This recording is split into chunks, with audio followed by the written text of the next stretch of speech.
Well, good morning and welcome to Brands Hatch for our final race weekend of the season here at BARC TV. I hope you're looking forward to the weekend.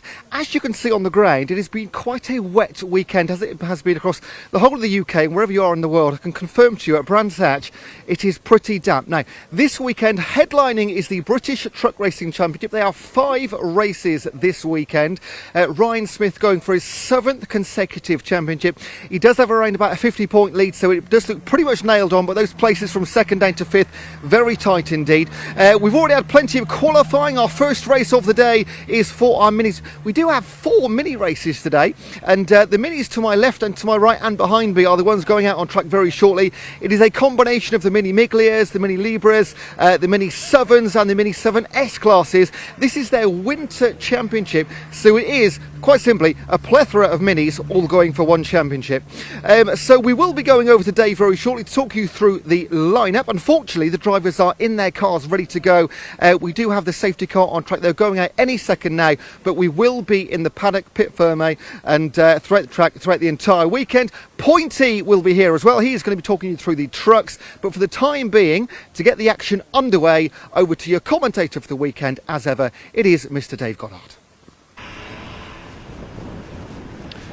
Thank you very much, Ewan. Good morning, race fans, and welcome to the home of motorsport in the southeast of England here at Brands Hatch. It is the final weekend of the season, as Ewan has just told you, here on BARC TV, motorsports provided by the British Automobile Racing Club. A blustery and rather wet day here at Brands Hatch in Kent, but a great weekend of racing ready to be presented to you. Remember the 5th of November, fireworks, racing and fun. Yes, we always see on Bonfire Weekend, the British Truck Racing Championship has its season finale weekend. 5 races for them across the course of the weekend, and 2 titles are up for grabs. Ryan Smith leading David Jenkins in the points in Division 1 for the more powerful race trucks by 58 points coming into this weekend. Just behind David Jenkins, Stuart Oliver and John Newell are also within mathematical contention of the title.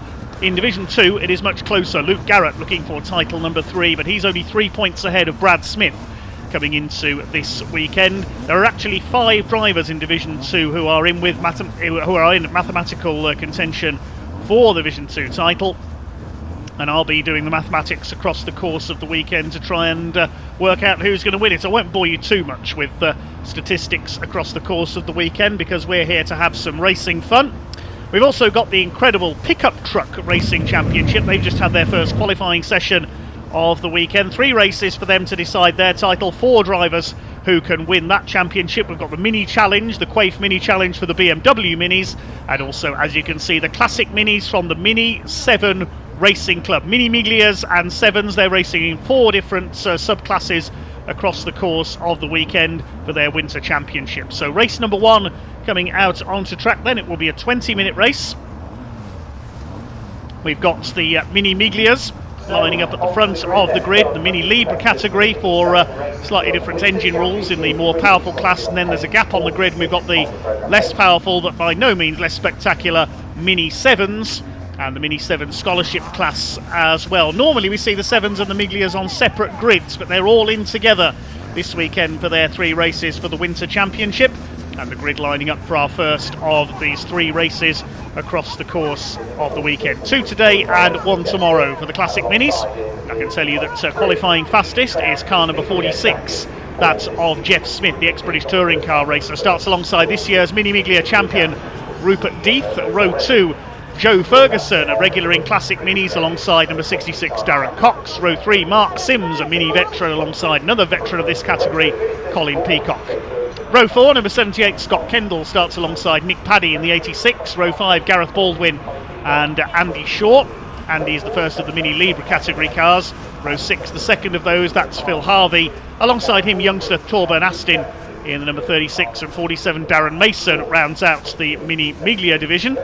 Then there's a gap, and we've got the 7s headed up by this year's Mini 7 champion, number 87 Conor O'Brien starts alongside the number 2 of Darren Thomas. Jordan Sims, number 21, who I believe is the son of Mark, starts alongside number 18 Tina Cooper. And then we've got the 700 series numbers, everybody with a 3-figure number with a 7 on the front. That's the Mini 7 Scholarship class. Matthew Ayres heads them up, number 758, alongside 728 Michael Winkworth. Fraser Hack 725 alongside 706 of Jonathan Page. 784 is young Ryan Taylor alongside 737 Stephen Rideout. 777 Dave Rees alongside 766 of Jeff Williams. And then behind them, the penultimate row of the grid, 746 Ollie Handley, 748 Mal Dickinson, and 704 Giles Page will start at the back. He had his qualifying times disallowed for overtaking under a yellow flag. So the Minis in position then for the first of their 3 races, a 20-minute race to kick off the weekend. It was Rupert Death who won the Mini Miglia Championship this year, just beat Aaron Smith in the final race of the season at Silverstone to take the title, while in the 7s category it was Conor O'Brien who won the title when Mike Jordan, the former touring car and sports car racer, had some mechanical problems in the last race of the year. That was on the Silverstone International Circuit. Well, leading the Mini 7 Winter Championship coming into this round is Andrew Jordan, the son of Mike, but he's not here, so the Jordan's not out this weekend. I believe they're racing elsewhere. So the cars getting underway then on their green flag lap. As we say, 4 different categories of Minis out there. The Mini Miglias are the headline series, tuned 1275cc engines. They usually run on Dunlop slick racing tyres, but they won't be out on slicks in these slippery conditions. Power outputs of over 130 horsepower. The Mini Libra series is more of an invitation class. You can use slightly different engine rules, up to 1380cc, with more free choice of cylinder heads on the cars in that division. The Mini 7s, they run 998cc A-series engines, still developing over 100 horsepower, slightly less powerful machines. In the Mini 7 Scholarship class, they run road specification 1275cc A-series engines mostly. Tuning is very carefully restricted. That's aimed at the newcomer to Mini racing. There's one car in the paddock there I can see in the foreground. Who's that? The number 36, that's Torben Astin. You can just see him in the foreground there behind the barriers next to the recovery truck. So problems for Torben Astin, the ex-junior saloon car racer. Gets out and slams the door in frustration. He's not going to take the start of this race, unfortunately. So we lost one car already from our very sizable grid of Minis out there. This final meeting of the season, the Mini Winter Challenge.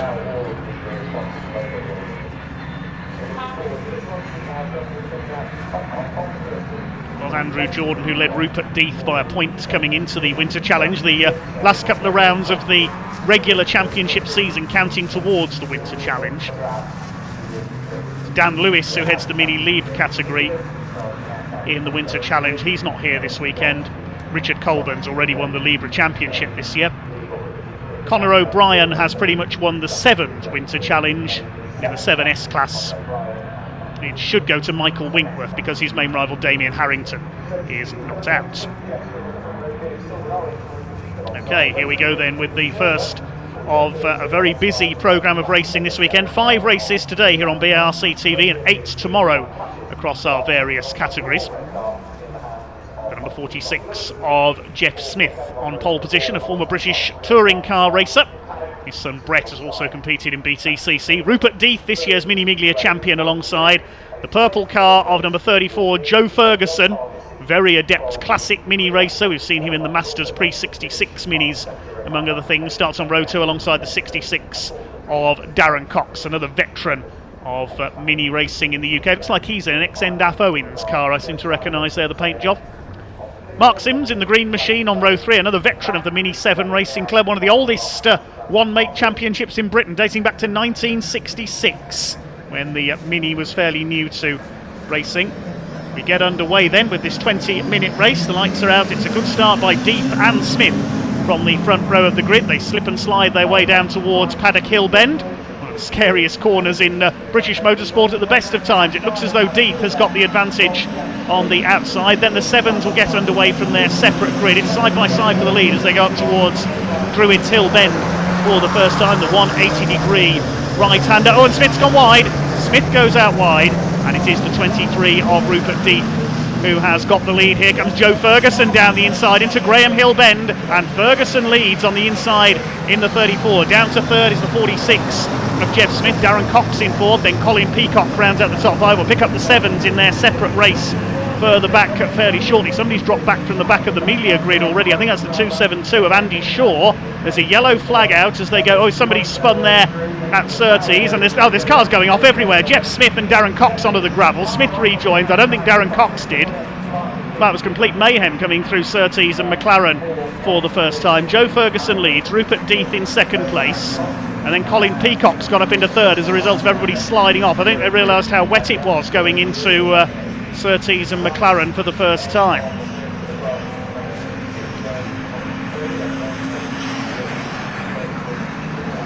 Going for the inside is the 78 there of Scott Kendall, trying to take third place away. Smith's recovered into fifth position.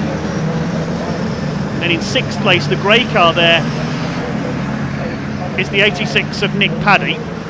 This is the battle for third place. Colin Peacock, one of the veterans of Mini Miglia racing and Mini 7 racing over the years. Jeff Smith trying to get through the inside. There's the pack in the Mini 7 class. Now, who was leading that at the end of their first lap? It was Conor O'Brien, and Michael Winkworth, the S-Class driver, is up there as well, with Fraser Hack, number 725, in the yellow car.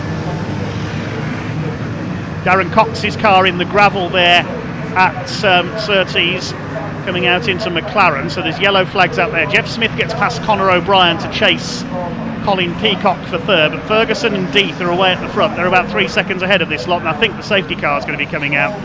Yes, SC boards are out around the circuit. The safety car is going to be coming out because of Darren Cox's stranded car at Surtees in the gravel. So that'll give us time to take stock of the race order. Joe Ferguson is your leader in car number 34.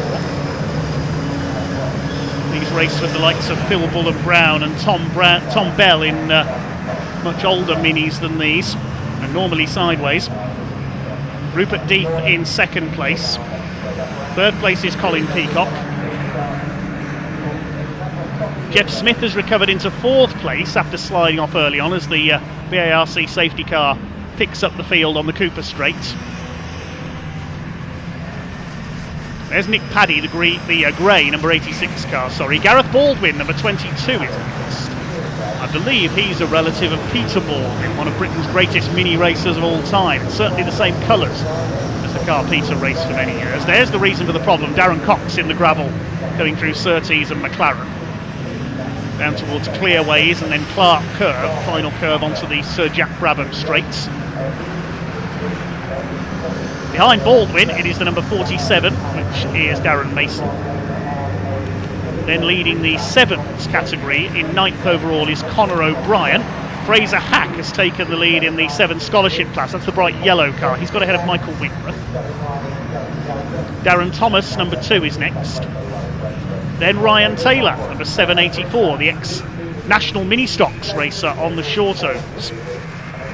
Sponsored by Southern Mini and Metro Centre. Matthew Ayres is ahead of the number 706 Jonathan Page, 14th and 15th. There's Cox's car in the gravel, he's out okay. Torben Astin we lost, of course, he didn't take the start. 25 cars running.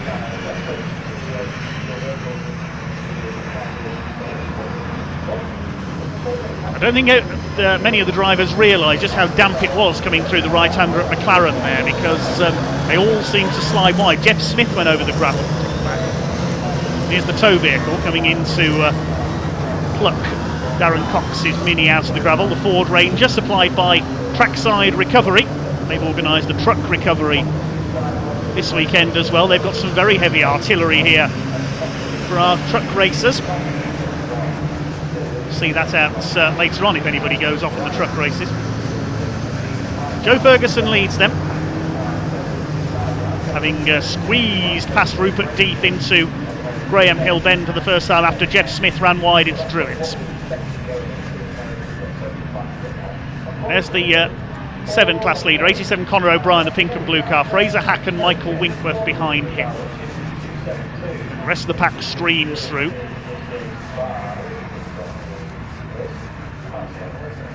Mark and Jordan Sims running together, so Mark's dropped back. He's only 16th overall. He must have had a moment somewhere as well. Huge crowd here at Brands Hatch this weekend to see the big rigs in action. We've got some show trucks, you can see just at the top right of your picture there, on display as well. There will be a massive firework display to end the weekend as well.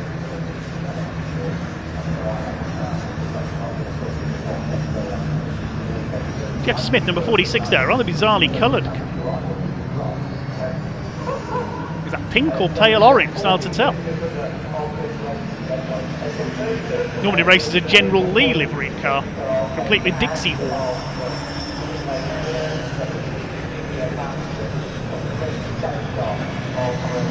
Weave around to keep these Dunlop tyres warm. Dunlop, the official tyre partner of this championship, the Mini Challenge Miglia and 7 category, also supported by Mini Spares.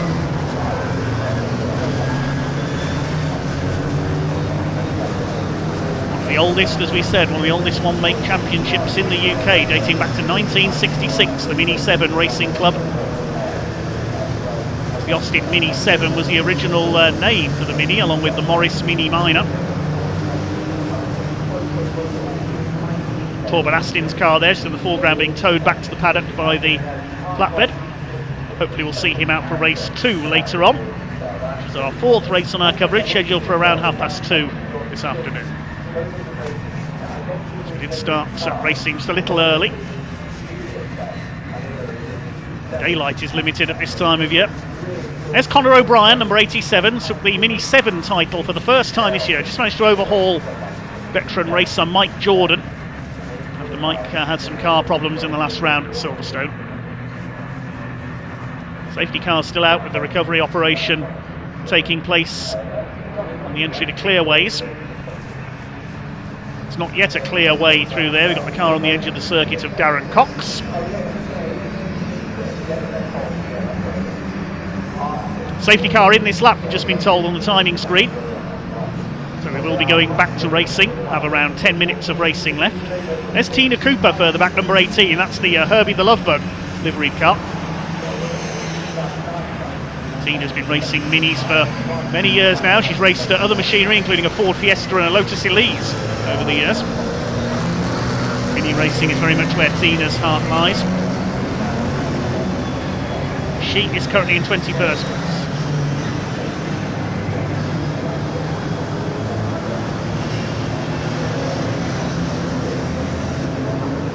Waiting for the lights to go out atop the safety car. That'll be the signal to the drivers that it is coming in on this lap.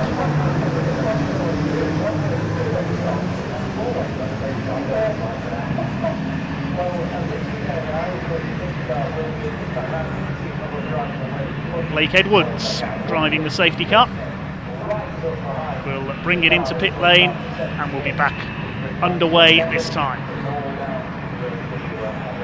Just under 11 minutes of the race to go when we get back underway. Here we go then, the safety car is in pit lane, the revs rise, and we are back underway with our first Mini 7 Racing Club Winter Challenge race of the weekend. Rupert Deeth with a good restart, he's having a go for the outside. Colin Peacock's up there as well in the red car.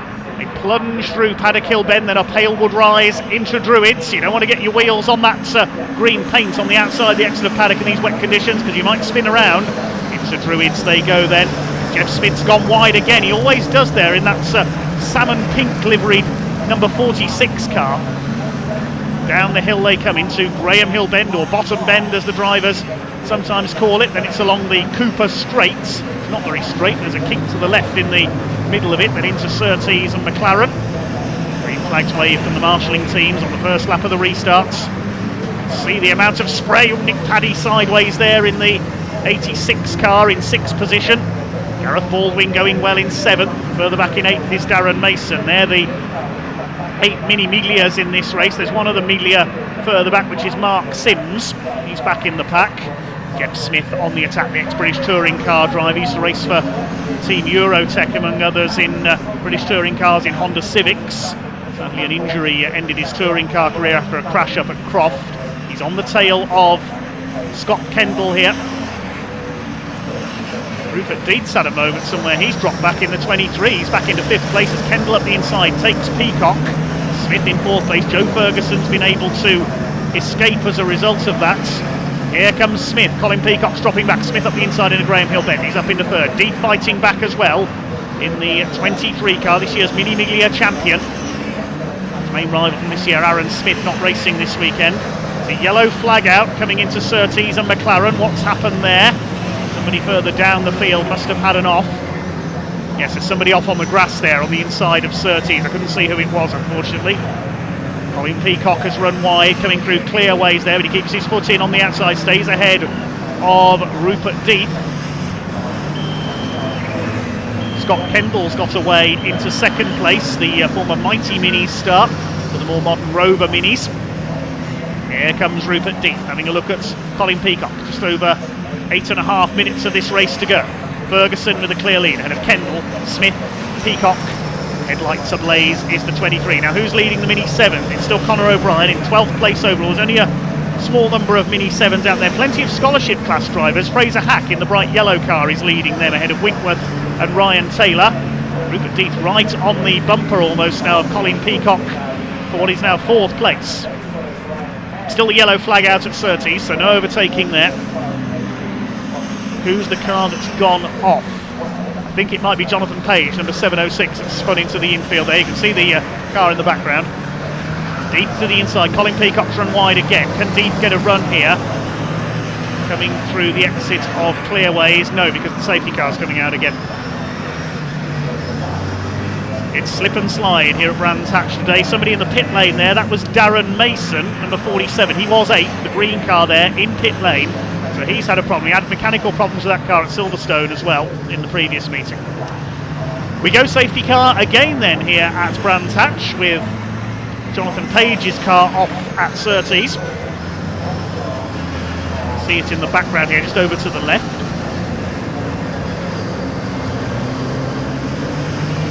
Seven class being led by Conor O'Brien still, the 7 scholarship class by Fraser Hack. They're 9th and 10th, there they are. Behind them it is Matthew Ayres now, that's the 758, the grey car. He's had a few class wins this year. Conor O'Brien's dropped back. It's Michael Winkworth leading the class, my apologies. Similarly coloured car there. Michael Winkworth's got the lead of the 7 class, so it's been a bit of a sort out on that last lap that we didn't see between O'Brien and Winkworth by the look of things. Fraser Hack has lost the lead of the class as well, so there's been a bit of a contretemps among the 7s. 7 class is still led by O'Brien, but he's dropped behind the scholarship runners. There's the 3 of them. Michael Winkworth, 728, who was the 2021 scholarship champion.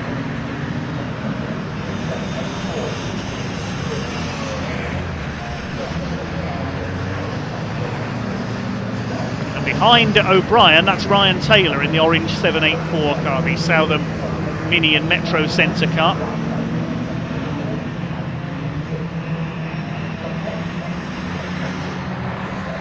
Six minutes of the race to go.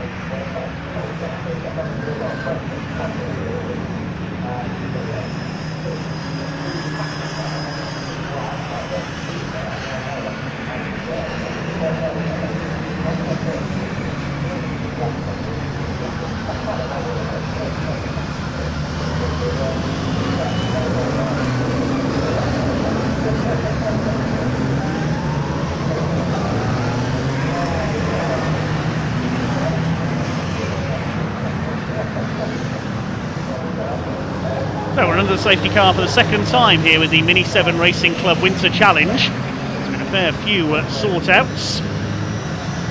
Overall leader is Joe Ferguson, number 34, but he's not really been able to break away. Rupert Death dropped back from 2nd to 5th on the last restart behind Scott Kendall, Jeff Smith and Colin Peacock. There's been a sort-out in the 7s as well. The 7 S-Class lead taken by Michael Winkworth. Class Mini 7 overall being led by Conor O'Brien, but he has dropped behind 3 of the scholarship runners. There's O'Brien, the blue and pink car. Second of the 7s is the green car of Jordan Sims. There he is, the number 21. Now where's Mark Sims got to? He's got back up into 8th place, the more powerful Miglia. Yes, there he is, behind Gareth Baldwin, the green and white car. I imagine we'll see another lap behind the safety car here, because I can see the errant car of Jonathan Page being towed by Trackside Recovery into the paddock. Thanks to Steve Bewers and his team here at this weekend for organising our recovery. Thanks to all the volunteer marshals as always as well. Could not go racing without them.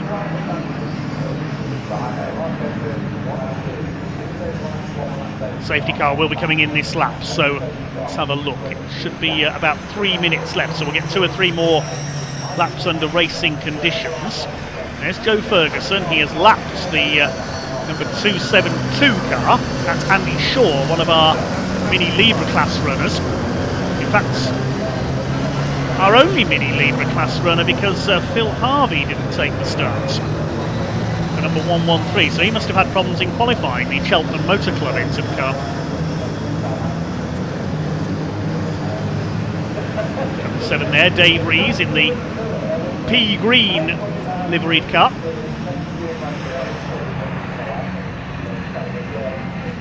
Can Joe Ferguson hang on then to take the first win of the weekend? We go from mini size to maximum size. Oh, what's happened there? Joe Ferguson's gone into the gravel before the safety cars come in. He must have weaved too much. So now we've got a lapped car leading the field to the line, Andy Shaw, and that means Scott Kendall's taken the lead of the race. What an extraordinary incident. The leader's gone into the gravel while under the safety car.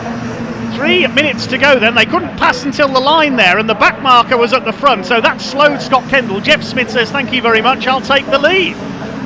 What an extraordinary development. So Jeff Smith is now back in the lead. It's Kendall in second place. Kendall couldn't pass the back marker, and Dav Smith's gone wide. Deet's gone wide. Deet's going to spin. No, he's not. He saved it.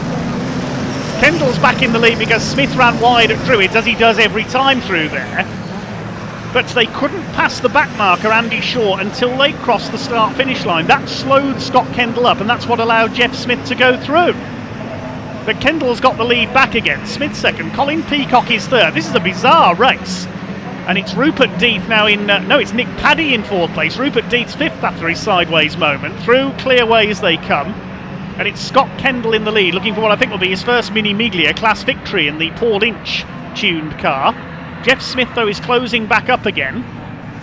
Just under 2 minutes left on the clock, so he should get another lap out of this thing. Smith going round the outside. Look at that into Paddock Hill Bend. Can he get the car stopped in time?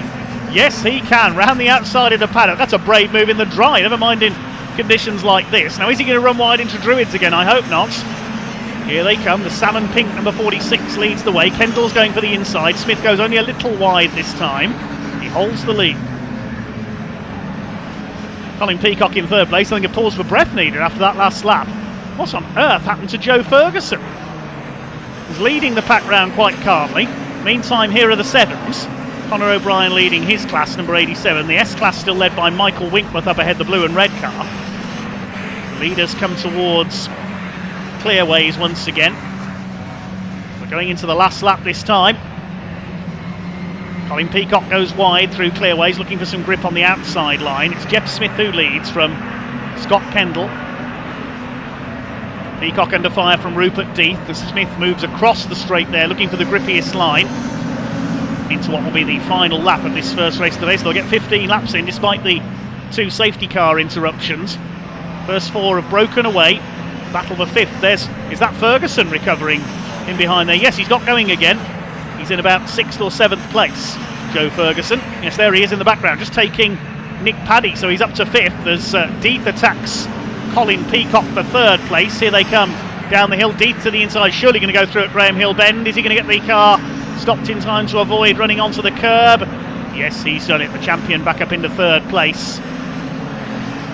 And up to 5th is Ferguson after that was a slightly embarrassing moment there under the safety car. He's still sideways, but that's the only way he knows how to drive a Mini.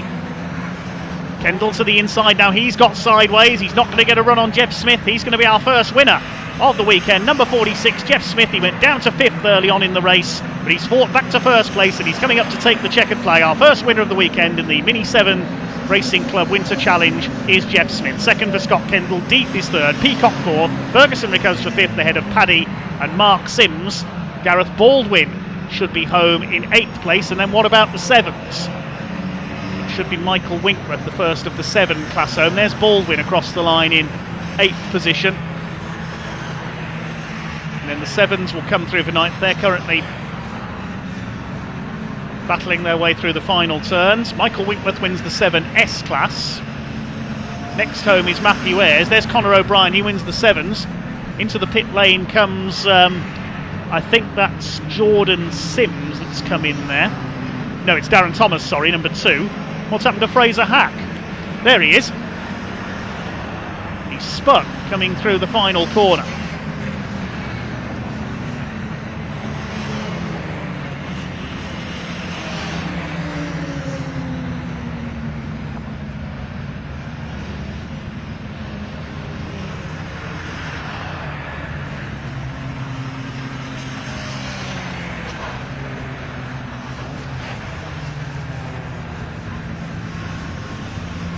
We'll confirm the provisional results of that one in a moment now.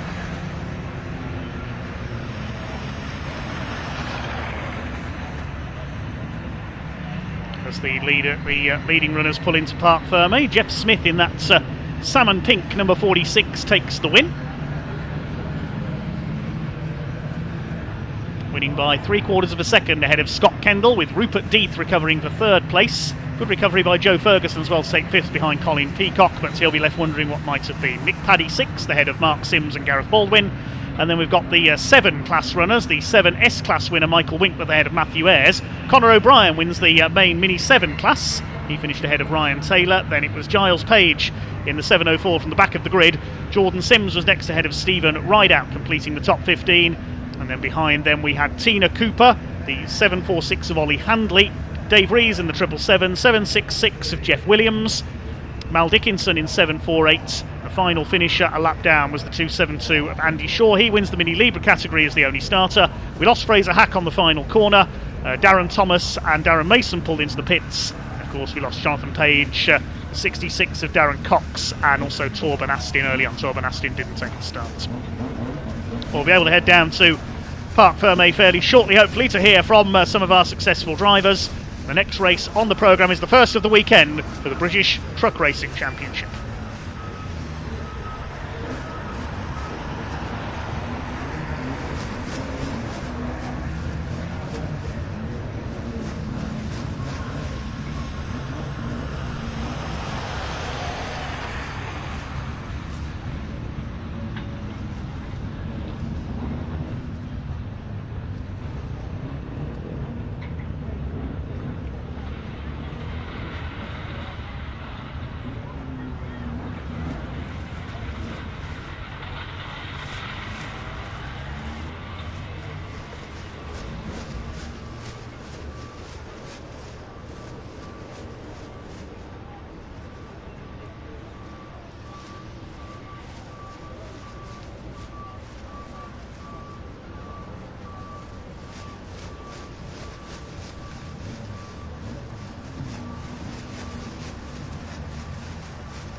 Well, we were hoping to hear from some of our Mini 7 Racing Club drivers there, but I think they've been cleared back into the paddock already, so we'll hopefully hear from Ewan down in Parc Ferme when we can. But next up it is the big rigs will be out on track.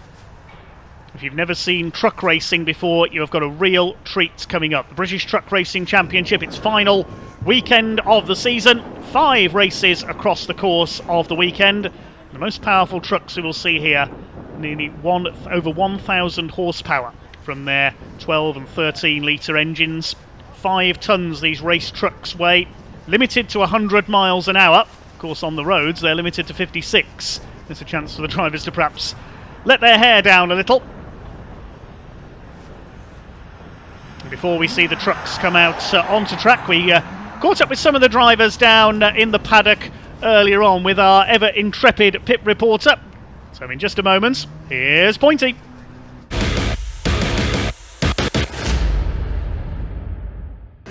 Right then, so from minis to the big rigs, here we are down in the British truck race. Obviously, I've cabbaged it already, haven't I? You know who we are. We're here every year. It's fine. And we, of course, are on the final weekend of the championship season. I'm here with John Newell, of course, and Michael Oliver.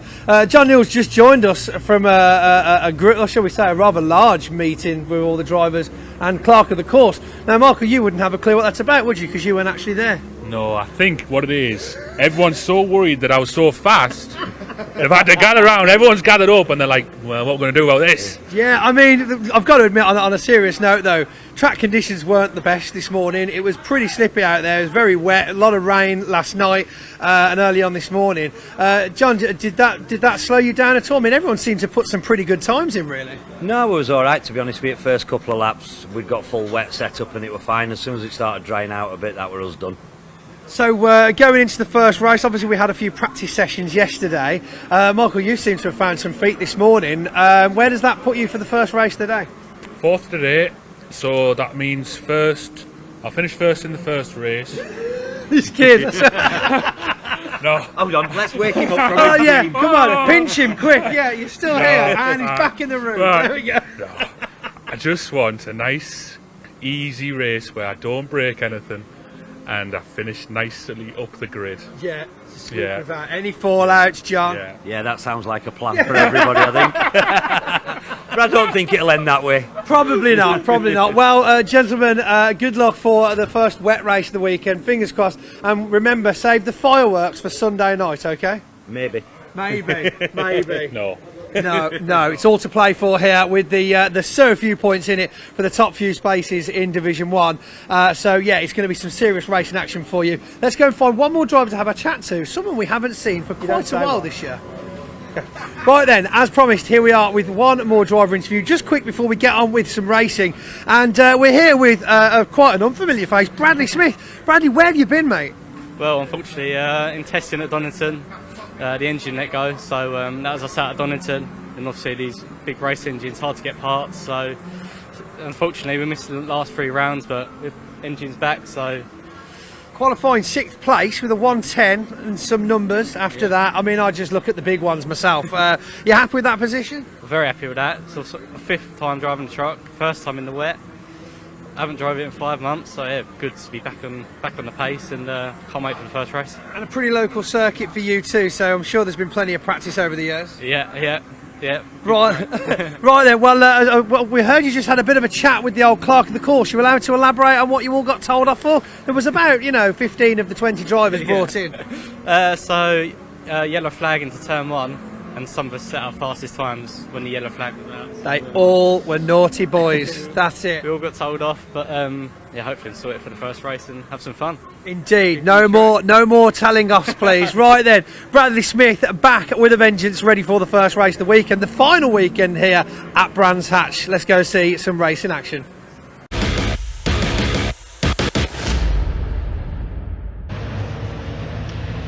Cheers, Pointy. We'll be hearing from him down in the paddock across the course of the weekend. Well, the big rigs are on their way to the grid behind the pace truck then, so we'll have a look at the grid in a second, and they're already sliding their way to the grid. What's happened here? Ricky Collett spun already in the 95.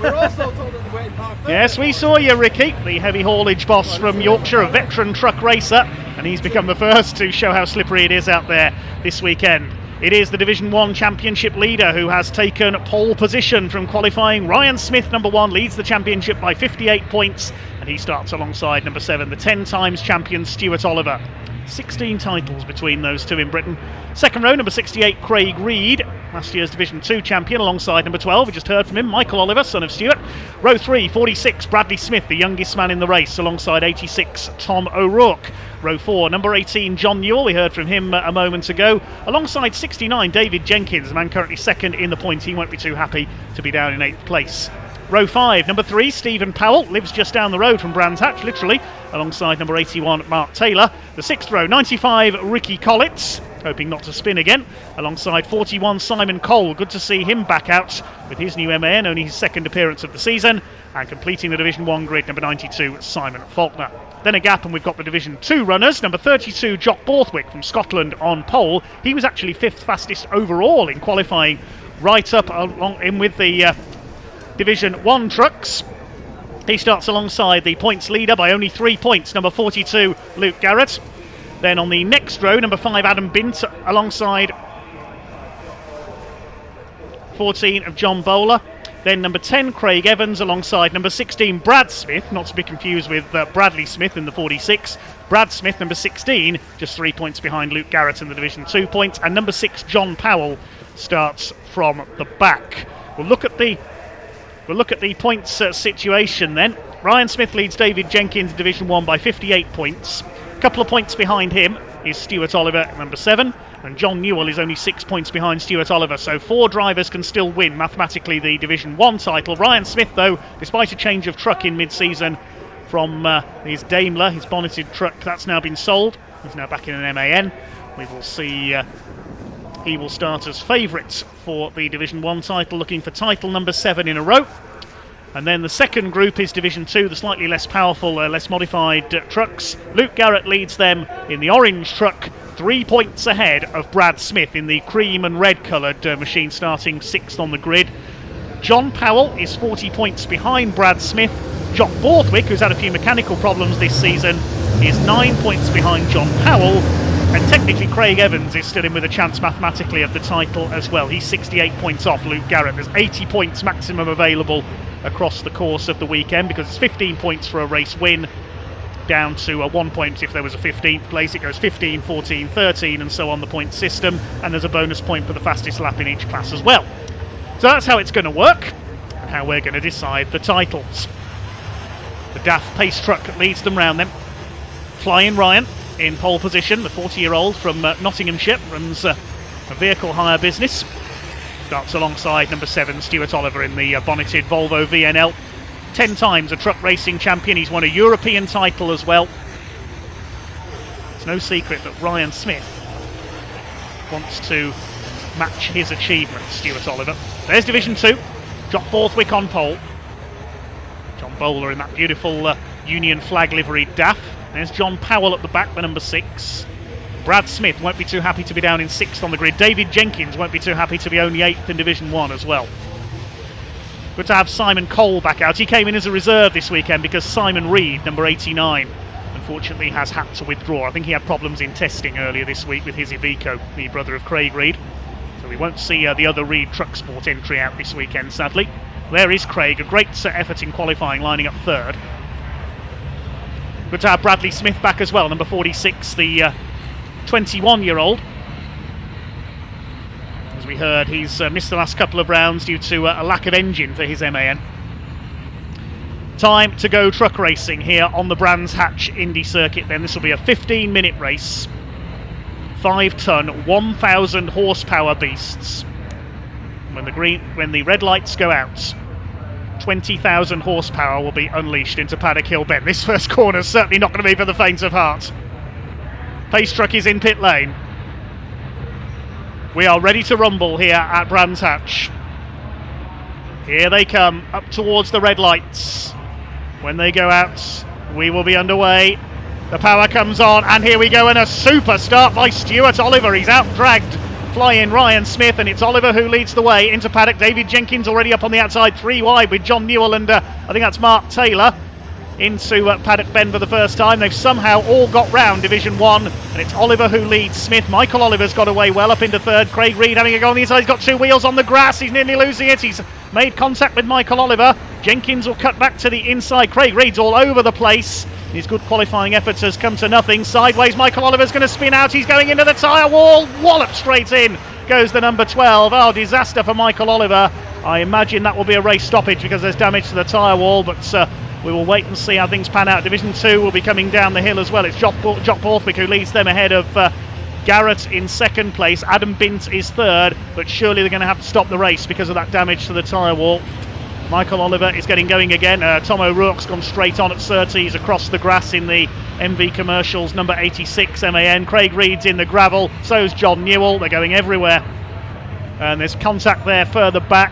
Who's been hit by Bradley Smith? It's Tom O'Rourke as he rejoined. There's bits of bodywork all over the place. There will definitely be a race stoppage. Ryan Smith going for the outside, meanwhile, on Stuart Oliver.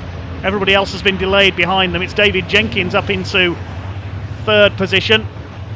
now. Has everybody else managed to get going again? We'll wait and see. Brian Smith going for the inside now on the run up into Druids. He goes through, takes the lead from Stuart Oliver. Now, has Michael Oliver managed to get going? Is the race continuing? It looks like it at the moment. I thought we were going to see a stoppage, but no, Michael's got going again. Down the hill they come into Graham Hill Bend, but they're slowing. I think the red flag has come out.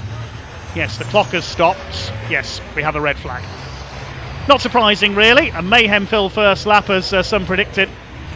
Just so slippery out there. We lost Michael Oliver. We lost a couple of trucks at Clearways as well. We saw Bradley Smith hit the back of Tom O'Rourke as he tried to rejoin.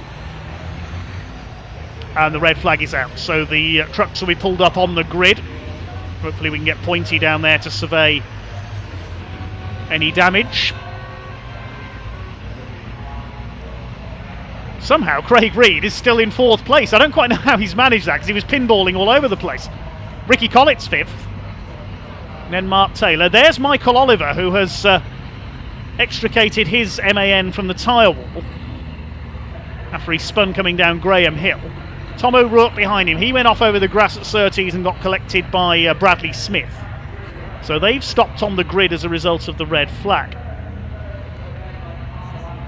There's the Division 2 pack led by Borthwick and Luke Garrett. So all 7 of Division 2 are still running. There's Brad Smith, the number 16, a title contender. 5 title contenders mathematically in Division 2, 4 in Division 1.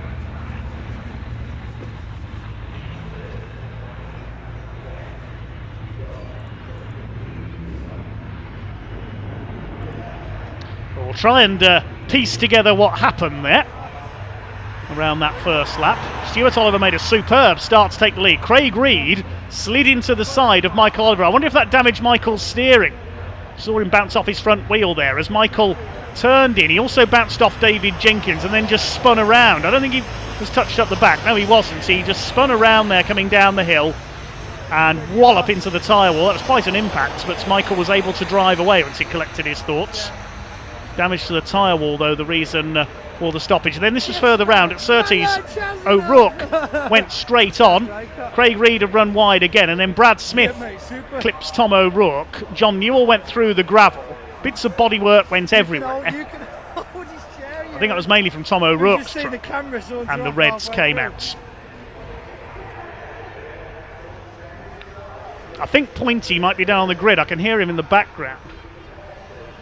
So we can go down to the grid, I think, to hear from Pointy, who's going to survey some of the damage and find out a bit more on what happened.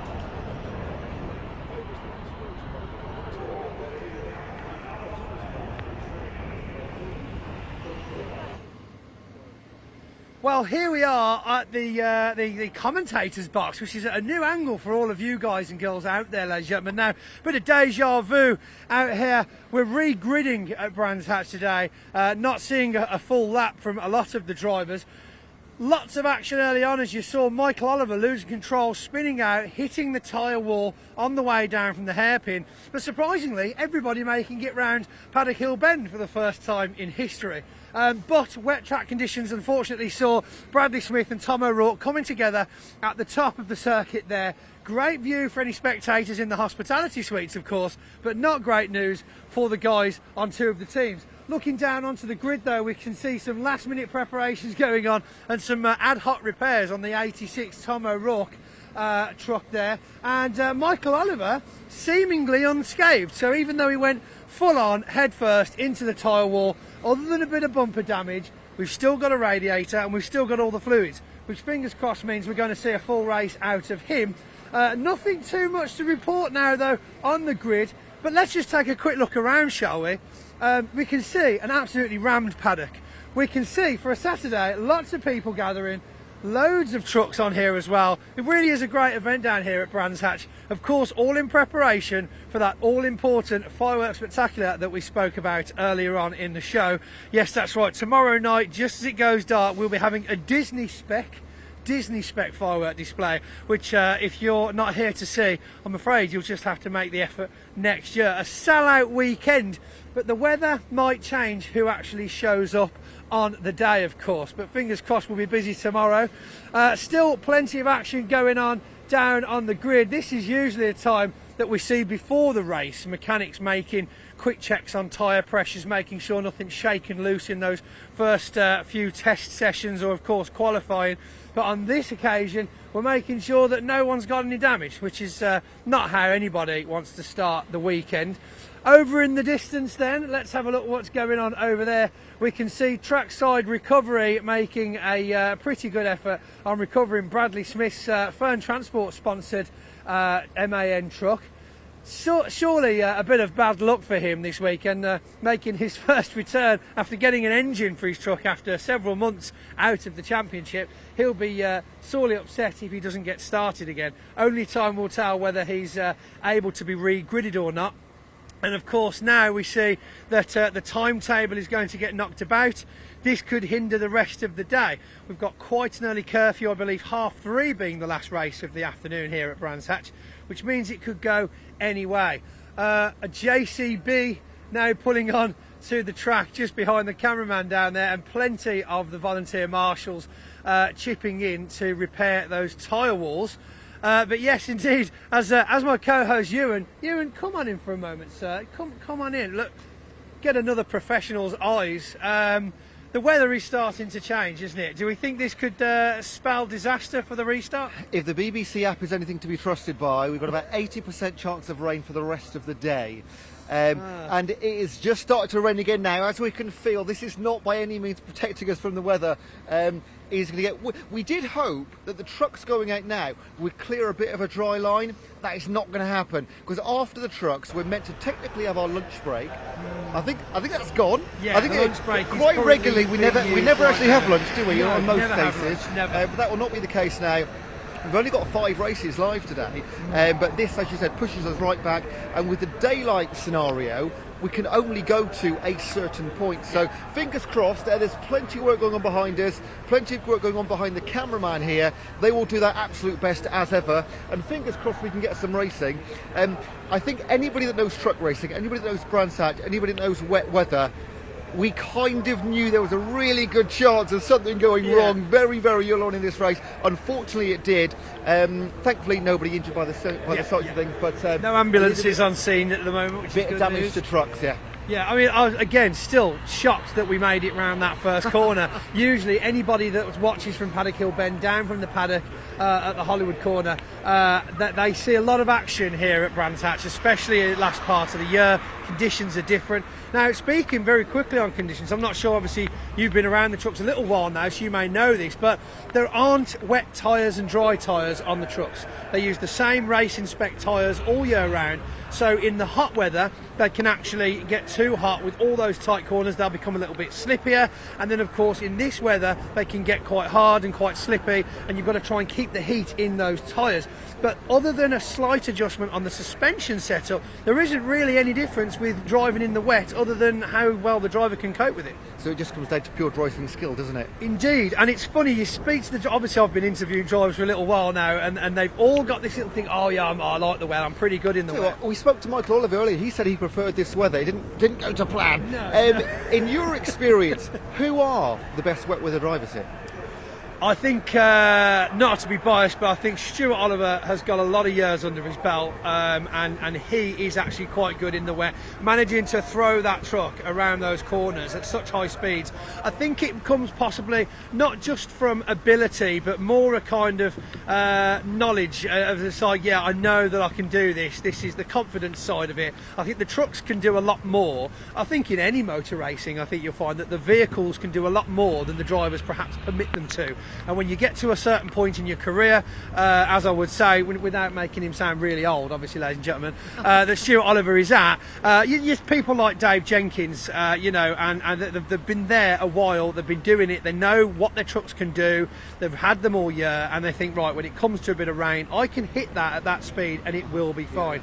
Other drivers would, of course, hiccup, possibly slide, possibly have issues going around corners, slow down, and of course then that can cause heavy braking behind them and actually cause more issues for further back in the pack. Now let's talk about the championship. I don't think anybody can stop Ryan Smith, but if we talk about Division 2, ooh, pretty tasty, isn't it? Yeah, I mean Division 2, it's been a hard one to call all year, Ewan. They've had a lot of reliability issues.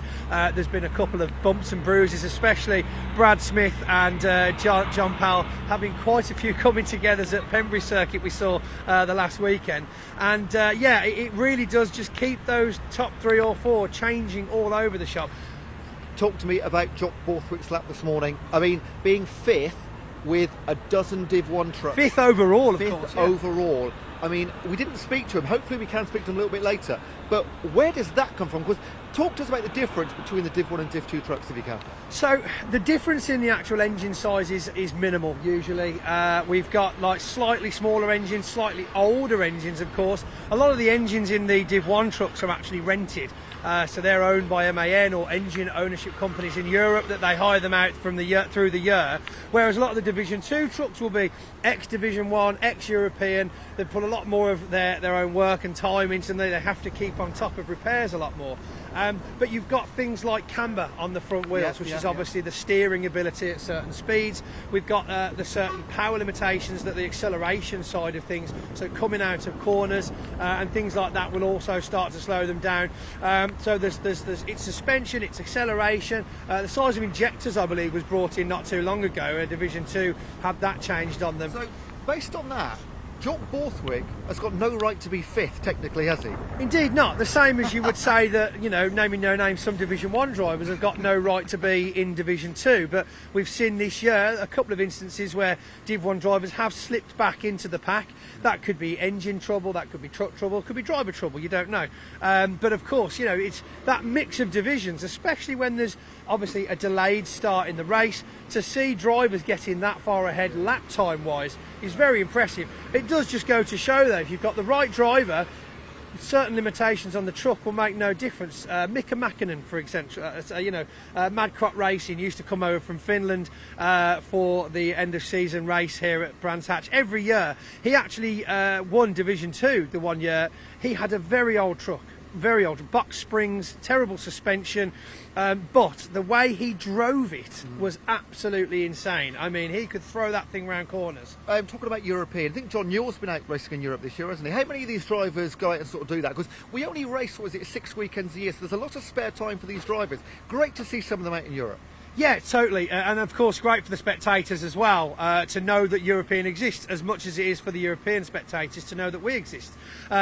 Believe it or not too long ago we used to take part in something called the Mitterline Cup over at Nürburgring, and we were there every year. We would travel over there, pretty much every driver from the British would land down and it would be a fantastic weekend. The weather was always, usually pretty good. Wow. They started to stop paying transport fees, so obviously it costs a lot of money to get over there, huge amount of fuel.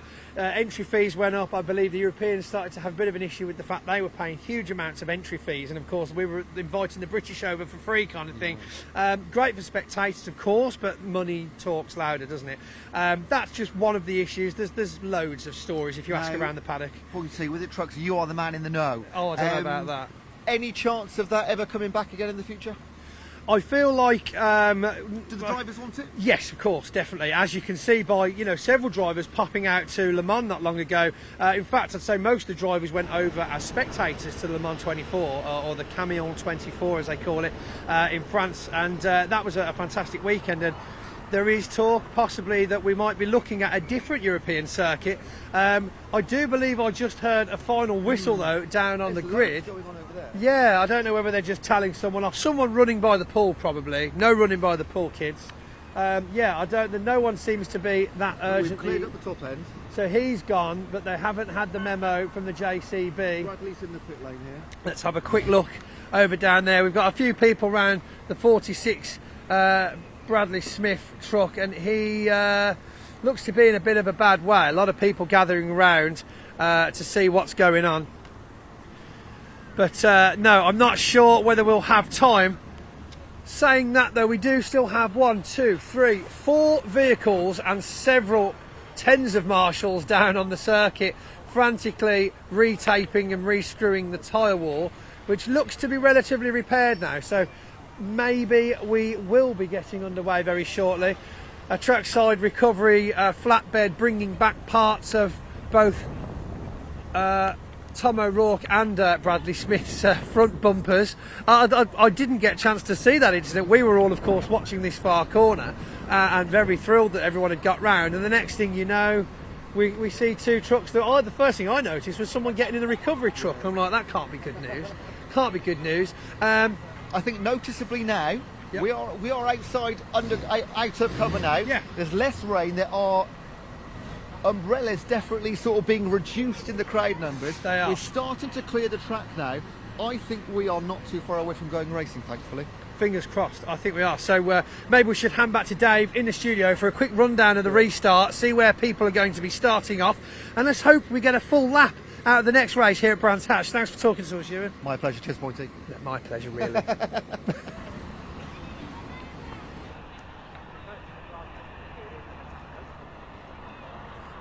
Oh, thanks, guys. Thought we were going to talk all day. Well, we're getting ready for a restart here at Brands Hatch. Our thanks to Trackside Recovery for their efforts and all the volunteer marshals as well. You may have noticed Trackside Recovery have brought in Mick Gould Commercial's massive American Peterbilt as a recovery vehicle. You may have spotted that coming back into the pit lane there. Very impressive truck indeed.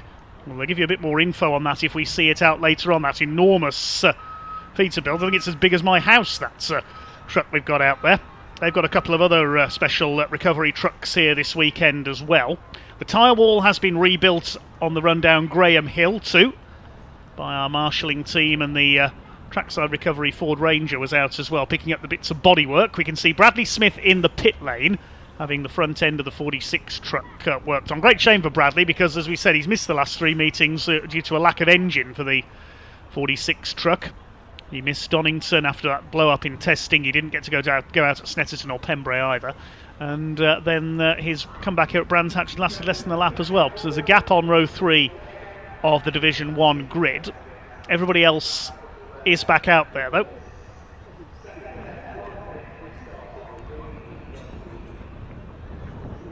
As we say, Simon Cole, good to have him back. There's one truck that didn't take the initial start, Simon Faulkner. Number 92 is not there with his Iveco, the ex-Reed truck sport machine. It'll be a 12-minute restart, so we've shortened the race slightly. The green flag now waves. Ryan Smith and Stuart Oliver lead them off. Rain has stopped coming down for the time being, but it is still very, very slippery out there. Don't forget there's a maximum of 80 points in each division available across the weekend.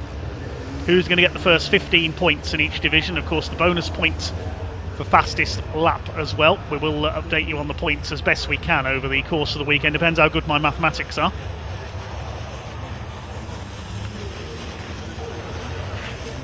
I'll do my best to update the Excel spreadsheet as we go.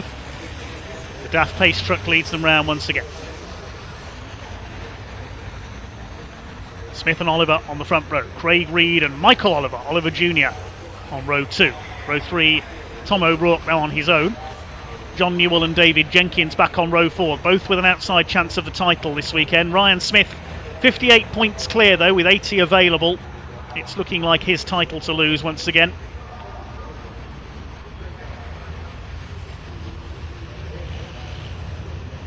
Stuart Oliver still with a chance. Likewise, Jenkins and Newell. They're the contenders. Division 2 it is much closer, but with Luke Garrett on the front row and his title contenders Brad Smith and John Powell, his main challengers towards the back. Craig Evans, 5th in the points, still with an outside chance if things go his way, but he'd have to rely on the front runners in Division 2 hitting trouble. Let's see what's going to happen this time then. Ready for slip and slide around Brands Hatch once again. 2 Division 1 trucks missing, no Bradley Smith or Simon Faulkner. Borthwick and Garrett in the MAN's head up Division 2 ahead of the older Volvo of Adam Bint. 12 minutes of truck racing to come then. Take 2 with their first race of the weekend here at Brands Hatch.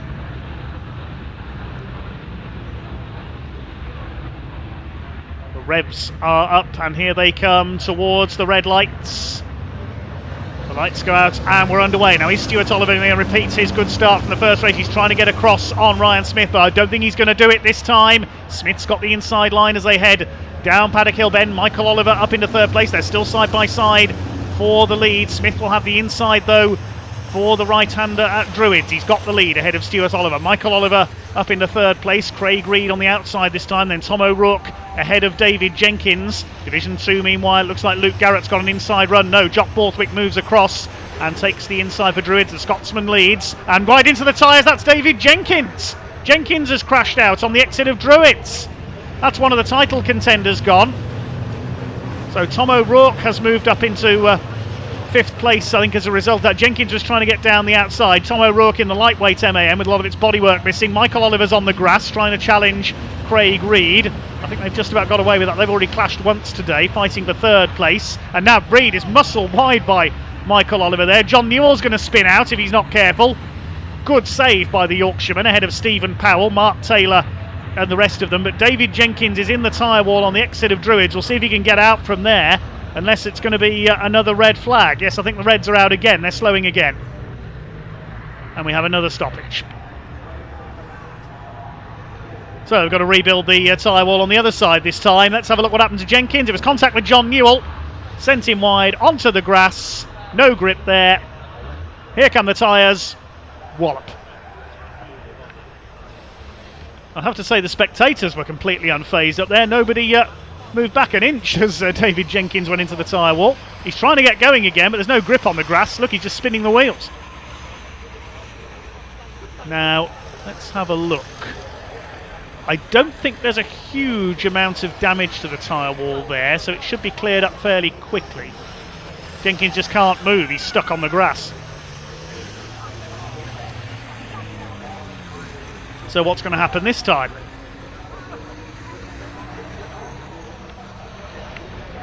Ryan Smith was probably cheered up slightly seeing that as he drove past. That's one of his main title contenders in the wall. Somebody's dragged the tyre round to Graham Hill Bend. Look, where's that come from? It's come out of the tyre wall, clearly.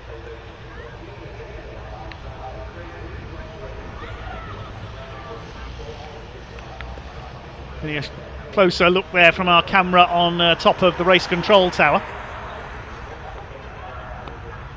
There's Stephen Powell, number 3, Division 2 champion 2 years ago. David Jenkins, that's why it won't move, he says. Broken wheel arch fouling the tyre.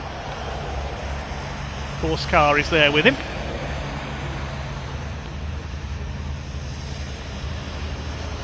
David Jenkins, the Staffordshire driver, the Morris Lubricants and Digraph Transport MAN, trying to get going again.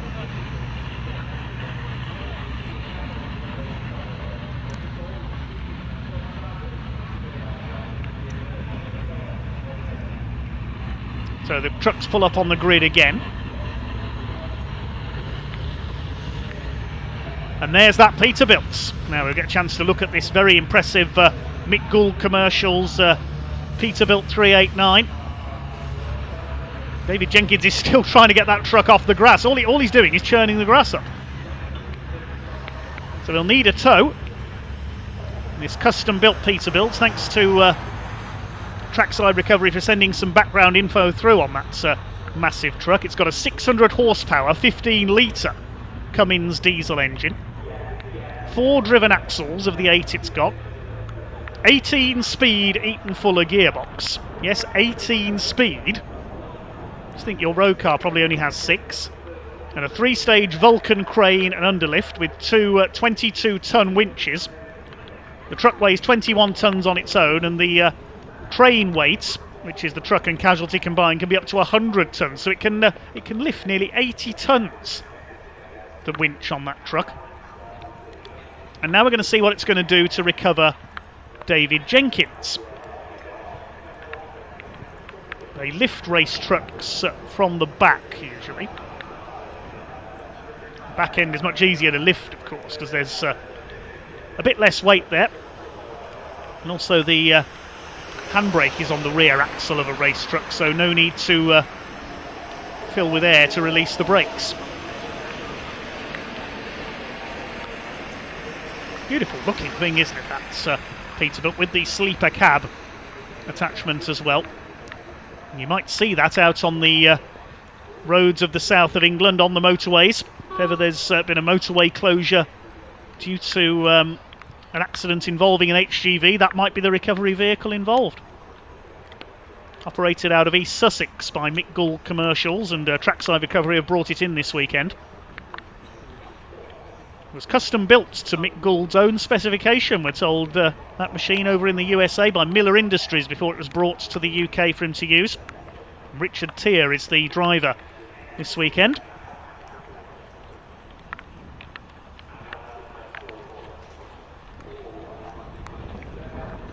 I was going to say I'd like to see that Peterbilt used as the pace truck, but it probably struggles a bit getting round Druids at speed with the length of it.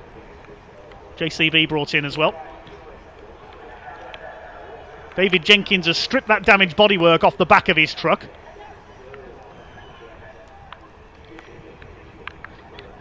And here's the other recovery vehicle coming in.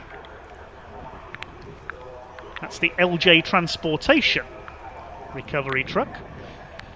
With a slightly smaller one, it's a 13-litre DAF, this one, 530 brake horsepower. This one a DAF Euro. Built in Thetford in Norfolk. Train weight of 80 tonnes.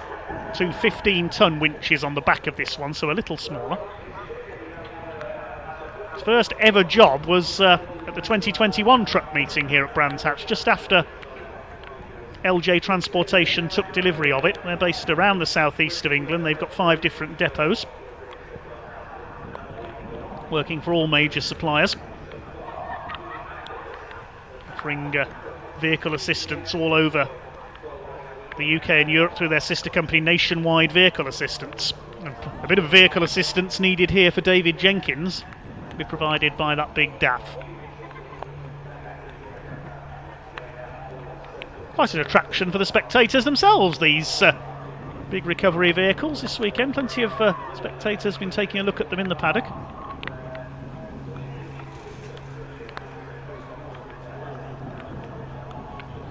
And now we're going to see them hitch up to the back of David Jenkins in his MAN. And the JCB is there to rebuild the tyre wall.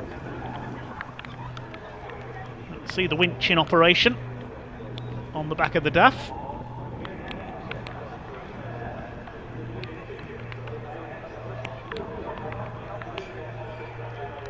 At some of the truck festivals we see demonstrations by vehicles like this into how crashed HGVs are recovered. So whether you've been stuck in a queue on the motorway when it's been closed due to an accident involving a lorry, it's the sort of thing that will be going on up ahead.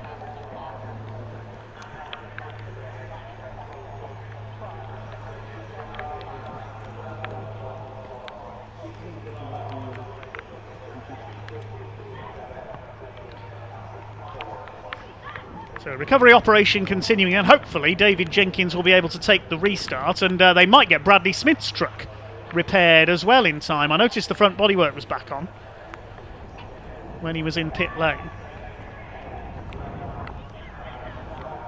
Let's have a look again at the restart of this race. Down towards the first corner. Not as quick a start from Stuart Oliver this time. Ryan Smith was able to keep the inside line covered, and they were side by side into Paddock Bend. Michael Oliver, meanwhile, got the drop on Craig Reed as they headed down into the drop out of Paddock Hill Bend and then up Halewood Rise. Until you walk round Brands Hatch, you don't realise just how steep that is through there. Ryan Smith held the lead through Druids. David Jenkins was on the outside of John Newell, and they rubbed together coming out of Druids. Meanwhile, in Division 2, Jock Borthwick got the jump on Luke Garrett and was able to hold the lead, and then Jenkins into the tyre wall, and the race was stopped once again. You can see there Tom O'Rourke, the 86, has got the weight advantage, most of his bodywork missing after his collision with Bradley Smith. Michael Oliver then went across the grass. He and Craig Reed had their second clash of the day, and as Oliver kept his foot in, Craig Reed was left with nowhere to go but into the gravel. John Newell, a bit of power sliding. We'll rename him Kurt Goranson. Long-time truck racing fans will know who I'm talking about there. But then the red flag came out again. Well, David Jenkins MAN has been recovered. The recovery trucks have left the scene. I can just see the DAF doing a 3-point turn at the top of the picture. And now the tyre wall being rebuilt once again by the JCB and the support vehicles. The MSV truck there. Of course, Motorsport Vision, the owners of Brands Hatch, company owned by former Formula One driver Dr. Jonathan Palmer. Operates circuits around the UK and in Europe as well. They've just bought the Navarra venue, I believe it is, in Spain. Nice to see a Metro in the crowd there in the background as well on the spectator banking. The MG Metro Cup still going strong on the circuits.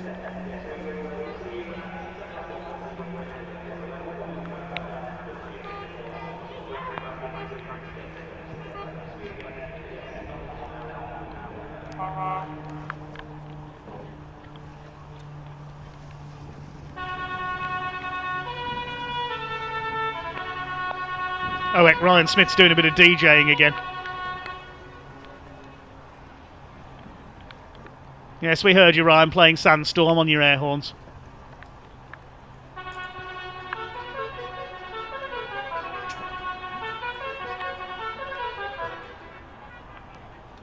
What on earth?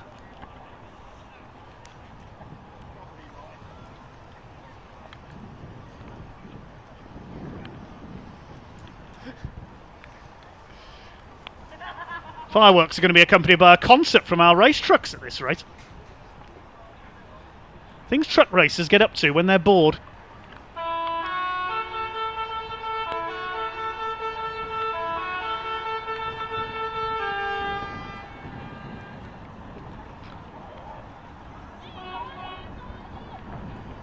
I'm not sure whether that's the race trucks or our show trucks up on the bank at Clearways, actually.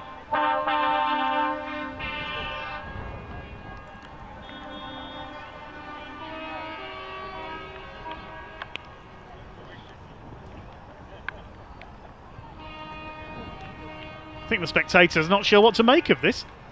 We've got a half-time concert going on. Well, the Super Bowl's famous for its half-time show, of course, but I've never seen it in truck racing.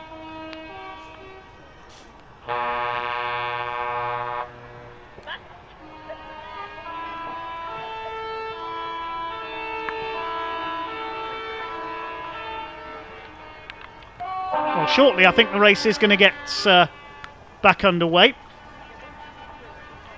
I think Bradley Smith might be coming back out as well. The 46 truck we can see there has, well, they've refitted the front bodywork except for the bumper.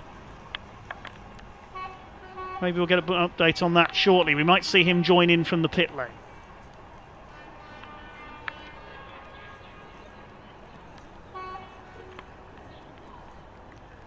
David Jenkins is back on the grid. So not too much damage to the 69, just a bit of bodywork needed removing.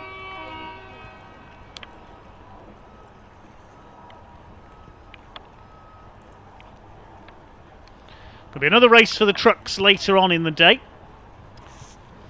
Another race for the Mini 7 Racing Club as well. We'll also see the Mini Challenge, their trophy class. It's their title decider this weekend. They've got 3 races, the BMW Minis, that is. I can tell you, as a result of qualifying, Nelson King, who's dominated the championship this year, just needs to finish their first race to win the championship. I think we've got some rain coming down again. There's the rebuilding operation on the tyre wall at Graham Hill. Doesn't take long to rebuild a tyre wall. Very skilled and well-drilled team. Thanks again to them for their efforts, and everyone else here at Brands Hatch as well, the volunteer marshals, recovery drivers and everybody else. Of course, the marshals do retire to a safe position off their marshal's post during truck races for safety.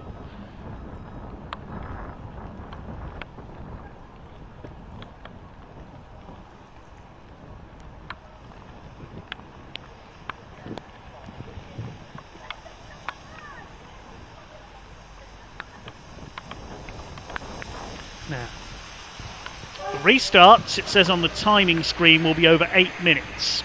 So it will be a shortened race due to the delay.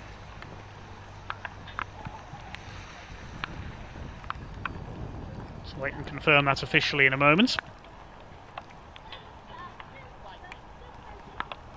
That will take place as soon as the tyre wall is repaired. Then we will have a lunch break, which will be possibly shortened slightly. We'll be back underway a bit later on with our next race, which is the Mini Challenge Trophy class.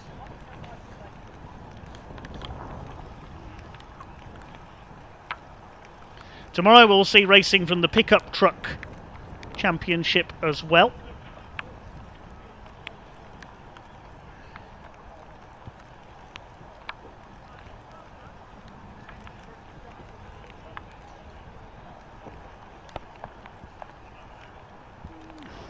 And I think Pointy has got an update for us from the pit lane. They're still working on Bradley Smith's truck down there, so maybe he can give us an update.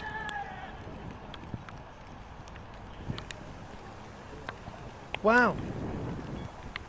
It's all a little sombre down here on the pit lane at Brands Hatch. We look around and everybody's just kind of congregating. Walk with me, if you will, whilst we have a very impromptu lunch break. With trucks still out on the grid, so it'll be the third start to the race we've seen for the first race here at Brands Hatch. I believe they've decided to take lunch now, and we'll sort it out after a quick snack. Over here then, let's have a quick look at the 46 Bradley Smith before we head on to the very full and chilled pit straight. So, getting in deep, I use the phrase literally, a lot of gravel to be seen falling off the front, very badly damaged front bumper of Bradley Smith's truck. Just no luck, what a shame. Bradley's still in his truck. I don't think you're under quarantine, you are allowed to get out.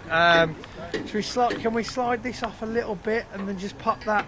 There we go. So What? Tell us what happened. I mean, you were take one, weren't you? We've had others since, but what was the crack, dude? Well, I don't actually really know what happened, but on the back straight here, Tom lunged on me. I see him and kept outside, and he just went straight off on the grass. So I carried on going in, see him coming back on, he rejoined the circuit, and he just come across the front of me. And I think Mark Taylor was this side, and I got sandwiched, and there's nowhere I could go. So were you left running in the gravel at least?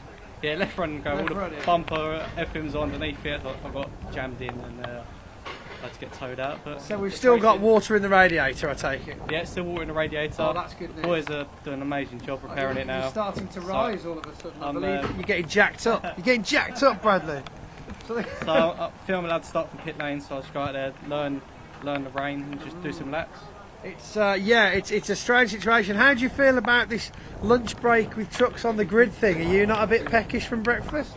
I'll tell you what I said to Dad. I think she'll go around and get a bacon roll quick, and then we'll be throwing up when we get back out there. Yeah, if you do another 360, then you all do, oh look, he is, ladies and gentlemen, look, oh, his brand new racing boots. Just give it a very well. Your mum's not going to be happy, and if they go in the washing machine, she'll kick off. Right. Bradley, enjoy the rest of your lunch break. Are you alright with your curtain there? Do you want me to put it back? You're alright, it's alright there. Drawing the curtains back. Stuart Oliver, look, yeah, I mean, this is literally so strange. Just have a quick look on the grid. We've got Mark Taylor chatting to someone from Ryan Smith's team, Richard Smith, Ryan Smith's brother. We've got a very dodgily parked 69 Dave Jenkins, who's now been recovered, and he's waiting to take his spot on the grid behind Tom O'Rourke. John Newell's back on the grid now after a wee break, I believe. He's come back now chatting to other unnamed person from BARC. Trackside recovery, being very busy today. Come on over a second, guys. Now, obviously, at Brands Hatch especially, I'd say, you guys have quite a busy job, don't you? Dragging trucks out of gravel, essentially. It's an unbelievable circuit. The cambers, the slopes, it causes us problems. It does. And now, obviously, you're always here as well. You know, you're getting very in depth with this now. Yeah, assistant. Getting your nails dirty and everything. Yeah. Oh, so what? I'm holding it. Me? What have I done? Oh, I do this really professional thing, whereas I start talking back to people, but I'm still giving you the microphone. Pro level, ladies and gentlemen. Just goes to show anybody can work in TV. You're getting better though. I'm getting better. You are getting better at this. I've now. It took me a couple of seasons to realise that the camera's that way. Yeah. I was just doing an interview like this before, and then they told me afterwards, like, I don't usually make sure they can see your face. I'm like, oh, okay. Yeah, you got to see that lovely smile of yours. So lunch break now. You're not grabbing something to eat because it's going to be exciting with this rain coming in I don't again. think we've got time. Don't think Well, we've got we're no ready time. for the next. We're ready for the next one. Ready for the next one? Ready to go. Ready to go. Right, well, let's have a little wander around the pitch, shall we? Thank you for talking to us, guys. Great job that the recovery team do all the time. Over here now with Team Oliver. We'll make our way down, talk to everybody eventually. What's going on, Stu? What's happening? Well, it's just truck racing. It is definitely truck racing, yeah. Desperate people do desperate things, and Desperate things happen. And the I don't know how you would class it. The register hasn't just clicked that it's wet and it's yeah. slippy. It is wet and slippy. Yeah, so therefore you can't do what you did yesterday in the dry and grippy. Right. So it's just John Powell's here. Do you know that it's wet? I do know it's very wet, actually. Would you agree with Stuart's idea that some people might not know that it's wet? I would say that probably you give yourself enough chance to judge the conditions, and it's not going to happen in the first 2-3 corners, is it? So, you know, tentatively is the word. Yeah. So, Words, it is, and perhaps words with Clark of the Course again after this race, as we do seem to have when we have several restarts. not Clark of the Course to me this weekend, mate. No, you're being a good boy, are he's you? got his own seat up there. There he is. There he is. Yeah. You No, need what? to buy him a coat. He's getting wet. He's getting wet, yeah. It rained on. He is, yeah. But it is a shame, you know. All joking aside, it is a shame that there's a good crowd here, and we just kind of get a race completed. But hopefully, third time lucky, we'll get our shortened race, go up and running, and get on with the rest of the weekend. Indeed, we can. So you're not having any lunch either? I've just come down here. Oh, I had some chips. Packet of crisps. I'd like a packet of crisps, actually. Could you go and get me some crisps, please? I'm very hungry. Low-fat ones, though, salt and vinegar if they've got them. Right, well, I will leave you two to have a little chinwag. Thanks for joining us. We'll go and see who else we've got out of the cab and hanging about. It's a weird situation. Just goes to show these things do happen in racing, usually to the trucks, but in other things as well. Thanks for talking to us, John Powell, Stuart Oliver. Like I say, a lot of drivers out and about at the moment. Teams watching. Craig Reed, how are we?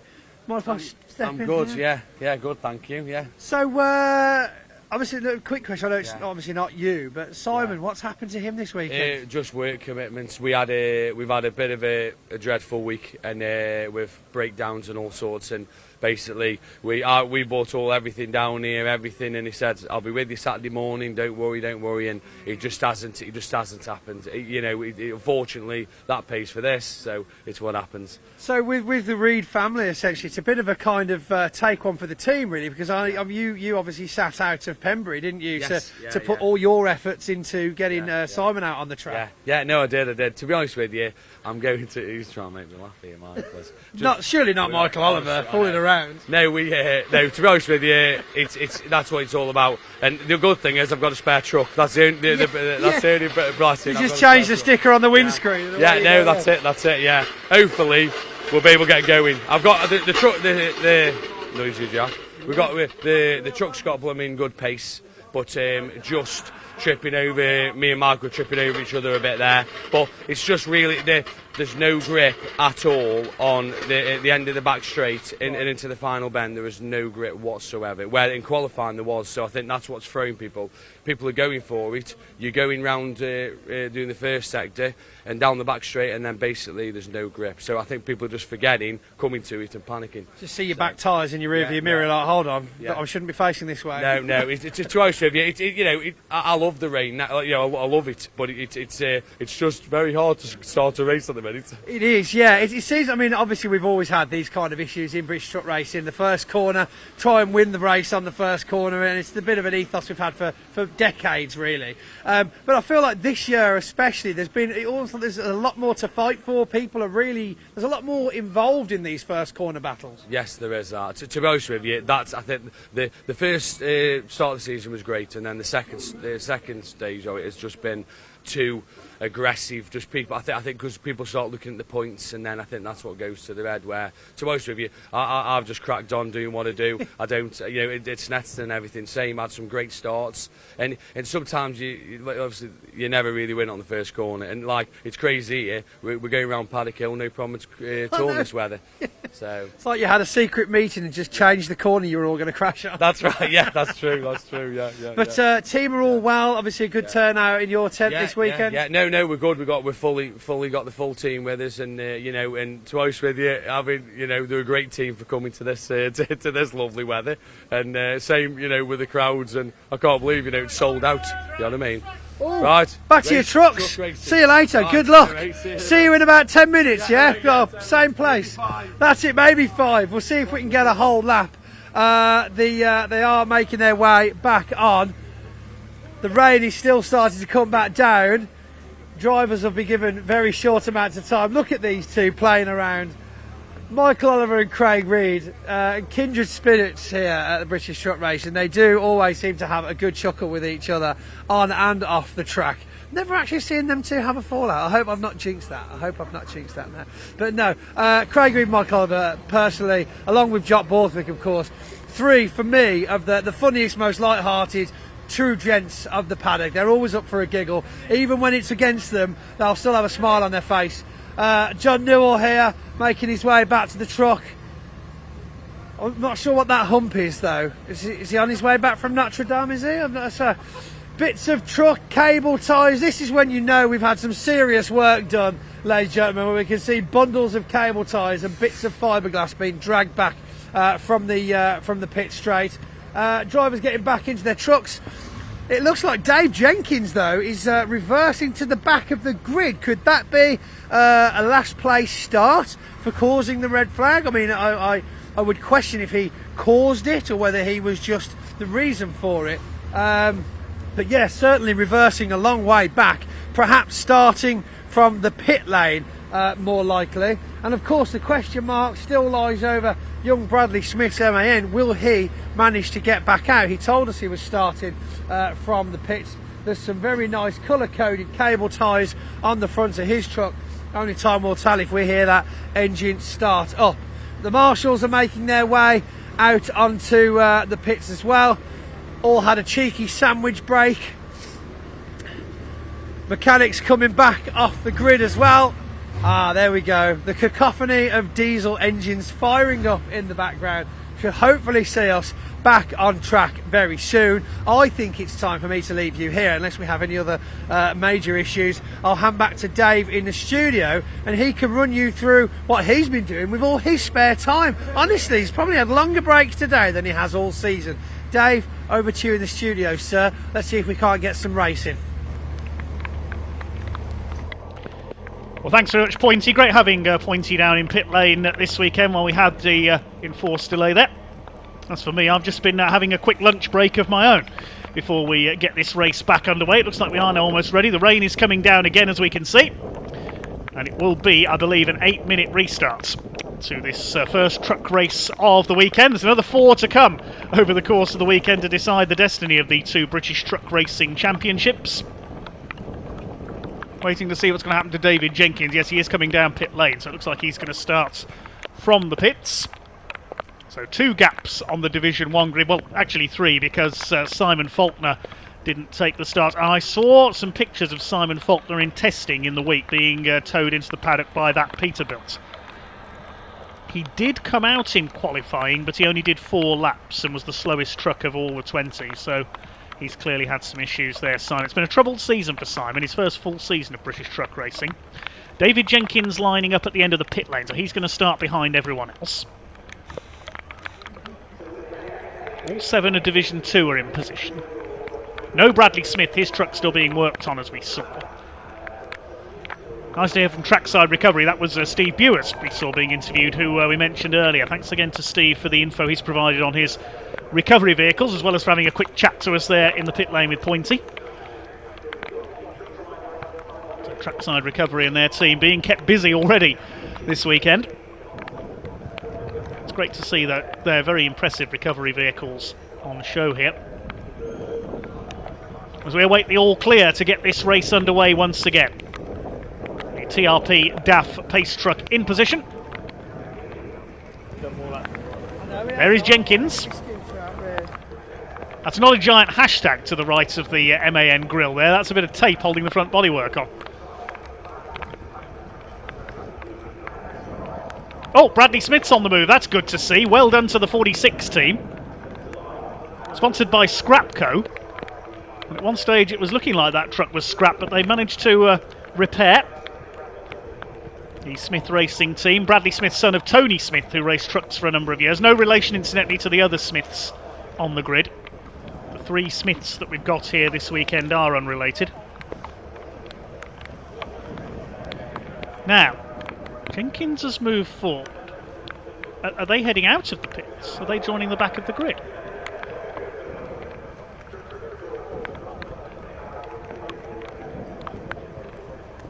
I'm not sure.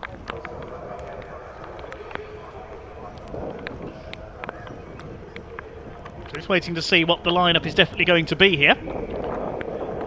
For truck race number 1, over 8 minutes around the Brands Hatch Indy circuits. We heard a couple of the drivers saying there that going to the end of the Cooper Straight and into Surtees and McLaren, the left and right that you can see in the background there is just no grip there whatsoever, so they're going to have to be so careful through there. Saw a couple of minis go off there as well and round towards Clearways.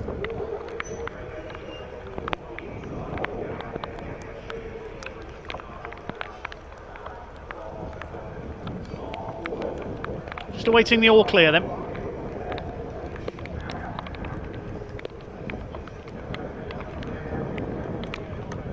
To get the 5-ton, 1,000 horsepower beasts back underway.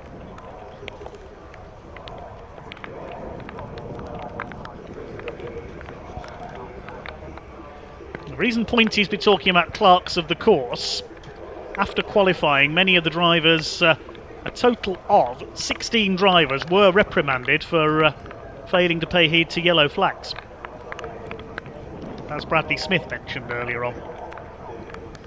No penalties being given, just a reprimand being given to the drivers. They must slow down under yellows. No overtaking. Now, are Jenkins and Bradley Smith on the way to the grid? Well,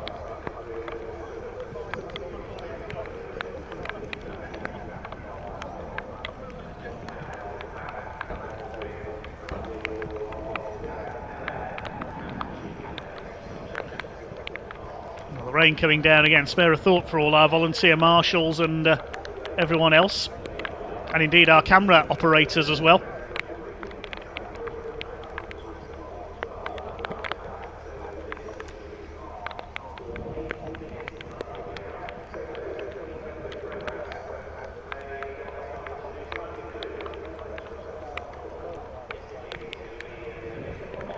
We haven't seen Jenkins or Bradley Smith come round, so I don't know whether they were waiting at the end of the pit lane or whether they've gone back to the paddock.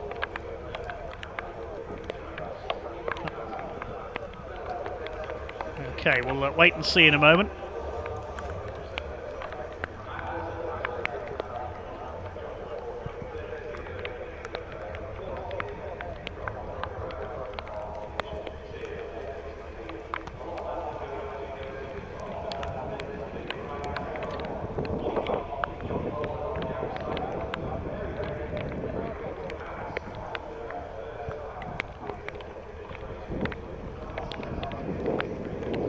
There we see Bradley Smith and David Jenkins just below the race control tower. They are indeed waiting to go out once this race gets underway.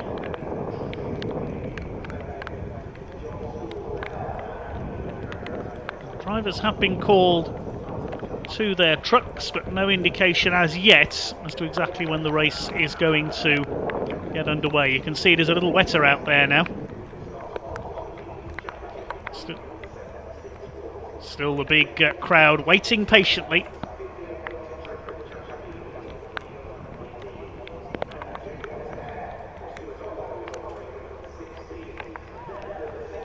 Plenty of attractions and sideshows here this weekend. We've got the fun fair in attendance, the show trucks, and of course many of the crowd here for that huge firework display. Now, the pace truck is moving away. It's time to go racing once again.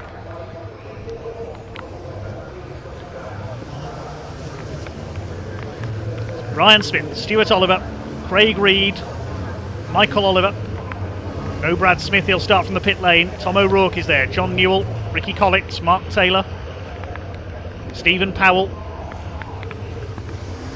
Simon Cole at the back. Good to have Simon back out. Used to race the Mercedes Beast, as it was known, in Division 2. Now moving up to Division 1. Jock Borthwick heads up Division 2. Simon Cole used to race in partnership with Team Hard, the touring car team. Among many other facets of motorsport they compete in.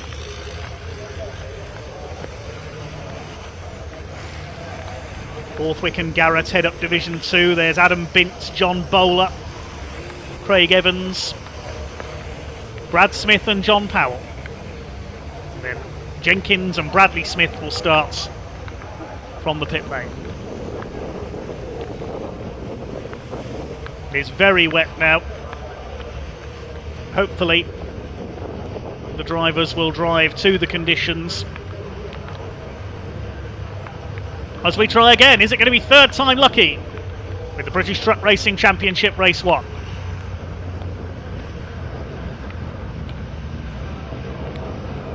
Ryan Smith and Stuart Oliver at the front. This reduced 8-minute race. Borthwick and Garrett in their MANs head up Division 2. Steam pouring off the water-cooled brakes already. Pace truck pulling into pit lane.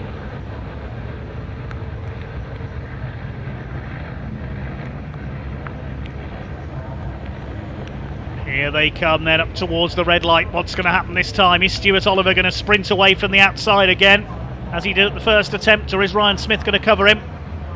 Here we go, the power comes on and we're away. And a much better start by Ryan Smith this time. He'll lead the way into paddock. Craig Reed covering the inside on Michael Oliver. Decent start by Tom O'Rourke in the lightweight MAN with some of its bodywork missing. Stuart Oliver sticking to the outside on Ryan Smith as they go up Halewood Rise for the first time. But it is Ryan Smith who's got the lead. Craig Reed slots into third place. You can see the spray has increased hugely.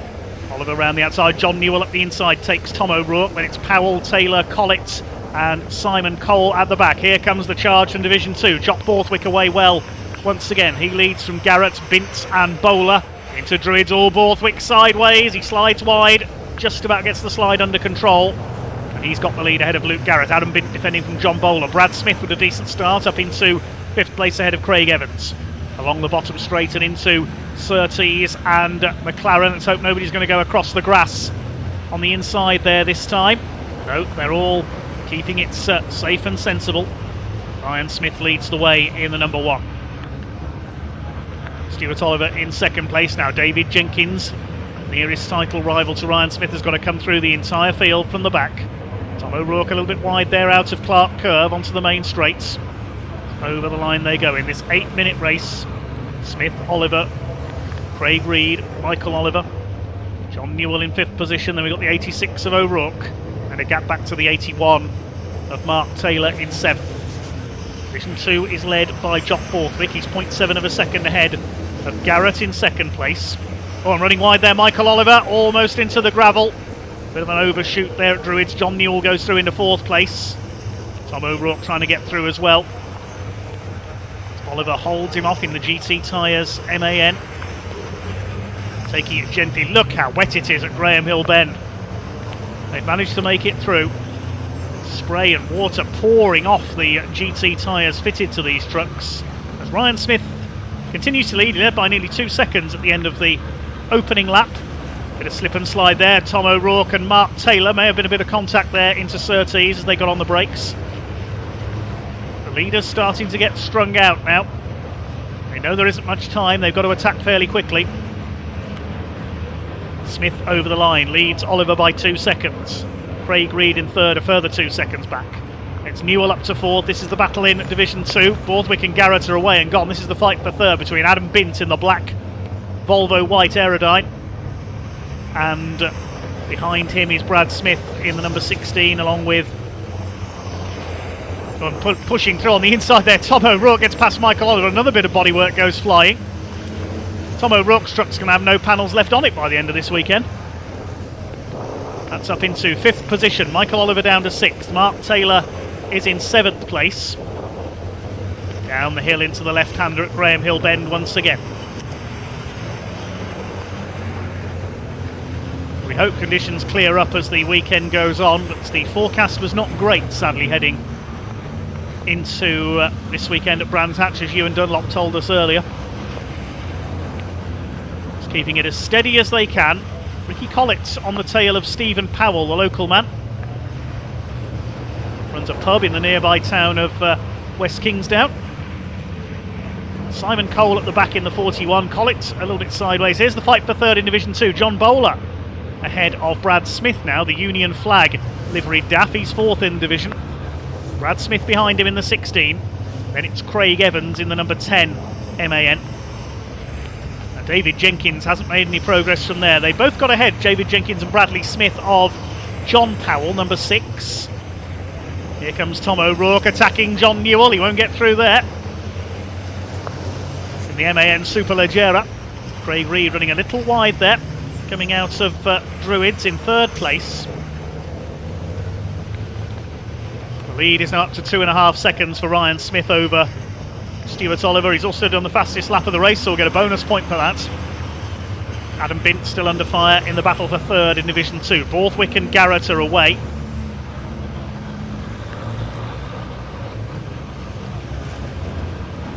Michael Oliver on the grass again. That's about the 3rd time he's done that today through Surtees. Need to be so careful through that's the slipperiest part of the circuit. He's got Mark Taylor on his tail. O'Rourke's pulled away, chasing now John Newell, the Yorkshireman in the number 18 MAN. Returned to truck racing a couple of years ago after a considerable absence. Mark Taylor having a look in the 81. Brabham Straight, absolutely a wash. These two being caught by Stephen Powell and Ricky Collett as well. Just under 3 minutes of the race to go. Ryan Smith seemingly on his way to victory.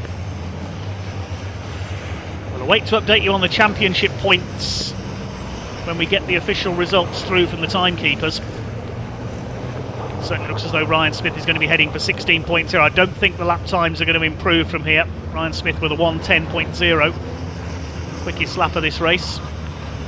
The Division 2 leaders are catching Simon Cole, and Luke Garrett is also catching Jock Borthwick. Garrett currently on 14 points. Now, who's done the quickest lap in Division 2? Yes, it is Jock Borthwick, the race leader. He's got Luke Garrett on his tail. They've got ahead of Ricky Collett in the 95. Now, these two MANs, as we said, they were up among the Division 1 contenders in qualifying overall. Jock Borthwick did a time that would have been good enough for the 3rd row if the two divisions were combined together. He's under pressure here. He's sideways there through clearways. Look at that. Yeah, at the back of the MAN, trying to come round him. It was more like a speedway bike through there. Steering from the rear almost. And Garrett senses his chance. He's having a look on the outside. He's looking for his 3rd Division 2 title this year. Borthwick looking for his 1st. They've got Ricky Collett on their tails, who I think has started more truck races than he's had hot dinners over the years. Simon Cole ahead of them in the 41. Collett up the inside. Now Luke Garrett won't like that because they're in different divisions, and he'll see Ricky Collett as interfering with their lead battle. He's got every right to do so, of course. They're free to race each other whatever class they're in. It's over a minute of the race to go now. This is helping Jock Borthwick. He may let Garrett dive up the inside there. Well, doesn't exactly let him. 2 wheels on the grass there for Collett. He's in the more powerful MAN in Division 1. He gets through back onto the tail of Simon Cole. So now Garrett is free to attack Borthwick again. Collett attacking Cole. Trying to get past the 41. Of course, Simon Cole coming into race effectively as a reserve when Simon Reed had to withdraw because only a maximum of 20 trucks can race at the same time at Brands Hatch. Well, there's our leader. We haven't forgotten Ryan Smith. He's leading by 5.5 seconds now. He's got the new fastest lap of the race. I said the lap times might not come down, but Ryan's just done a 1:09.782. So he is getting quicker in these wet conditions. He is heading straight for 16 points towards his championship cause, getting ever closer to that 7th consecutive title. Here's the battle in Division 2. Luke Garrett still having a go. Who's got the fastest lap in Division 2? It is still Borthwick. He'll be on for 16 points if he can hang on. The clock has counted down to 0. It is going to be checkered flag this time for Flying Ryan Smith. The Nottinghamshire driver comes in to pick up his first win of what he hopes to be 5 this weekend. He wins race 1 here at Brands Hatch. Now who's going to be second? Truck slowing there. That's John Powell being lapped, I think. Stuart Oliver comes over in second place. Craig Reed is going to complete the podium, and meanwhile we stay with the battle in Division 2 there. John Newell just beats Tom O'Rourke home. And the battle in Division 2, is Luke Garrett going to get up with Jock Borthwick? He seems to have the better of the grip onto the straights. It's going to be close here. Garrett's going to have a go up on the outside. Borthwick moves to cover. Garrett's up there on the outside. They're going to finish side by side. It's going to be a photo finish over the line. We'll have to go to the time because I think Garrett got it. He did. 0.078 of a second. Luke Garrett steals the win from Jock Borthwick with an outside run right on the finish line. Incredible. Right. Now time to turn to my Excel spreadsheets, put the provisional points in, and we can see what the championship standings are.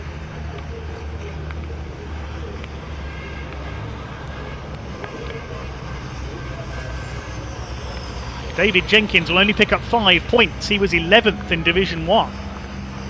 That's disaster for his title hopes. Oliver second. The other title contender, John Newell. He finished 4th, so he'll get 12. Ryan Smith gets 16. We'll see again there. There's that photo finish in Division 2. Right on the finish line. Look at that. That's the only portion of that race from which Luke Garrett led Division 2. But it was the most important 10 feet or so. And he's got the 15 points. Jock Borthwick will also get 15, 14 for second in class and a point for the fastest lap. But it's Ryan Smith the winner by just over 5.5 seconds ahead of Stuart Oliver. Craig Reed completing the podium, John Newell holding off Tom O'Rourke for 4th place, then Michael Oliver 6th, Mark Taylor 7th, Stephen Powell, Ricky Collett and Simon Cole completing the top 10. Luke Garrett, there we see it, 0.078 of a second, snatches the win in Division 2 from Jock Borthwick on the line, and David Jenkins only 11th in Division 2. That will spell disaster for his title hopes. Ryan Smith has almost done it. We'll go to the points in a moment. Bradley Smith takes 12th in Division 1 and 14th overall. Adam Bint 3rd in Division 2 and 15th. And the remaining finishers were John Bowler, Brad Smith, Craig Evans and John Powell. Right, let's do some mathematics. And Smith was 5th in Division 2. He gets 11 points. Craig Evans was 6th, he scores 10. John Powell finished a lap down, he had some problems. He gets 9 for 7th in Division 2. We'll confirm that in a moment and I'll update you on the scores when we've heard from Pointy down in Parc Fermé in a moment.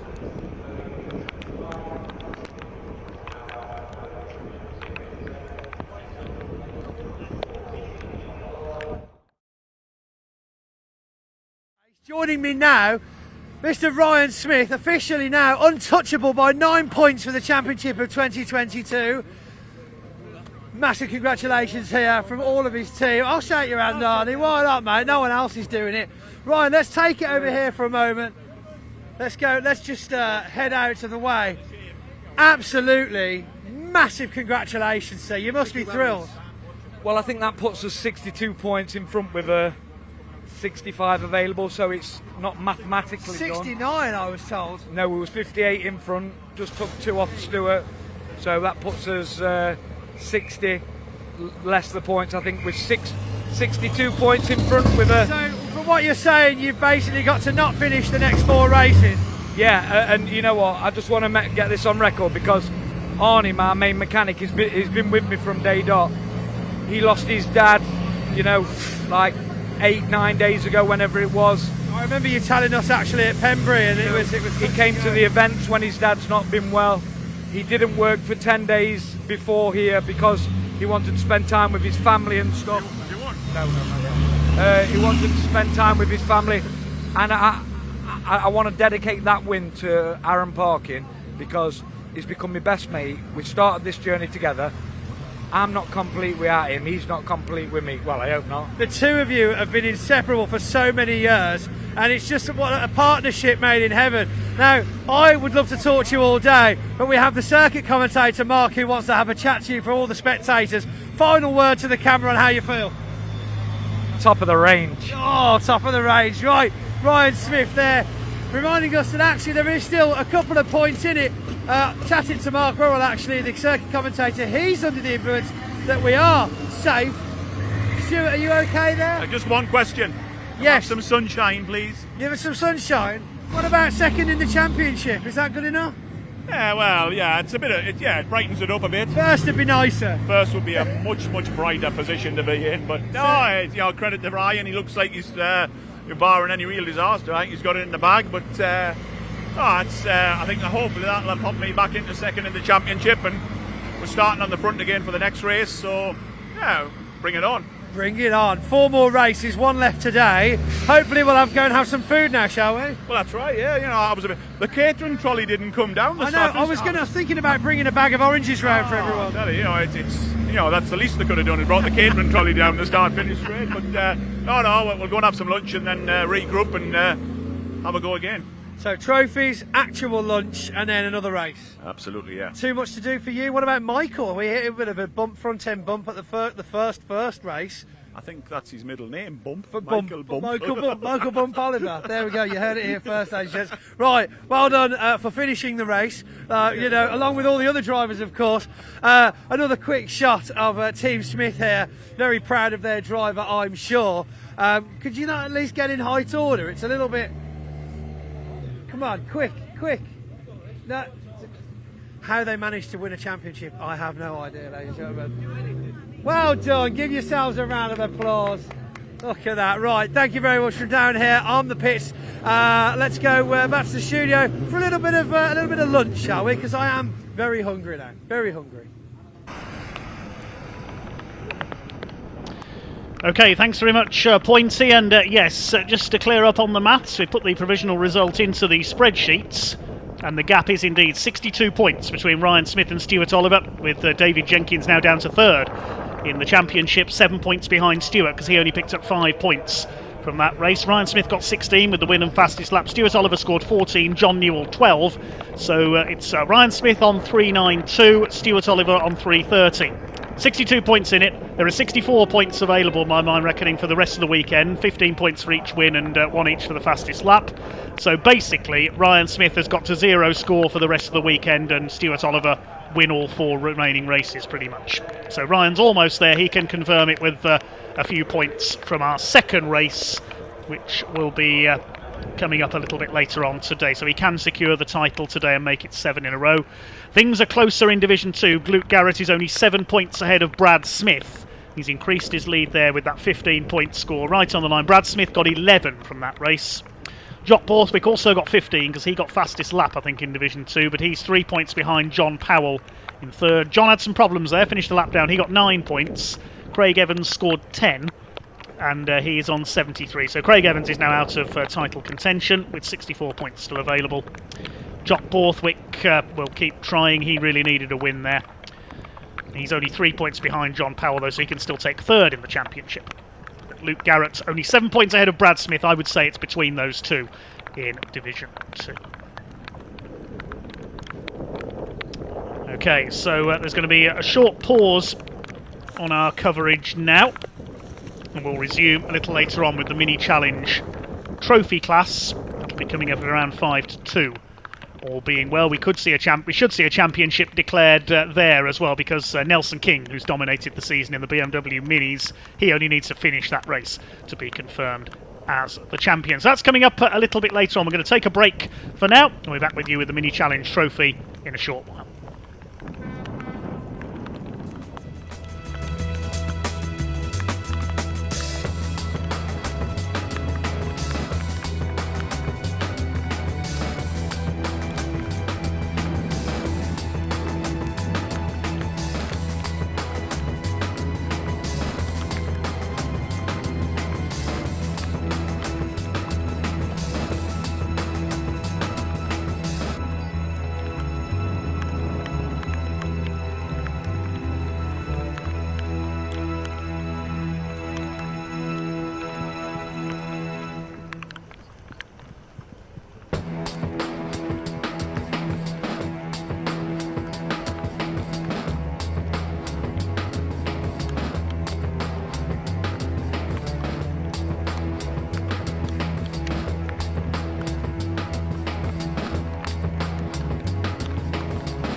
is Dave ahead of our first of 3 races this weekend in the Millie Challenge Trophy, sponsored by Quaife.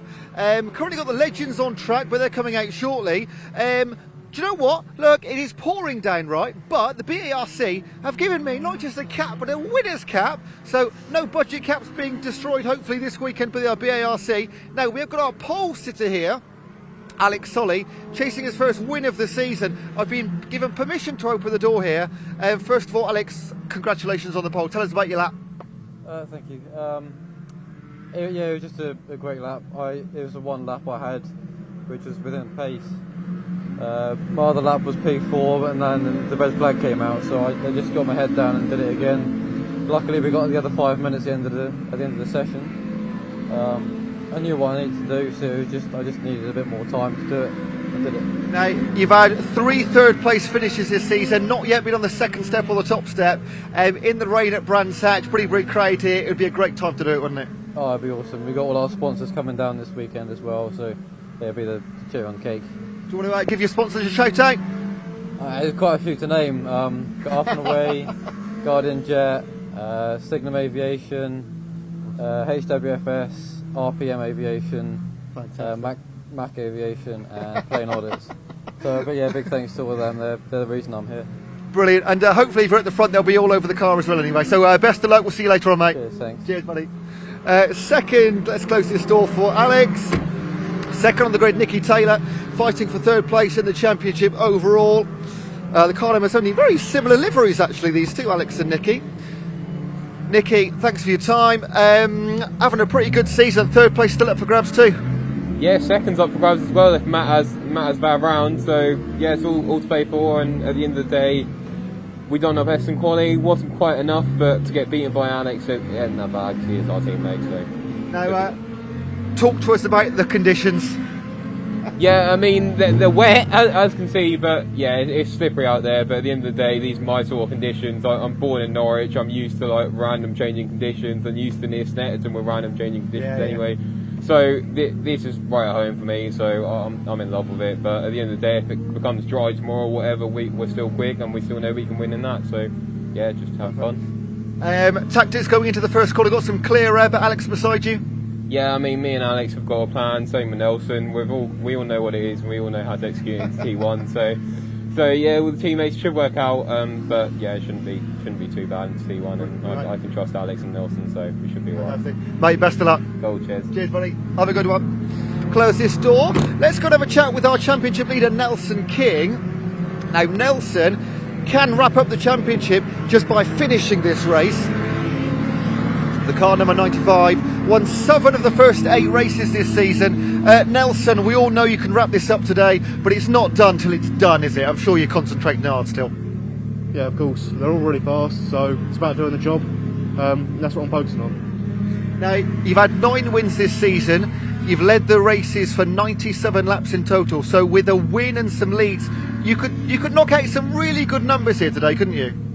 Yeah, of course. I think the numbers are nice, but overall I want the championship first, and then I'll focus on that. Yeah. Very, very sensible. Tactics in the race today, because the conditions are incredibly tricky, but we know you are one of the better drivers out here. Have you got like a plan for the race? Not really. I think my teammates are at the front as well, so if they want a race win, I'll let them have it. But it's about finishing the race here. Yeah. All right, mate. Best of luck, well done. Thanks. Cheers, buddy. And finally, if we've got time, I think we have, I'm going to go and speak to Matt Hammond here. Let's have a chat with Matt. Matt, an absolutely incredible time a couple of weeks ago at Snetterton. What can you take from those races into this weekend at Brands Hatch? I wanted to rain some more, to be fair. I wanted to chuck it down. Yeah. Let's have some more rain. No, it's difficult out there. We had a problem with the car in quali, which put me a couple of temps down. So we'll see how it goes. We're in the middle of it this time. So I've got some spray of the ones in front, so it's, they get their own back on me. Now, I know you've wrapped up the Directors' Championship. Ideally, you would have been in a position to still fight for the title. It looks like Nelson just got to finish this race. I mean, what are your tactics for this race? Just concentrate on yourself, or are you going to be chasing down Nelson, of course? Well, yeah, like I said in the last round, he's probably taking away unless something happens to him. I mean, it's 150 points plus a few fastest laps and stuff. Yeah. It's a massive gap to bring back. It's 97 points between me and him. I'm going for the win. Always. Always. And looking ahead to next season, because the second half of this season, you've been like a different driver compared to the first half. Are you already looking forward to next year and what you're going to be up to? Are we going to see you again in the minis?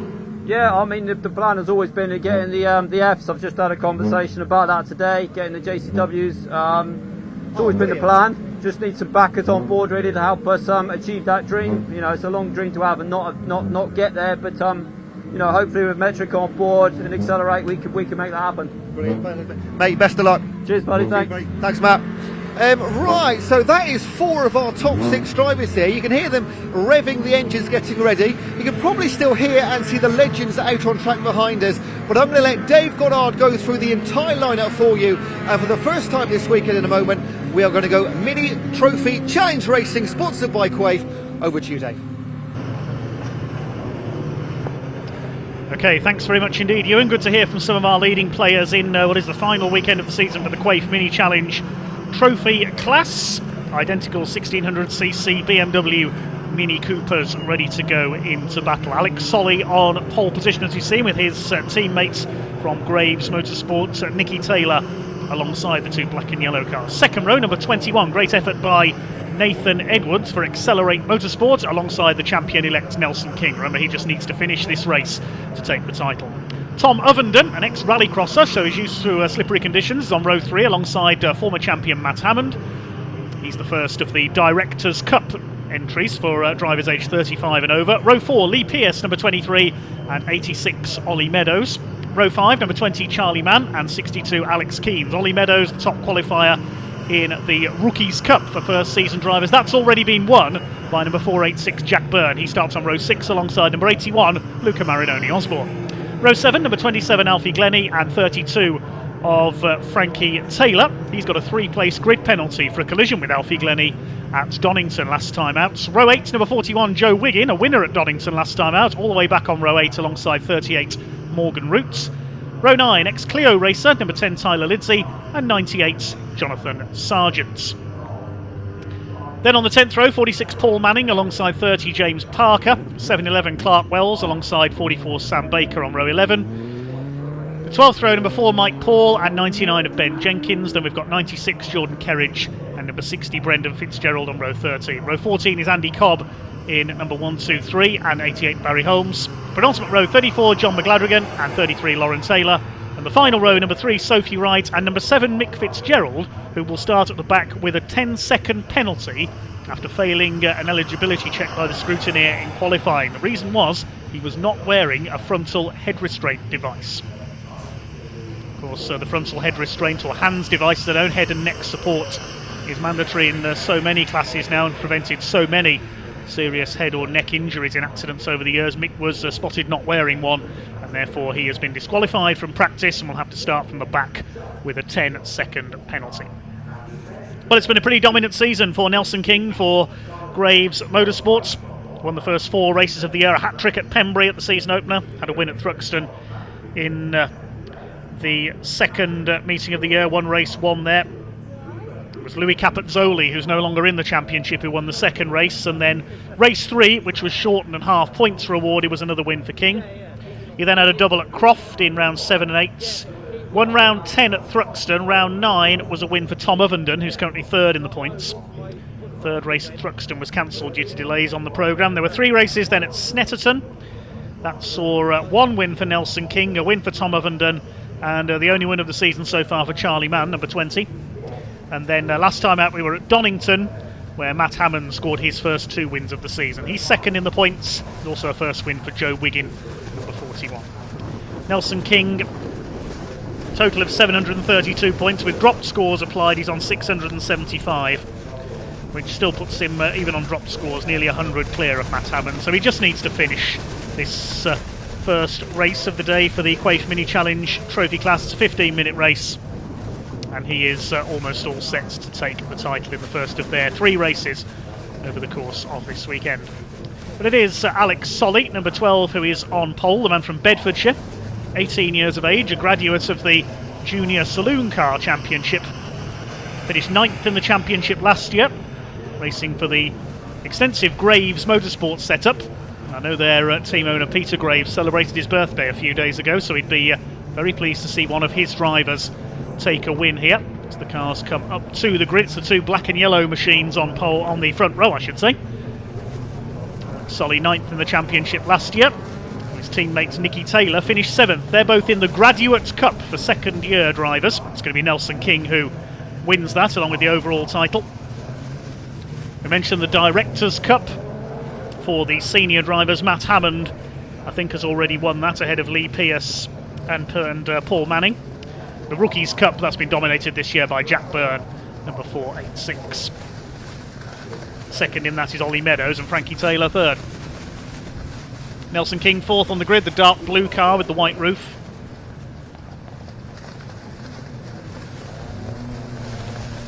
Good effort by Nathan Edwards for 3rd on the grid, local man from Tunbridge Wells. Works as a racing instructor. The 24-year-old was 13th in the championship last year.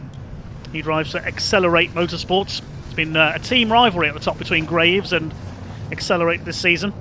Graves Motorsports have got Nelson King, Nicky Taylor, Alex Solly, also Alfie Glennie and Ollie Meadows further back in the field, and Ben Jenkins towards the back as well. 6 drivers for Graves Motorsport.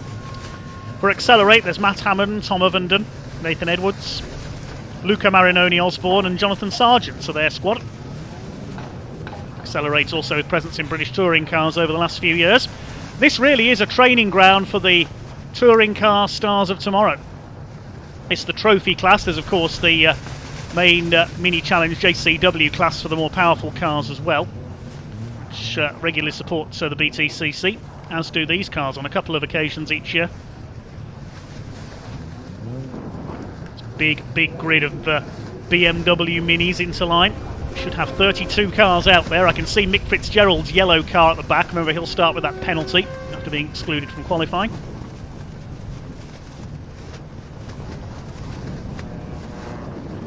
Frankie Taylor with that 3-place grid penalty after some contact in the last race at Donington.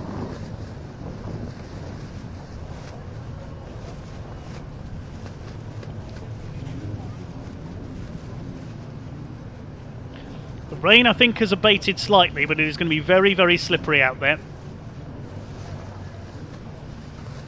Some of these racers, many of these racers, only in their teens. Matt Hammond saying he wants more rain in the run-up to this race. The 44-year-old from Salisbury. 3rd in the championship last year, was champion a couple of years ago. More than a couple of years ago, it was back in 2017 he won the title. Engineer for Accelerate's BTCC team, has tested a BTCC car in the past, so you never know, might see him in touring cars someday. Tom Ovenden, another locally based racer, will be worth watching as well. The 18-year-old from Canterbury, comes from a rallycrossing family. 2020 he won the British Junior Rallycross title, 6th in this championship last year. His family's business, Ovenden Allworks, involved in the reshaping of the Liddon Hill Rallycross circuit earlier this year, the home of Rallycross. It's been a few years since we've seen Rallycross at Brands Hatch, sadly. Still some elements of the old course are visible.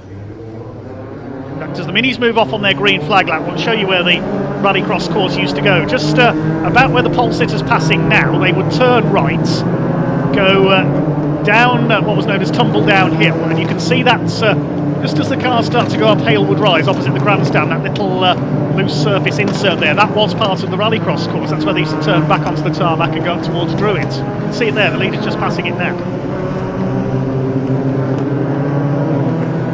So a little bit of the Rallycross course is still in evidence. They used to turn left through a gap in the barriers just after Druids and go along what's now the Spectator Bank.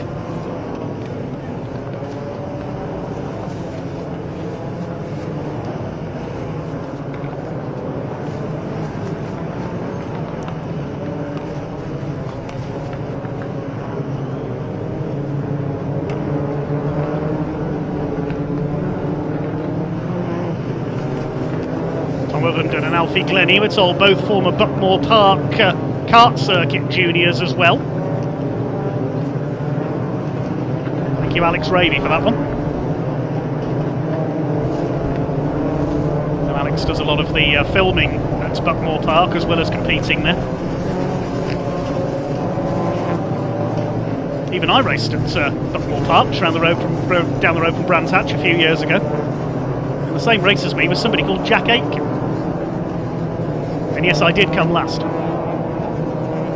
But anyway, we're almost ready for our first of 3 Quaife Mini Challenge Trophy category races this weekend. Alex Solly in the black and yellow Graves Motorsport car on pole. Snatch pole position at the end of the session with a lap of 1 minute 1.622, just a few hundredths quicker than his teammate Nicky Taylor, the security alarm engineer.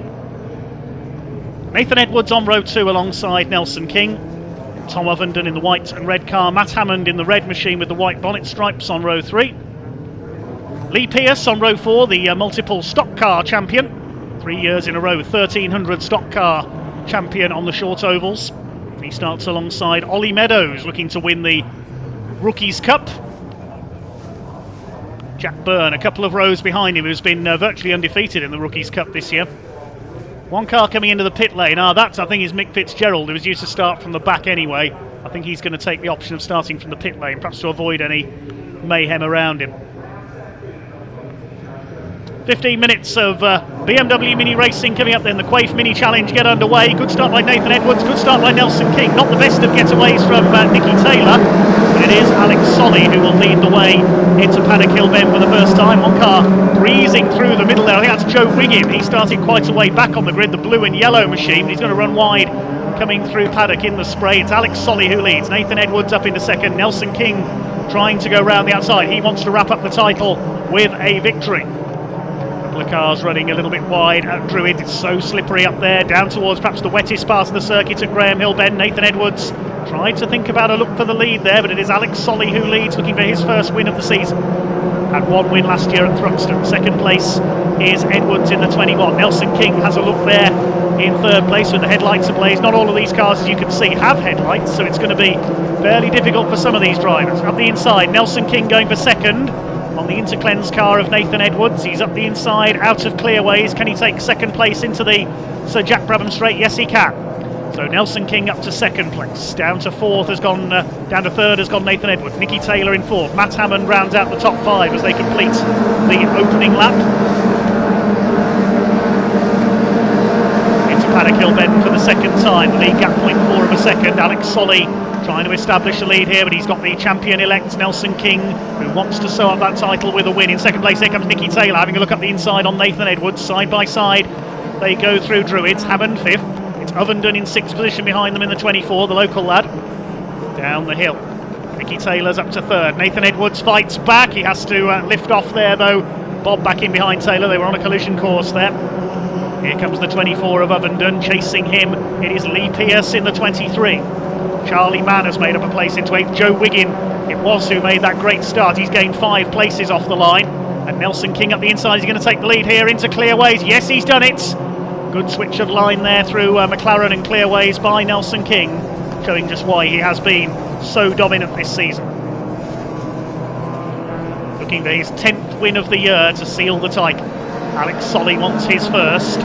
Nicky Taylor has yet to win this year as well. He's been consistent on the podium in most rounds. Trying to close back up here, the 2 Graves Motorsport cars, 3 Graves Motorsport cars running 1, 2 and 3. Nathan Edwards in 4th place in the number 21 for Accelerate Motorsports. Through the highest part of the circuit, then it's down the drop into Graham Hill Bend. Nelson King, number 95, leads Alex Solly. Any further movers and shakers in the pack that time? Charlie Mann's gone ahead of Lee Pearce up into 7th place. Charlie Wild Thing Man, as he's known. His grandfather was a member of the Trogs, who of course had a big hit with Wild Thing back in the day. That's him in the red car, number 20. 1 win this year. Ovenden goes out wide. He's had, I think, 2 wins this season. This one at Thruxton, one at Snetterton. Green flag waving there. Somebody's had a problem further background at Surtees and McLaren, I think. There, I didn't see who it was. Who's dropping down the timing screen as they come over the line. Doesn't look like anybody is, so somebody just had a quick moment there. Leaders plunge through Paddock Hill Bend, then up Halewood Rise. Running a bit wide there, Nathan Edwards in 4th place. He's got Matt Hammond tracking in, the 2017 champion. Ovenden 6th. There's Charlie Mann in 7th. Lee Pearce, Jack Byrne, and Joe Wiggin rounding out the top 10. Car in the gravel at Clearways, we're told on the timing screen. So there's nobody dropped down the timing screen. Everybody completed lap 3, so somebody might have just run wide. There is one car showing as having only completed 1 lap. Lauren Taylor, number 33. So we'll see if it's her that's in the gravel there. Take a look as the leaders go through. Yes, there's the car on the outside, so it looks like it's Lauren Taylor that's gone in there. I did see a yellow flag waving briefly, but I wondered if the car had recovered. Over the line come the leaders then. Nelson King, Alex Solly, 1.3 seconds near enough now the gap. There's another car off, that's James Parker, number 33, number 30 rather, that's at McLaren. James Parker, who we saw complete part of the race at Donington with his boot lid open, has had problems again. John McGladrigan's been delayed somewhere as well, as it's getting busy between Hammond Ovenden, Nathan Edwards and Charlie Mann. This is the fight for 4th place. That's the battle for 2nd, but Nelson King is pulling away into Graham Hill Bend. Hammond, who said he wants to move up to the more powerful JCW class next season, the John Cooper Works class. Top line of the mini challenge. Chasing now for 4th position on the back of Edwards. Tom Ovenden 6th, the local man. Then we have got Charlie Mann in 7th. EPS 8th, there's Lauren Taylor's car. Sponsored by Halfords, might need a trip to Halfords to repair that, and the safety car is coming out to retrieve that car, so the officials deciding that Lauren Taylor's car is in a dangerous position. Race being brought to a halt. Number 34, John McGladrigan, might have been involved there because he's come into the pits.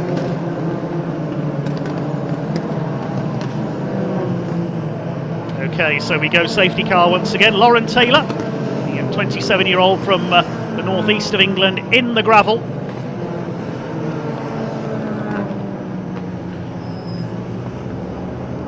There she is.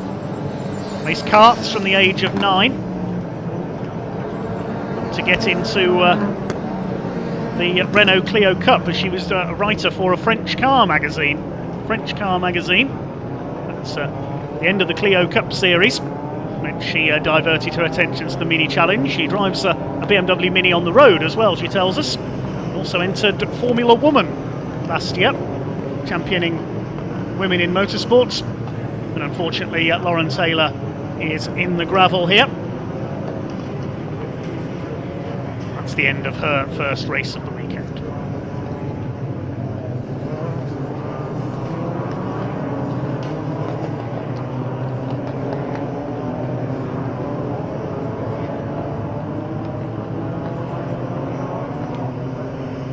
Nelson King behind the safety car, then his progress checked. He was about 1.3 seconds clear when the safety car came out of Alex Solly, looking for his first win of the season, as is Nicky Taylor in 3rd. And Nathan Edwards in 4th. So it's Graves Motorsports 1, 2 and 3, based in Essex.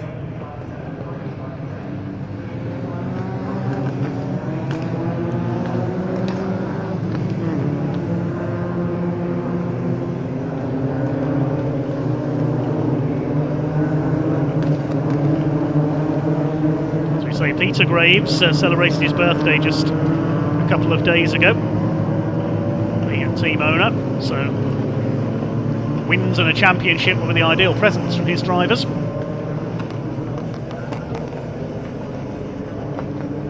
Looking at the class leaders, King leads the Graduates Cup, the Directors Cup is led by Matt Hammond, the Rookies Cup, Jack Byrne has got through into the lead, he's 9th. Where's Ollie Meadows? He's down to 11th. Some drivers, as you can see from our graphic there, racing in 2 of the classes. Directors' Cup and Rookie, so a senior rookie, that's the number 123 of Andy Cobb. And Directors and Graduates Cup for senior drivers in their 2nd season. Number 88, Barry Holmes, leads there, ahead of Mick Fitzgerald, while John McGladrigan is now in the pits. Fitzgerald, where's he made it up to? 30th place, having started from the pits in the LDR Performance Tuning car. That's Lawrence Davies' team. Former Legends champion before turning to minis. Marshall's gathering round to retrieve Lauren Taylor's car. I imagine the Ford Ranger pickup will be down there to pull that away. Notice Lauren's got the black cross on the yellow background on her car. That means novice, you wear that for your first 6 motor races. How deep it's dug itself into the clear ways gravel. No clear way out of there. Pack heads through. Hopefully that won't deposit too much gravel on the circuit. We'll keep her over to one side, and the marshals will sweep up the detritus. Yeah, there is the trackside recovery Ford Ranger.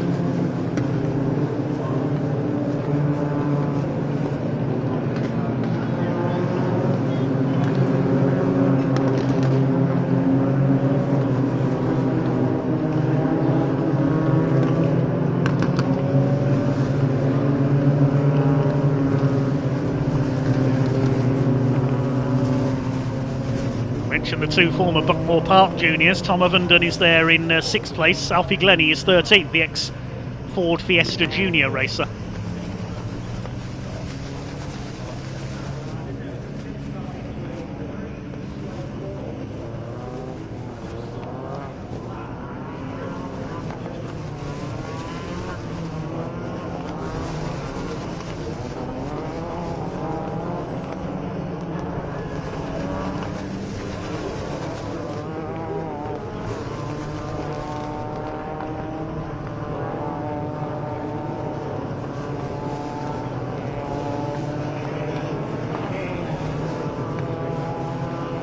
Under 5 minutes of this race to go then. The first race of the weekend for the Quaife Mini Challenge Trophy class.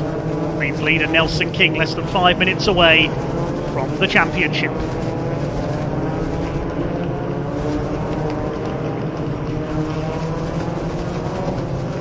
One, two, three there. That is Andy Cobb in the blue and orange car, the Gulf lookalike. There seems to be, at every race meeting in the UK, there seems to be at least one Gulf liveried car, doesn't there? There's Joe Wiggin. Where's he made it up to from further down the grid? 41st. No, number 41's his number. 10th place he's in. Sorry about that. Reading the wrong column on my timing screen. With James Parker, he's got going again. We go back to green. Safety car is in pit lane. The super starts by Nelson King. Charges away down into Paddock Hill Bend. Nicky Taylor and Alex Solly still together. Solly just ahead in 2nd place. Nathan Edwards in 4th. Matt Hammond rounding out the top 5. Towards Druid, still very, very slippery indeed. Just take it easy, the tyres will not be as warm as they were a few laps ago. They've been trying to weave around, keep the tyres and brakes warm under the safety car. Splash their way through Graham Hill Bend. King leads us. Solly, Taylor, Edwards, Hammond, Ovenden, Charlie Mann in 7th place. Have we had any positions change on the restart? It doesn't look like it.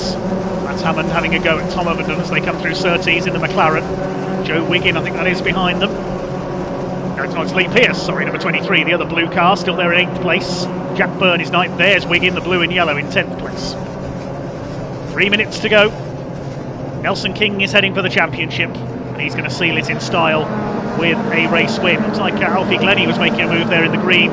Number 27 further back, attacking Luca Marinoni Osborne as they came out of clearways.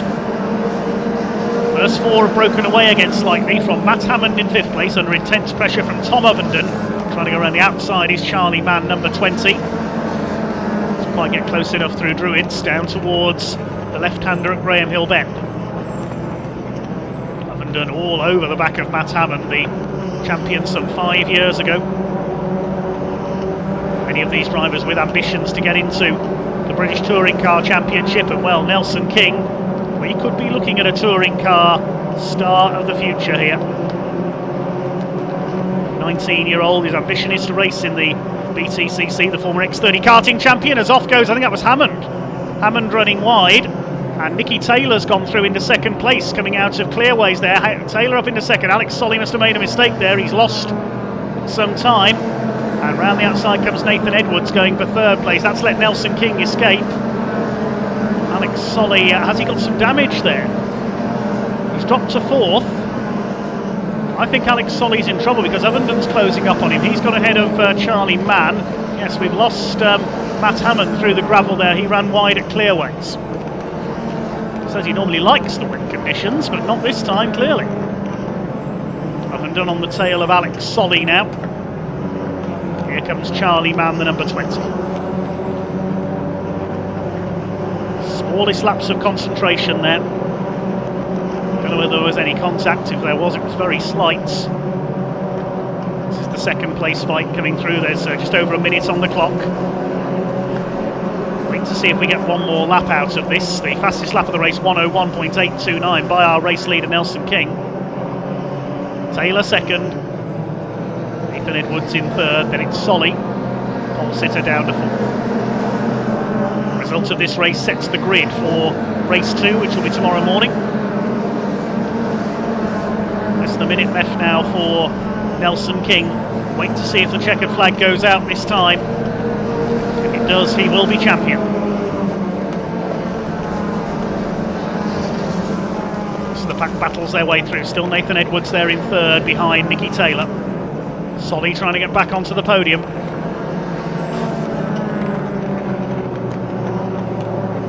On Cooper Straight they go. There's 20 seconds left on the clock. It's going to be touch and go, I think, whether it's checkered flag this time. But surely Nelson King now is heading for the Mini Challenge Trophy title. Come up towards the line. We'll wait to see if the checkered flag goes out. The clock is about to count down to 0. I think it is going to be checkered flag this time. The lights are flashing on the 95 car across the line. Nelson King takes the checkered flag and wins the Mini Challenge Trophy title. Second goes to Nicky Taylor. Nathan Edwards is third. Alex Solly fourth. Ovenden fifth. Charlie Mann sixth. Then Lee Pearce, Jack Byrne, Joe Wiggin and Matt Hammond after his brief off complete the top 10. And your Quaife Mini Challenge Trophy champion is number 95 Nelson King for Graves Motorsports. Taylor makes it a team 1-2. He didn't quite lock out the podium. With Accelerate Motorsports, Nathan Edwards taking third place. But Nelson King, he wanted to seal the title with a win, and that is exactly what he has achieved. Nelson King, your Mini Challenge Trophy category champion for 2022.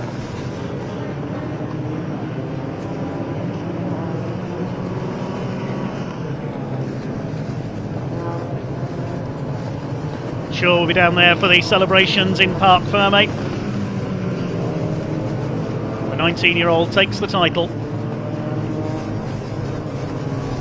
Nicky Taylor matches his best result of the year so far in second place. The gap was just over 2 seconds at the flag between the two of them. Nathan Edwards completing the podium.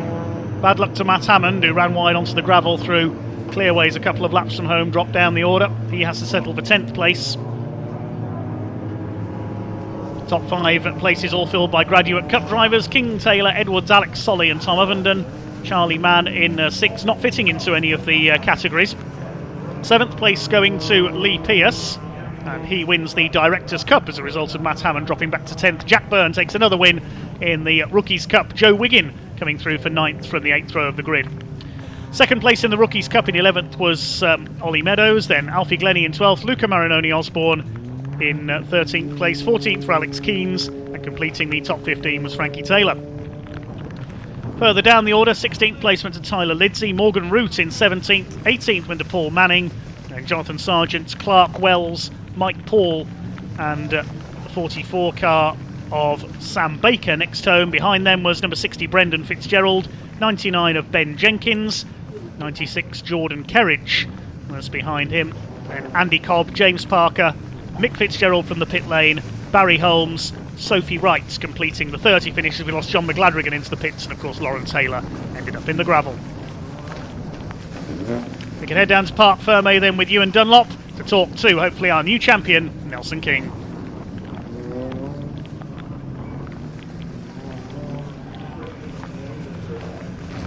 Cheers, Dave. A very emotional Parc Ferme down here. We've come inside actually because it is absolutely teeming down now. Nelson King, 10th win of the season, over 100 laps led, and you are the official 2022 champion, mate. How does it feel now? Feels incredible. I can't really describe it. I was up all night since like 2 o'clock this morning, not getting any sleep over it, but God, what a feeling. Because it was almost nailed on, but you had to get across the line. So are you out there? It was another perfect performance. You didn't get away perfectly, but you're sort of in the lead within about the 4th lap. And as you've done so many times this season, you never look like giving it up. No, I felt pretty confident out there. The wet is my favourite condition, and I felt quite comfortable. And as soon as I got in the lead, I just thought, thank God. I thought I can go. Hopefully, I'll win this race. Hopefully, I'll win the season. It was amazing, honestly. I mean, it's been a great season. It was great to see you guys sort of high-fiving each other. It's such a great atmosphere down here. I'm sure you got a lot of people to thank as well for this season. Oh, of course. My two big brothers, Lewis and Levi, they do so much for me, along with my dad, my mum, my nan, who's watching at home. I hope she's enjoying it. We've got a lot of people up in the box day sponsors who have joined this weekend. I hope they've enjoyed it, and especially my team. I know it looks like there's one driver, there's so many people. Dave, Sam, Max, Alex, Carl, everyone's done an amazing job. My mechanic Sam have been absolutely amazing this year. Same with Damaco Engines. Honestly, the list can go on and on. I just can't honestly believe it. Amazing, mate. 2 more races to go this weekend. You should enjoy yourself now. Yeah, of course. I was trying to enjoy myself with that one. I really did. Yeah, I think finally time to let my hair down and have a good 2 races. Mate, massive congratulations, well done. Thank you. Cheers, buddy, well done. We've got another mini race coming up, but I'm going to try and speak to our drivers here. Nicky, congratulations. I know it's not a win yet, but it's another second place. Great racing for you. It's fine, I'm just made up for Nelson at the end of the day. I saw him over the line, I was like, oh, come on, well done, mate. But literally, it was just fun, just being out there. I was struggling so much in the last corner with grip though, because I could see visibly throughout the first two sectors I was gaining on people, and then it would just be demoralising because the minute I got into the last corner, it literally just aquaplane or slide every single lap.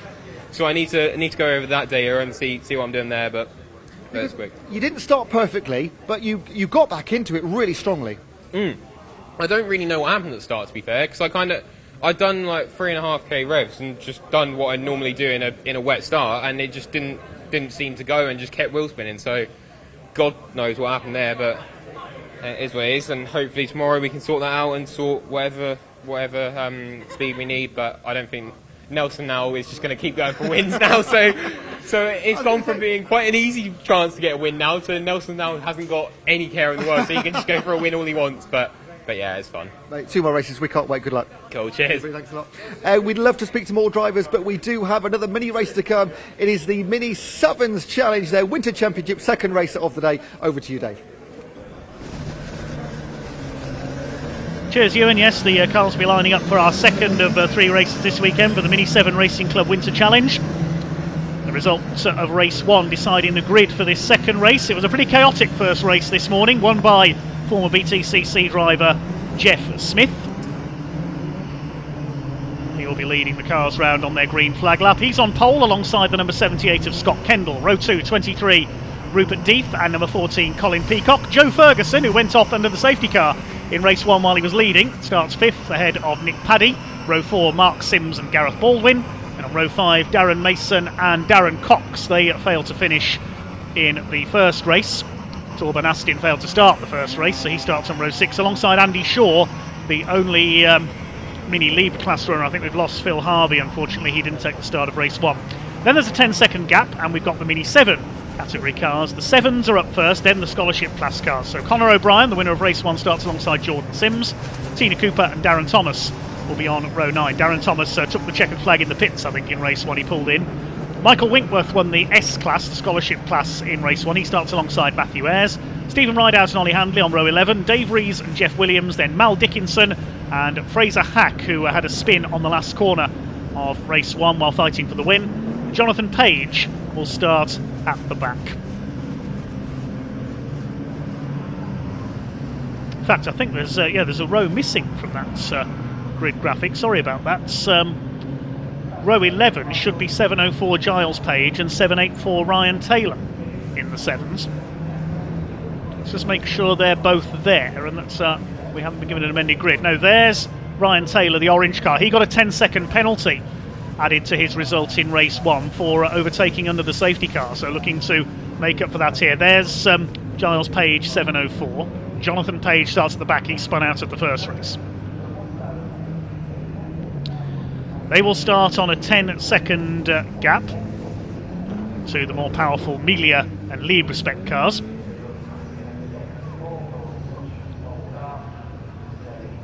Jeff Smith in the pale pink car on pole, alongside the pink and blue. Pink seems to be quite a common colour, doesn't it, in mini racing? Got the pink and blue of Scott Kendall, similar livery to Conor O'Brien at the front of the 7s. That's more purpley pink car of Joe Ferguson. And in salmon pink, Jeff Smith on pole.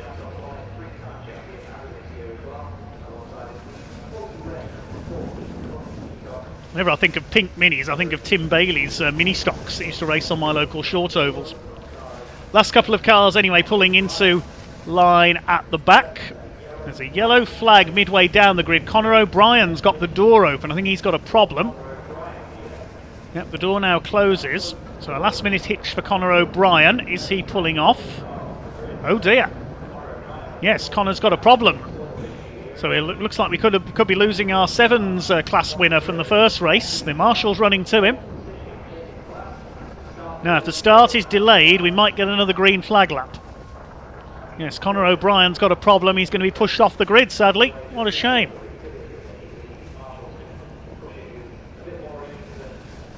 He'll probably be pushed into the pit lane exit, I think.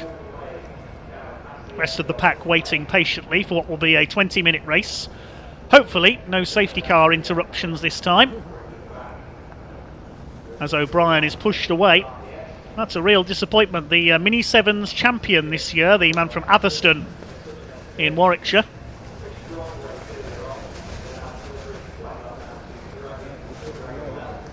Certainly have to be quick to beat Mike Jordan to a title, and that's what he did this year.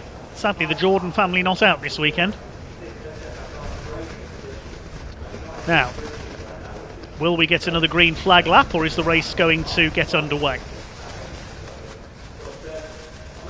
Jeff Smith on pole alongside Scott Kendall. Rupert Death, the Miglia champion this year, alongside Colin Peacock on the second row.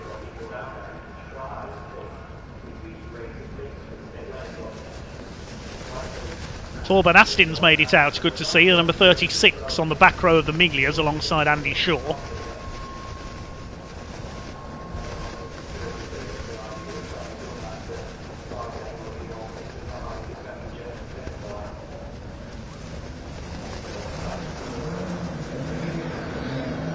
Like we are going to do, yes, another green flag lap. The race will be reduced to 18 minutes as a result of the delay, just to keep to the timetable. So another formation lap to keep the tyres warm, these Dunlop tyres. Dunlop and Mini Spares, the partners of this championship.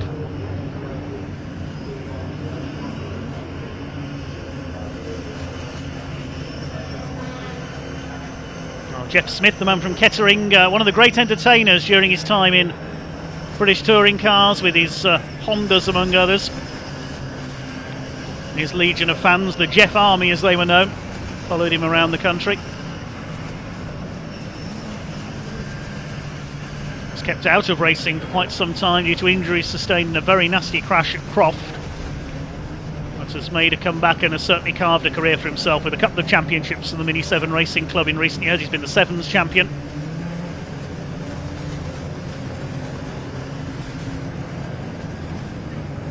He's certainly one of the, not only the longest established, but some of the most enjoyable one-make racing in the UK seen from these cars. And they'll probably just have to hope for better weather for their third race tomorrow.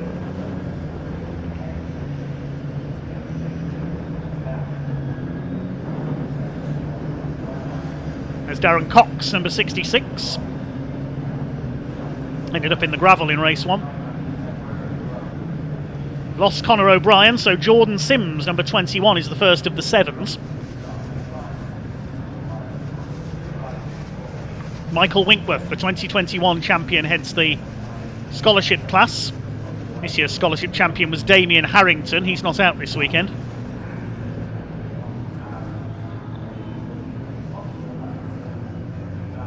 Fraser Hack, watch for him in the yellow car. Last bend spin in race 1, denying him a finish. Okay, the marshals get them into line again. Now, the grid's a little bit out of line, I think, there. Yeah, Nick Paddy in the grey car should be next to Joe Ferguson. Yep, that's correct, Nick. The rest of them now move forward. Jordan Sims into line. There's an empty space next to where he is, where Conor O'Brien should be.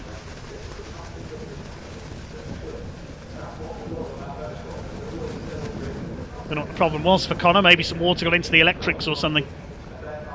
Everybody in position then, ready for what will now be an 18-minute race for the Mini 7 Racing Club Winter Championship, supported by Dunlop Tyres and Mini Spares. We are underway, and a good start by Jeff Smith.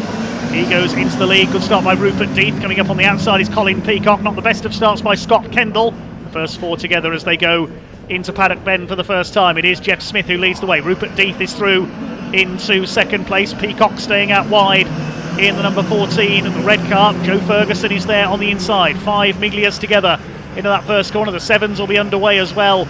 Further back, here they are. It is Jordan Sims who leads. Michael Winkworth's come through into second place in the first of the scholarship cars. Darren Thomas in third place in the number 2. Blaze of headlights as they head up into Druids. There's somebody off there. Oh, Torben Astin's in trouble again in the 36. He's come to a halt again. Problems from earlier on recurring, I think. Everybody else has got round Druids okay. Dave Rees at the back in the 777. Here are the Miglia leaders. Tricky to track this one with 2 races in one. Fight is on for third place. Joe Ferguson up the inside. Colin Peacock always takes the wide line there at Clearways, but he could lose out to Joe Ferguson. He keeps his foot in, just about holds the place at the moment behind Scott Kendall, but it's Smith who leads. Death in second place. Here comes Colin Peacock, going to go for the outside into Paddock. That's a brave move from the veteran. Side by side, up on the high line is Peacock. Scott Kendall defending the inside, but there's yellow flags there. Peacock will get the move done though brilliantly before they hit the yellow flag zone for the stranded car of Torben Astin. Comes from a Mini racing family. Kane Astin has been a regular winner with the club over the years. So seen Damon Astin find success as well. Torben, the latest generation, he's a former junior saloon car racer. There's Andy Shaw in the lone Libra class car, and he's being caught by the 7s. Meanwhile, here comes Michael Winkworth. Has a look at the inside of Jordan Sims, number 21, looking for what I think will be his first Mini 7 victory. To continue his family tradition, leads the way. And look, Fraser Hack already from the back of the grid is up into third place in the 7 division. Catching Andy Shaw, the lone Mini Libra class car. I think he pretty much lets them through there coming through Graham Hill Bend. He's the only Libra class car up there with Phil Harvey having had problems in qualifying, I think. Michael Winkworth is surely going to attack here to try and go past Jordan Sims as they make their way through Surtees. Oh, and sideways there, that was Darren Thomas. And Fraser Hack goes through, so does Winkworth. It was Darren Thomas who was up there, not Jordan Sims, sorry. So it was Darren Thomas that had come through to the front there. Identical, those two cars, the green cars with the white flash down the side. So it was Thomas who was up there in front, but not anymore. Here are the leaders overall in the Miglia class. Rupert Death chasing Jeff Smith for the overall lead. Third place is now Joe Ferguson. He's got ahead of Scott Kendall. Colin Peacock has dropped back to 5th place. Then behind them is Mark Sims in the other green car, the number 20. Ferguson goes wide, Kendall goes sideways, and Jeff Smith goes on in the lead. Can Rupert Death catch him in the Swift Tune sponsored cars? Of course, Nick Swift, one of Britain's most famous Mini racers and tuners. He can drive a Mini so sideways, it almost looks like it's going backwards sometimes. Nick Paddy is 7th, Darren Cox 8th. Then we've got to get back to the 7th battle. There's Gareth Baldwin, though, in 9th place, number 22. Darren Mason still going in the 47. Here are the 7s. Ryan Taylor. Now, he said he's an ex-national mini-stocks racer. Chasing Darren Thomas, number 2. We don't want any contact in this one, though. Darren Thomas has taken some contact. Look at the passenger door. That's been pushed in. And in behind them is one of the Page family. I think that's Giles Page, number 704. They've raced classic minis for a number of years. We hope to have 3 of them out here this weekend, but Andy Page unable to race. Giles goes to the outside. This is a battle for 13th place overall, I think. Yes, looking down the timing, 13th overall. It's Fraser Hack who leads the 7s in 11th overall. Darren Thomas still leads the regular 7 category, that's the green car. The rest are scholarship drivers. Jordan Sims in there behind. It's just been taken by Matthew Ayres in the grey number 758. Jeff Williams behind them. Brilliant battling from the Mini 7s here. Apologies for mixing up Jordan Sims and Darren Thomas earlier on. You can see their cars, except for the grills, are identical. Slip and slide their way around Brands Hatch. Just over 13 minutes of this race to go. Jeff Smith continues to lead. Ryan Taylor out wide. He's on the curb. Just about saves it. 746, that's Ollie Handley trying to catch this group. keeping it nice and steady. Side by side further ahead, that's Darren Thomas making a move on Matthew Ayres. He's got back ahead. Chasing now Giles Page.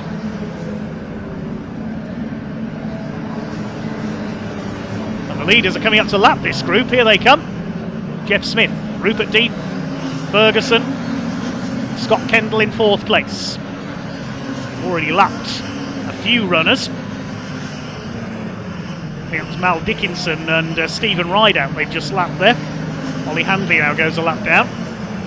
Wiper flailing away on Rupert Death's car as he tries to chase our leader. The lead gap was 0.8 of a second last time through between Jeff Smith and Rupert Death. Joe Ferguson in that very bright pink car is up there in 3rd. They lap Jeff Williams now in the 766 and Jordan Sims.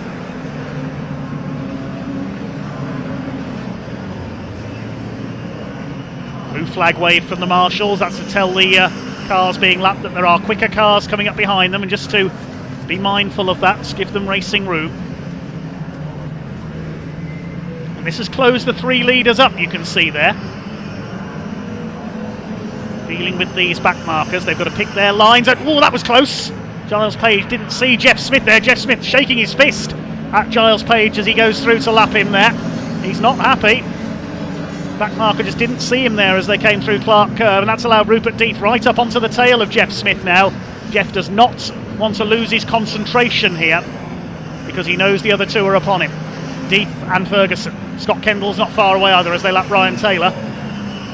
Through Druids, there's another Mini 7 S-Class car ahead waiting to be lapped there. They've got to pick their moment. It's the number 704 car. That's another of the Page family. They go through. That is Giles Page. It was Jonathan Page, the other one further back. 11 minutes of the race still to go, so we're not even at halfway yet.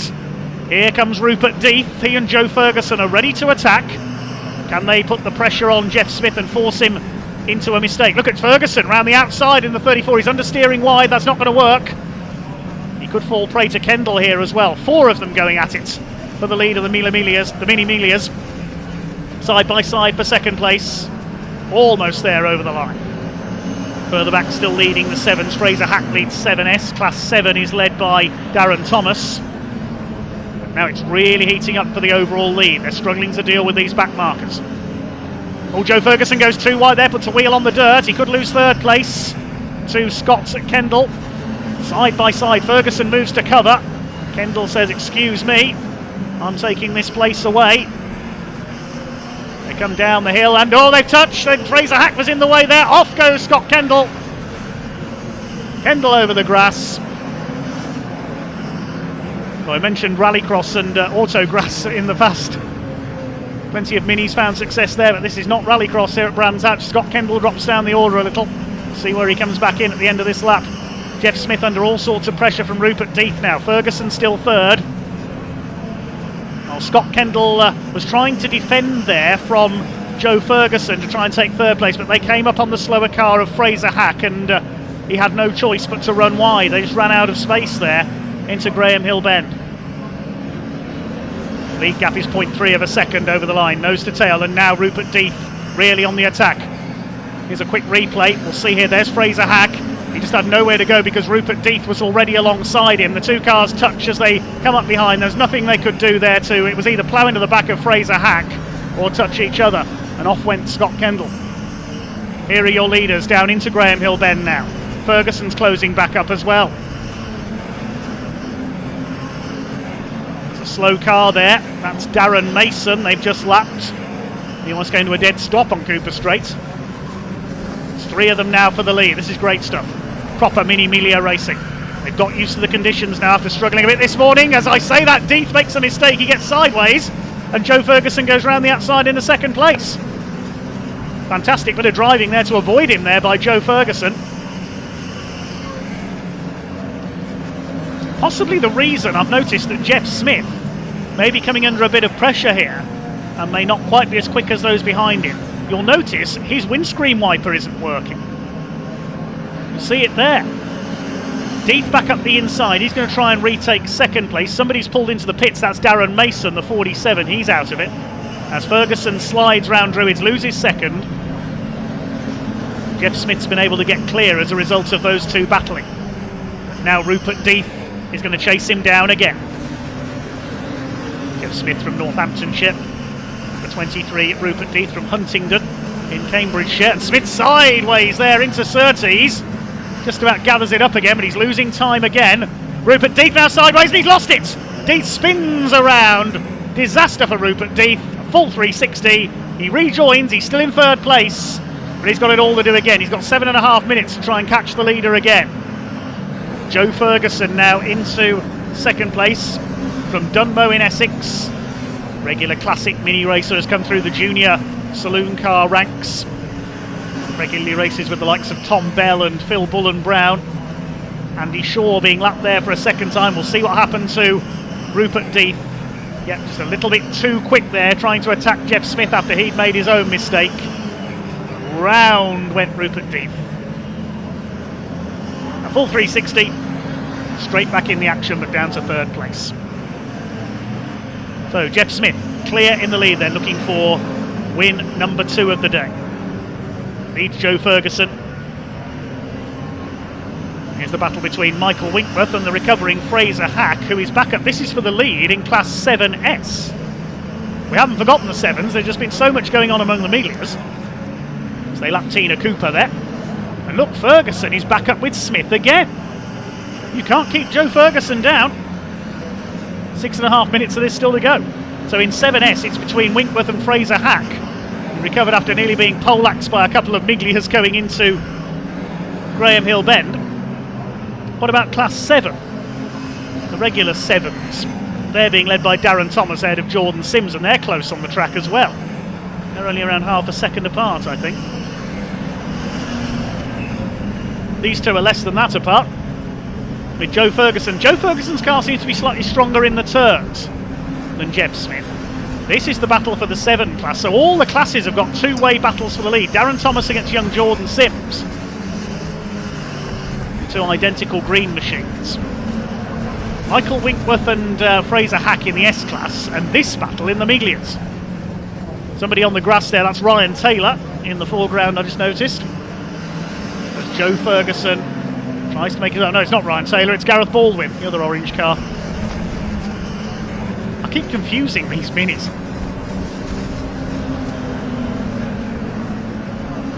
Need some slightly different paint jobs. I jest, of course. Well, these two are exactly identical as we mentioned earlier. Jordan Sims trying to take Darren Thomas for the lead of the 7 category. Lead gap's opened out just a little in the Miglias now. They're lapping these cars for the second time. Jeff Williams there, the 766 car from Consett in County Durham. Ferguson charges past him. Trying to charge after Jeff Smith and take the lead. Through Surtees into McLaren. This is where Rupert Death spun earlier on. He's still in third place, but he's about 1.8 seconds further back. As they come up to lap the 7 battle, they've got the blue flags to show toward them that the leader is coming up on them. Over the line. Jeff Smith powers past Jordan Sims, goes past Darren Thomas. And there's Rupert Death, he's closing back up again. Yep, he took just over half a second out of Joe Ferguson on that last lap. So he's not done yet. Rupert Death, this year's Mini Miglia champion. Past the 7 battle. See how much quicker the Miglias are. What about the 7 scholarship battle? Winkworth still ahead of Hack in that one, with third place Giles Page.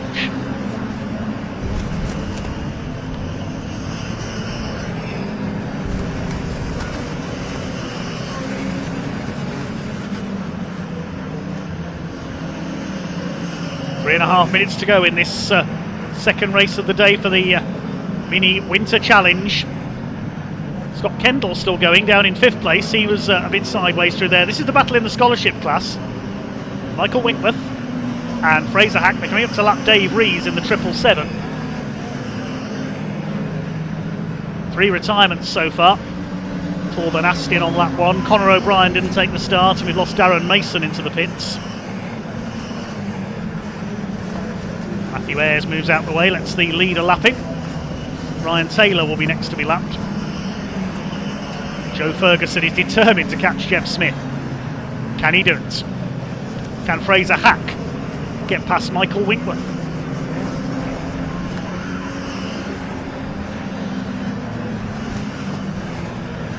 Over the line they go. Fastest lap of the race recorded by Jeff Smith, 1 minute 1.045. One car heading back to the paddock. I notice that's Darren Mason, already out of the race.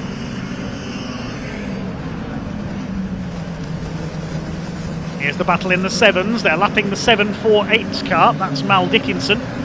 Oh, and Jordan Sims, they're both sideways. Look at that. Synchronised sliding from the two green minis. Like Remy Julien's display team doing their Italian job stunts there. Not exactly a self-preservation society, is it?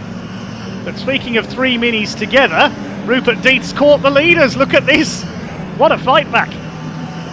Showing why he is the champion. He's got the lights on. He's saying to Joe Ferguson and Jeff Smith, you'd forgotten about me, hadn't you? Meanwhile, Fraser Hack trying to make a move on Michael Winkworth at Clearways, but it doesn't work. Slides sideways. Winkworth sets off and continues in the lead. And here's the overall lead battle into Clearways. Deeth up the inside. He's going to take Joe Ferguson for second place. There's 90 seconds on the clock. They should get 2 more laps out of this, I think. And Deeth's through into second place.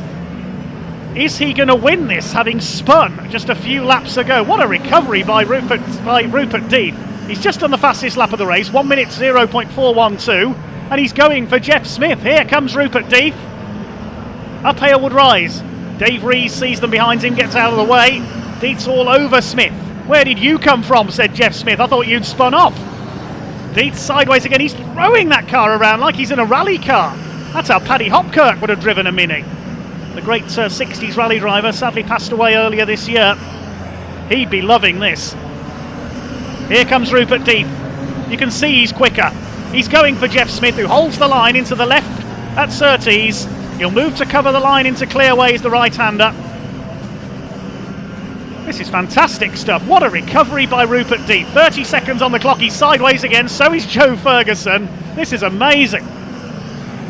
This is how likes of John Love and Sir John Whitmore would have raced their minis in the British Saloon Car Championship in the 60s. Excuse me, Tina Cooper, says Jeff Smith. Into the last lap they go.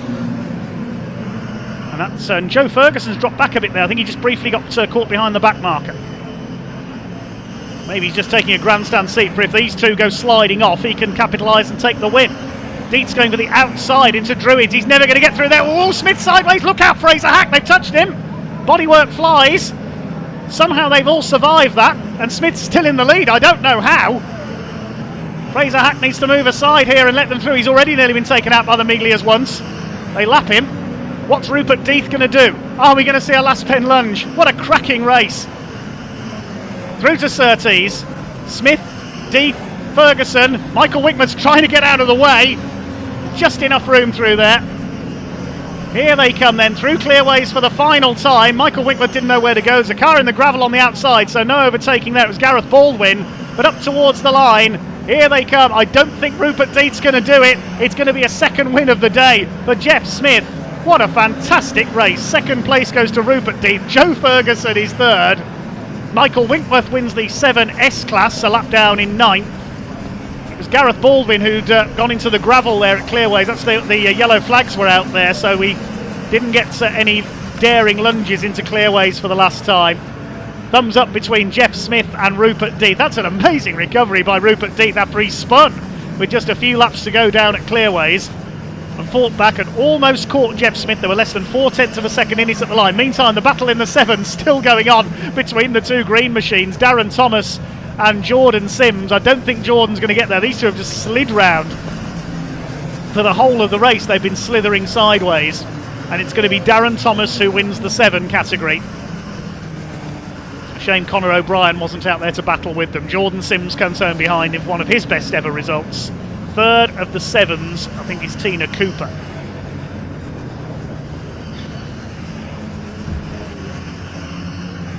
Pause for breath needed after that one.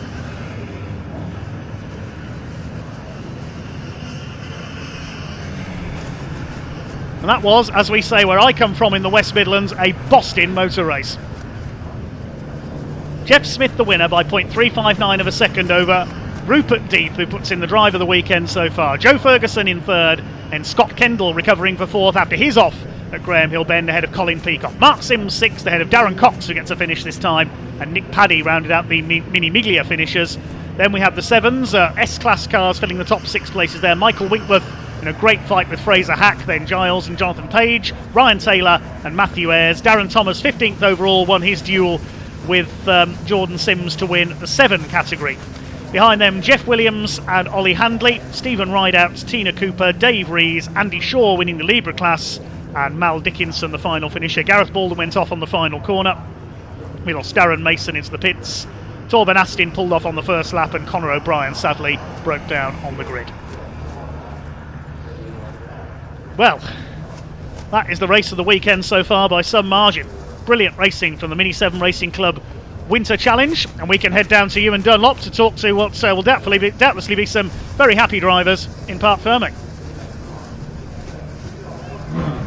What a sensational race here, our penultimate race of the day before our final race. The trucks got our double winner here in the Mini 7s. It is Jeff Smith, just quickly testing the pressure on his tyres. They're doing it super quick, almost as quick as he was in that race there. We'll speak to Rupert Death in a moment as well. I don't think you'll see a better race than that this weekend. Are they all good, Jeff? Yeah, the rear's a bit cooler than I want them to be, as you can see on track. What a race, mate. Wow. I think we've worked out what's going on, because it seems every corner's different every time you go through it. And I think what it is, it's some of the lorries are chucking down the diesel and whatever, and it seems to come out as the rain gets into it and lifts it out. Because you tip the car in the same as you did the last lap, and it just swaps ends on you. It's like, wow. I mean, all you guys spent as much time going sideways as you did forward, it seemed. How was it like in the car right there? Busy, really busy. I'm going from side to side to side, so yeah. And, when you're out in the front, there's so many different minis out there, you spend as much time looking back as you do looking forward, don't you, when you're overtaking the back markers and things? Yeah, exactly. Rupert's just said his car came alive again at the end. He was gone, he couldn't see me in my mirror, and then all of a sudden there's some glaring headlights in my mirror. It's like, wow. So yeah, it just depends where you catch the traffic and what sort of job you make of getting by, and if they see you, etc. So. 2 wins today, what would you put it down to? You can say good quality driving. Just skill, innit? Experience, I would say. Make any changes overnight before final race tomorrow? I don't think there's a lot else we can do. Pray for some sunshine? Yeah. It'd be good to have a dry race, wouldn't it? Mate, Jeff, it was great to watch. Thank you so much. Thank you. Cheers thanks buddy. for that. Let's speak to Rupert, who was the dual combatant in that brilliant one. Is this signing an autograph? Or? Yes, it is indeed. Yeah. Look at this. Rupert, that was absolutely incredible. Really enjoyed that. I don't know what happened, but my car sort of came alive in the second part of the race. And usually, the outside line would be the quickest line. Yeah. Went on there, and I was like, oh my God, it's like having to put a set of ice skates on the car. With about 4 laps to go, you did a complete 360. We thought, oh, well, Rupert's out of it. No. Oh, no. I was gave me more determined, and I knew the car had got the grip. It's just when I went round the top there at Clearways, I just no grip at all, so stick to the inside line. One more lap, could you get him? Possibly. Yeah, we had a little I didn't come together with anything up at Druids, but I thought, I'll go around the outside of him here, but one of the sevens was in the way, so I don't know. One more lap maybe, who knows.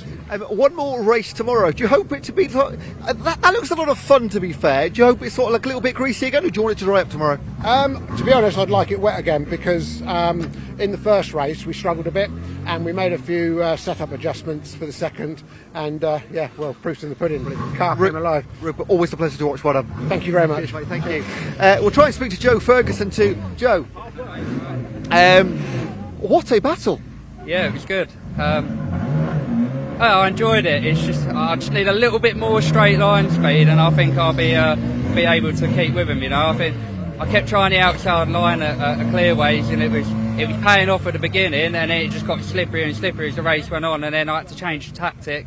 And I just running out of straight line, to be honest. It was almost a matter of making the least, I don't want to say mistakes because it's greasy, but everybody spent time going sideways out there. Yeah, it was just a matter of trying to capitalise on the back markers more than anything. Yeah. Sometimes it worked out for me, sometimes it didn't work out for me.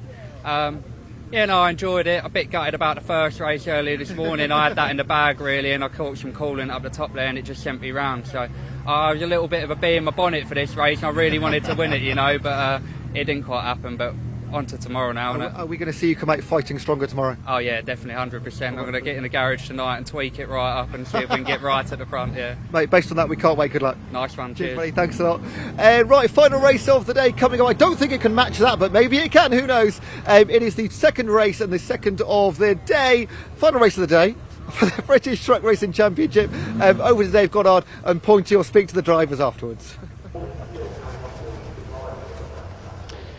Yes, cheers, Ewan. And the track not quite as sodden as it was earlier on by the look of things for our truck racers, but it's still going to be very slip and slide out there.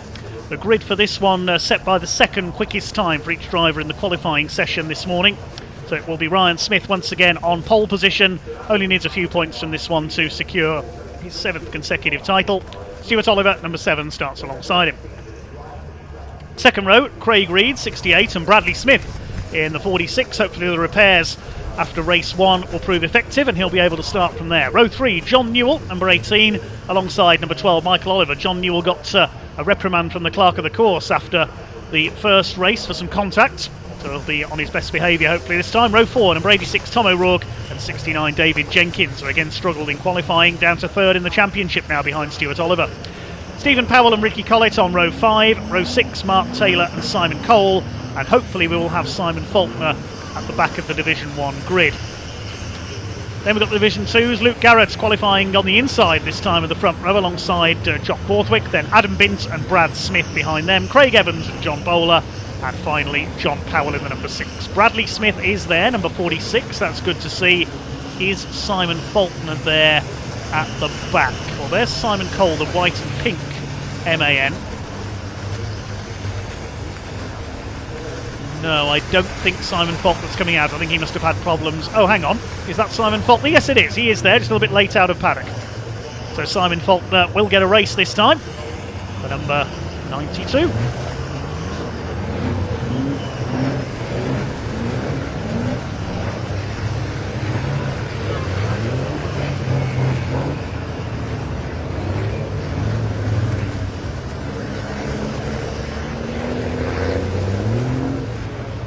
Their way up to the grid then. There's Craig Evans, Mr. Consistent in Division 2 over the last couple of years.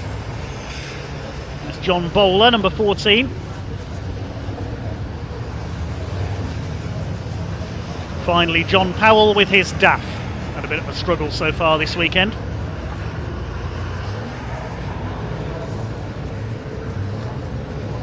One or two trucks missing some bodywork after that chaotic first race, which took 3 attempts to complete. It'll be a 15-minute race, our final race on our coverage today actually. We'll move on to racing tomorrow. We open at around 10:20 with our 3rd truck race of the weekend, followed by the Mini Challenge Trophy category, and then the pickup trucks for their first 2 races tomorrow.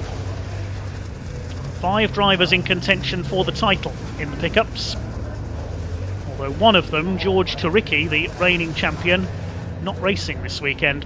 So it's likely to be 4 drivers fighting for the title, unless they can overhaul George's points total, and he was only a few points ahead coming into the weekend, but so we'll look at that tomorrow. Ryan Smith on pole position, Stuart Oliver alongside. 16 British titles between them. It could be 17 at the end of this race, it could be 7 for Ryan Smith. Great effort by Craig Reed in qualifying. He lines up 3rd. Of course, tomorrow we'll have the reverse grids. Race 3, the grid is decided by the results of race 1 that we had earlier on. Race 4's grid is decided by the result of the race we're about to see, with the top 8 finishers in each division flipped around. So if you finish 8th, you will start on pole, subject to any amendments. Who was 8th in race 1? Let's have a look. Let's remind ourselves. Well, 8th in Division 1 was Stephen Powell, so he'll be on pole tomorrow. In Division 2, well, everybody's flipped around. As long as they finish, there'll be John Powell on pole.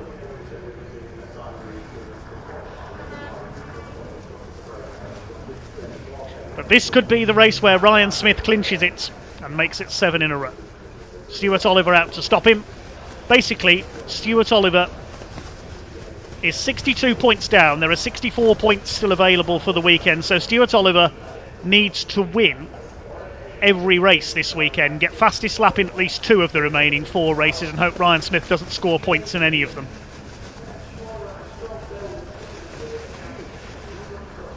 Is that Pointy waving to us down on the grid? I think I saw him down there next to Ryan Smith's truck.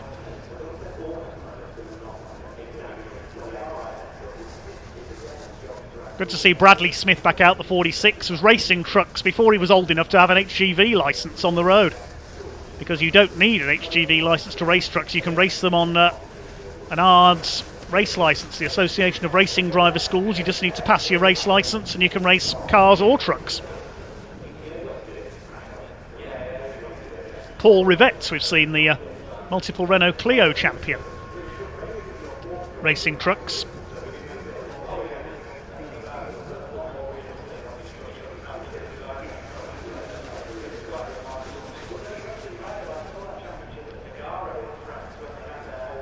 Great suggestion from our director here in the studio. Those of you who are regular viewers of BARC TV will know of James Ibbotson, the Hillman Imp racer in the classic touring cars. What would he be like behind the wheel of a race truck? We know how sideways he drives his Hillman Imp, the young man from Milton Keynes. I would love to see him at the wheel of a race truck.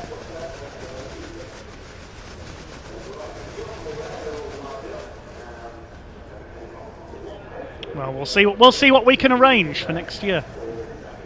We've got the full complement of 20 trucks out there. Simon Faulkner's there this time in the number 92, the man from Hampshire. We've seen quite a few celebrity names in truck racing over the years, of course. Motorcycle legend Barry Sheen was a successful truck racer, as was Steve Parish.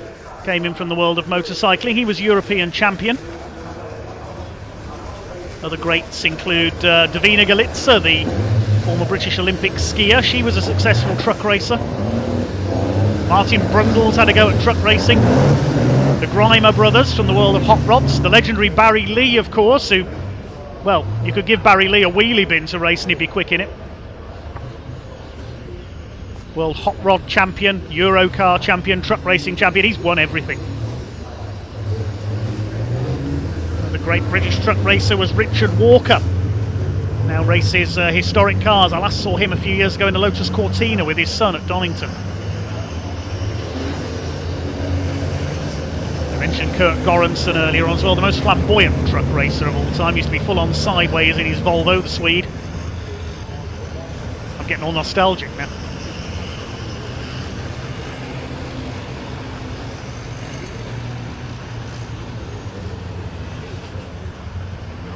Richard Walker was the man who raced the American Kenworth, the Century Oil sponsored truck. That got destroyed in that massive start line crash at Zolder in the European Championship. Sadly, the European Championship no longer comes to Britain. We have seen British drivers race in it though. Jamie Anderson, who starred in the British Championship a few years ago, now does the European Series. Ryan Smith and John Newell have both appeared in it as well in recent years. We're getting ready then for race number 2 for the British Truck Racing Championship this weekend here at Brands Hatch. Is this the race where Ryan Smith makes it 7 years in a row as champion? He just needs a few points from this race to secure it.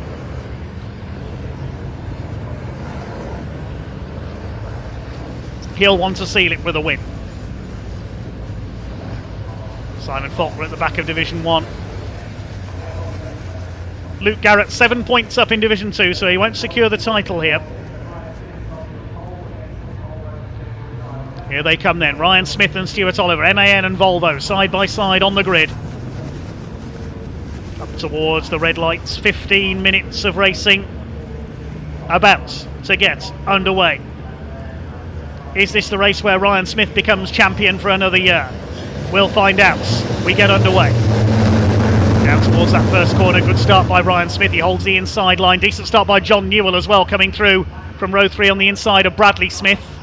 They're all bunched up there behind the leaders in Division 1. Plunge down the drop, then up Hailwood Rise. Smith has got the lead. Stuart Oliver moves across to defend second place. Bradley Smith trying to go around the outside in the 46. Division 2 getting underway. It's Jock Borthwick has got a good start there, but Luke Garrett trying to lean on him round the first corner, but it's Borthwick who powers into the lead from the outside. Jock Borthwick has got the lead in the early stages in Division 2. Adam Bint in third place, then Brad Smith round the outside of John Bowler to take fourth place. Craig Evans tucked in behind them. Division 1 all okay so far. Ryan Smith leads down the Cooper Straight. Oliver second. Bradley Smith's up into third place. Craig Reed's dropped back and Ryan Smith's gone wide coming into Surtees. Onto the curb there, but he holds it together. Michael Oliver likes going over that bit of track as well. He nearly did again there in the number 12. John Newell's up into fourth. Craig Reed down to fifth. And Stephen Powell's made a good start into sixth in the number 3. Running wide there, Tom O'Rourke. He's dropped a few places back off the grid. But Ryan Smith, look at the power of that MAN as he charges away. Look at Bradley Smith round the outside in the 46. This is the best we've seen him run so far. The repairs have certainly worked on his MAN. He's having a go at the 10 times champion Stuart Oliver for second. Through Paddock Bend for the second time. John Newell in fourth place, then Craig Reed. Bradley Smith trying again. Stuart Oliver defending the line. But with Ryan Smith disappearing ahead of him, he can see his championship hopes disappearing. If Ryan Smith wins this, he is confirmed as the champion. A bit of a slide there for Bradley Smith. He drops back coming out of Druids. He's had one podium this year. Then we've got John Newell in fourth position, the Yorkshireman. Craig Evans running wide there at Druids, nearly into the gravel. He's staying ahead of John Powell, who's had a troubled weekend so far in the DAF. Division 2 is still led by Jock Borthwick. Tom O'Rourke and Mark Taylor leaning on each other there further back. There's nearly some contact there. Craig Reed under fire from Stephen Powell. David Jenkins in 7. They're still leaning on each other, the two white MANs there. Mark Taylor comes out ahead. It's getting wetter again out there here at Brands Hatch. The wipers going. Behind these two it is Michael Oliver. And we've got Ricky Collett in the 95. Towards Paddock Hill Bend once again. Ryan Smith is clearing off. He leads by over 3 seconds. He's got the fastest lap as well. He is about to wrap up the championship, surely, unless something goes very wrong indeed for him. Mark Taylor with some battle scars after that bit of a collision with Tom O'Rourke. It's been a fairly quiet season for Mark Taylor. Started off as Ryan Smith's sponsor. He's under fire from Tom O'Rourke. They make a bit of contact there into Graham Hill Bend. They survived that. I thought Mark Taylor was going to be spun out. Trying again as they come down the straight. Michael Oliver wants in on this as well. Ricky Collett behind them, and then Simon Cole in the 41. Then we've got the Division 2 leader. Luke Garrett's taken the lead in Division 2. Just caught a glimpse of the orange truck there in the background. So Luke Garrett has retaken Jock Borthwick. We concentrate on this busy battle in Division 1. The main fight at the moment is for 8th place between Taylor and O'Rourke. And O'Rourke lost it. He hits the pit wall. Round he goes. Spreads mud and dirt all over the main straights. Round he goes, and his MAN now looks even more second hand. Division 2 leaders, hopefully they will see it and move out wide. This is going to be dicey. He's trying to move out of the way. Hopefully he can get going again, or the race will have to be stopped again. Yes, everybody's seen him. They've avoided him. He's hit the pit wall, spun around. There's mud all over the circuit. And if Tom O'Rourke can't get that MAN fired up, it's going to be another red flag. You can't continue racing with a truck stranded in the middle of the Brabham Straits. Yes, I think we may be going red flags again. I can see the truck slowing down. Yes, we have a red flag. Can't continue racing with Tom O'Rourke stranded there. I don't think it was contact with Mark Taylor that spun him round. I think he spun all on his own. We'll see again in a moment. I think we may have to get the track sweeper out to clear up after that one, because, yep, he just got sideways all on his own. The MV Commercials boss in the MAN, and wallop into the pit wall.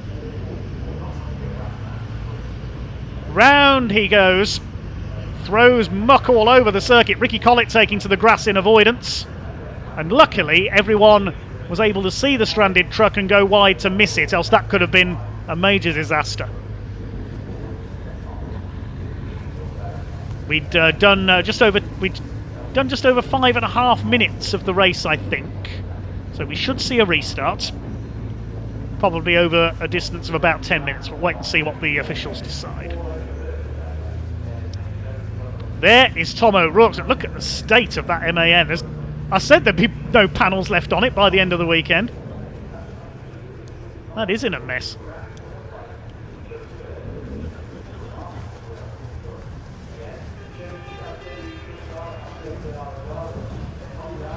Well, I remember a similar spin for Ben Horn at Thruxton several years ago. It was about 10 years ago now. And he managed to demolish part of the pit wall at Thruxton. Luckily, no repeat of that here. The Brands Hatch pit wall standing up to the impact there from Tom O'Rourke's MAN.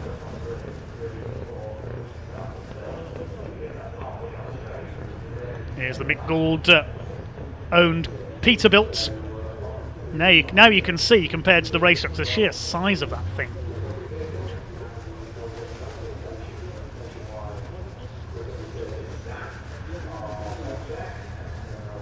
Not many vehicles can make a race truck look tiny. Imagine being on the motorway late at night and that thing comes barrelling up in your rearview mirror. You think we're in that Steven Spielberg movie, Duel.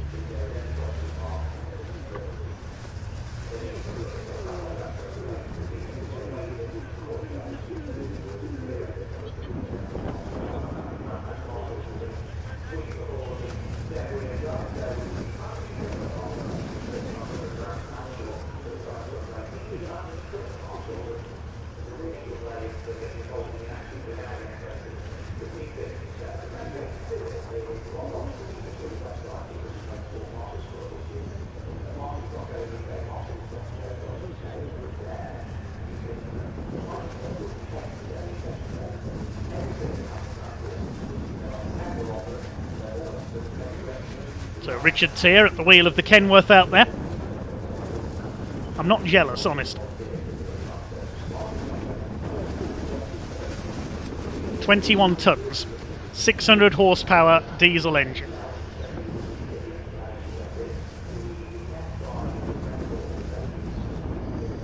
I have a liking for American vehicles in general, but that is something else. We haven't seen all that many American trucks race in truck racing the British Isles, or this, unless you count the Volvo Whites, likes of Adam Bint's got the Volvo White in Division 2, of course, and the earlier ones raced by drivers such as Brian Burt a few years ago, the man from Bristol, also Richard Walker in the European Series. Who was the man behind Trucker Line, used to race one based in London? George Allen. That was the other Volvo White. Slim Borgard had one as well, the XF1 driver. But in terms of the other American trucks, I mentioned Richard Walker's Kenworth, the Century Oils Kenworth. And there was a Peterbilt raced in the early days of truck racing. Ad van Coverden, I think it was, the Dutchman brought it here to Brands in the very early days. Goodness knows how he got it round Druid's Head. Back in the days when just about anything went in the 80s, in the early days of truck racing. First event, of course, held at Donington Park in November 1984, which attracted Donington's biggest ever crowd.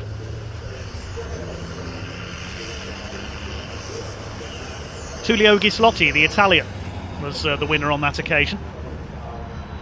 He literally drove over from Italy, left his trailer and its load in the paddock, raced, and then set off again on his journey to make his delivery. That's how it worked in those days. They were standard road trucks.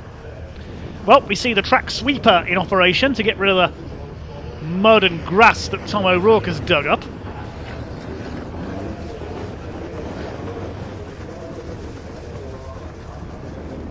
This is our final race on our coverage today here on BARC TV. We take up our coverage again tomorrow at around 10:20 AM with another race for the trucks, followed by the Mini Challenge Trophy class, then the pickups, and then 5 more races for our categories through the afternoon. Tom O'Rourke, remarkably, is still going. You can see his MAN making his way into the pit lane.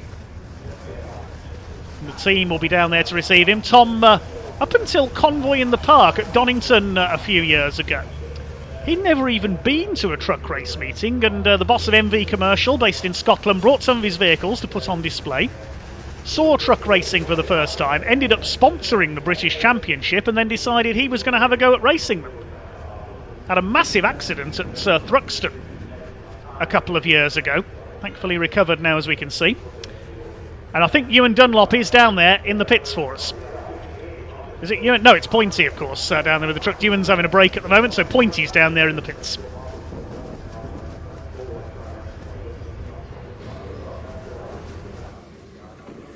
Wow, more action here on a relatively slippy track. We thought we were going to get a full race in then for a moment. Ryan Smith powering ahead in the first half of the race. Yes, that's right, Richard Smith.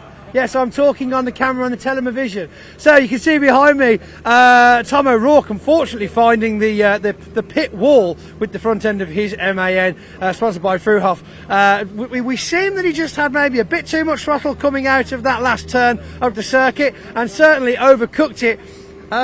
There were possibilities that we had Mark Taylor involved. Come on through, everybody. Billy, stand up, don't hurt your back, it's fine. Hi, Mum, say hi, it's okay, cheers. Obviously, I'm not that important, you see. These guys are the ones. So we've got Ryan Smith now waiting. We appear to be having a bit of a reshuffle. We just saw Michael Oliver drive past. I'm not sure where he's going, but we do have the pace truck back out at the end of the pits, ready to go back out onto the track. And of course, the rest of them are waiting behind the road cleaner because it looks like someone's emptied their grass clippings onto the track. So yeah, Tom O'Rourke, you might have seen in the replay, just hitting the wall, managing to scrape quite a large divot out of the grass banks to the side there. Everybody that we were watching with on top of the commentary tower were quite surprised that there wasn't more damage to Tom's truck. Just goes to show how much strength there is in those front bumpers. Saying that, of course, he has no longer got a front bumper. So, yeah. Is that still strong? If he's not got it, does that mean it's a strong bumper or not so strong of a bumper because he's lost it? No, not a strong bumper. No. Sam Morse here, by the way. Coming in a second. Coming in, media guy. Good friend Sam here with Simon Cole's team, and well, tell us where have you been? What's the crack? What's your version of events from the beginning of the season? Well, no, just to do with admin really. Right. So we've regrouped as a team, done Donington, come out this weekend, ready for next year. I was going to say there were a lot of people actually, not just yourselves, that missed out on this season, weren't there? With Motorsport UK changing how many trucks we can actually have on track, and of course then it's the case of if you didn't get in time, a lot of people missed out. Yeah, it's just one of them things really. But a lot of people want to race. We need more of us. Exactly, we do, and it's great to see Simon here this weekend. How's he feeling? We've not had a chance to speak to him as yet, but is he looking forward to doing a decent weekend for a while? Yeah, he's giving it a good go. We're running on an older engine. Just if we need to go this way next year, we'll do it. But just testing really. Good weekend for testing. I'll say the truck's looking good. I've certainly seen him about on his social media as well. So it's obviously he's still active out there, which is great to see he's still involved in racing in some form or another. But we reckon we're going to get that staple in the top of the folder on 2023, yeah? Yeah, it will be out next year. Paperwork on Monday. Paperwork on Monday. You heard it here first. Right, we can still see some cleaning going on, but the marshals do appear to be clearing now. Fingers crossed. We do have a bit of some people on the track up there. See, look, miss, they're further on than I am. Look, they're cheating. They're further on the track. See, we had to stay here. We weren't allowed on the track, but they get to go on the track. It's just favouritism. Favouritism, ladies and gentlemen. Anyway, right, I think other than a lot of parked up trucks and lots of people hanging around waiting to play with tyres and look at and pretend that they're doing something important on the back of the trucks, when they all run in and pile into the back of the truck and look at stuff like, oh, is that still attached, is it? Yeah, oh yeah, you'll win because of me now, yeah. I know what you like, you all just pretend, let a bit of air out, whoa, pro. Yeah. Right. We can hear them coming now. Here we go. At long last, we don't have to gap fill anymore. We see Division 1 making their way down. Is it going to be a full regrid restart or is it just back one lap? No one knows. No, it's a new grid. New grid. So it's a new grid, so back one lap essentially. We're not starting again, which means we're about to go racing, ladies and gentlemen. Let's not hold on any longer. Let's see if Dave has a better idea than we do of where everyone's going to end up on the grid. Back to you, Dave. Cheers, Pointy. Yes, well, as we can see, it is a new grid because Bradley Smith has now lined up in third place and John Newell in fourth. Craig Reed was third originally, so they're lining up in the order that they were in when the race was stopped. Tom O'Rourke in the pit lane. I don't think we're going to be seeing him back out in this race. The Bint Racing transporter truck is the pace truck for this one. Adam Bint further back on the grid, second row Division 2 in his Volvo. There's one truck missing from Division 1 there, other than Tom O'Rourke. It looks like Michael Oliver's not there.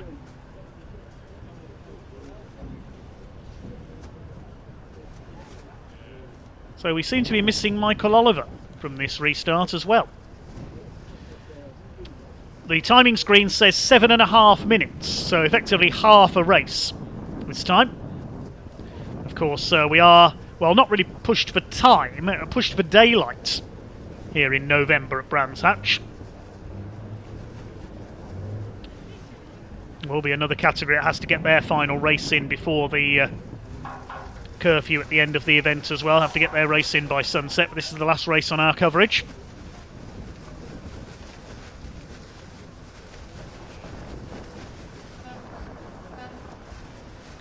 Well, I mentioned earlier on not driving the truck in this one, but Blake Edwards, our safety car driver this weekend, ex-Welsh saloon and sports car champion at Pembrey. Say a quick hello to John Baker, who's got in touch. He now owns Blake Edwards' old Renault Clio that he used to race.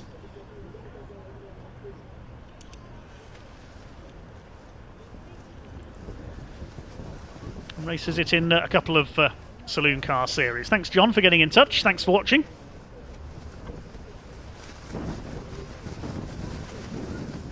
7.5 minutes then, the time for the restart, which will be underway fairly shortly. The rain is coming down again. Ryan Smith on pole, getting ready to secure the title.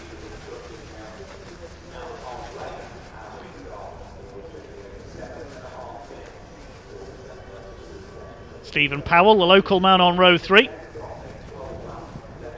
Sure there'll be an end of season party at his pub just down the road in West Kingsdown.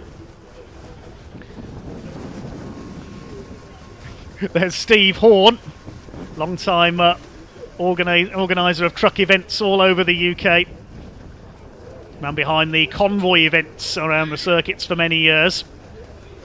And there you can see the damage to poor Tom O'Rourke's truck. Look at the state of that. The whole of the front bodywork gone virtually. The whole of the one side bodywork gone as well. But we're ready for the restarts. Let's try again with Truck Race 2 this weekend here at Brands Hatch.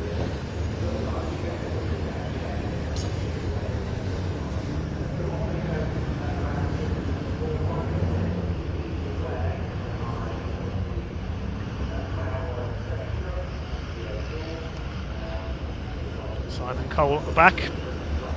No Michael Oliver, unfortunately.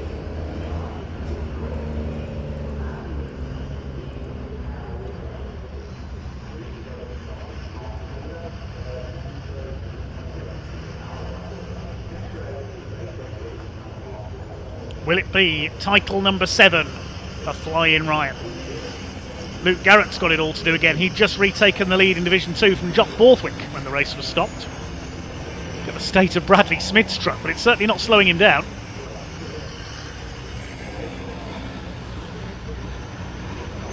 Ricky Collins. I would love to see him take a win this final weekend of the season.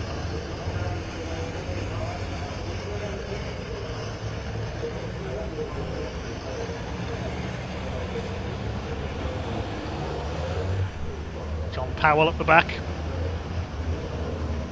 in the RSM commercial driver training truck. If you want to get your HGV licence, go to them.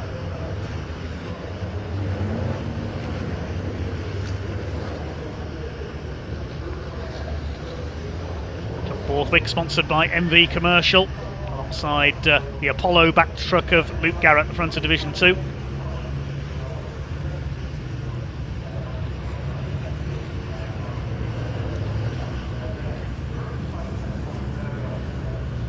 Seven and a half minutes of racing to come then.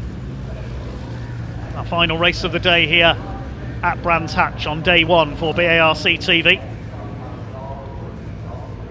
They struck into pit lane. Can fly in Ryan Seal, title number 7 with a win. We're about to find out. Stuart Oliver alongside him. Up towards the lights, a blaze of headlights from the trucks. Waiting for the red lights to go out, waiting for the power to come on. The power comes on, they leap away, and here we go. Decent start by Stuart Oliver. Good start by John Newell, trying to move across on Bradley Smith. And look at Stephen Powell up the outside in the number 3. That's brave. Almost 3 wide into Paddock Bend. I think John Newell's got round the outside of Bradley Smith into 3rd place. It's side by side for the lead between Smith and Oliver, but Smith's got the advantage into Druids for the first time. Bradley Smith trying to hang on around the outside, and he's done so. He stayed alongside John Newell. Can he hold the place? That dive up the outside by Stephen Powell didn't work. Here's Division 2. This time Luke Garrett's got it right. He has pulled away from Jock Borthwick at the start. 3rd place is Adam Bint ahead of Brad Smith, John Bowler, Craig Evans and John Powell, as they sort themselves out around the first lap. And round the outside, Craig Reed on the grass there has pulled ahead of Bradley Smith. Well, unorthodox from Craig Reed, but it seems to have worked as Ryan Smith leads the way from Stuart Oliver. John Newell has held 3rd place. Bradley Smith has dropped back to 5th behind Craig Reed. Then Stephen Powell and David Jenkins. A tough weekend for him so far. Crashed into the tyres, that's a restart from the pit lane in race 1. Only able to pick up a small number of points. That has effectively written off his championship chances. It's just between Stuart Oliver and Ryan Smith now, and Stuart Oliver has to win. He has to win and get fastest lap and hope Ryan Smith doesn't score. Ryan is out in front, surely heading for the title. He leads by 1.5 seconds. Mark Taylor on the tail of David Jenkins. Behind him, Ricky Collins. Leader goes a little bit wide there through paddock onto the curbing. Said earlier, you don't want to get a rear wheel onto that green painted tarmac because that will lose your grip completely and he might spin around. David Jenkins dives up the inside into Druids, passes Stephen Powell up into 6th position, looking to secure 3rd in the championship. Craig Reed a little bit sideways there as he battles with Bradley Smith. It's John Newell still there in 3rd place. Now he could, I think, snatch 3rd in the championship from David Jenkins. He's only a point behind him, yes. So he could snatch 3rd in the championship here from David Jenkins. It'll all be settled once and for all tomorrow, of course, with 3 more races.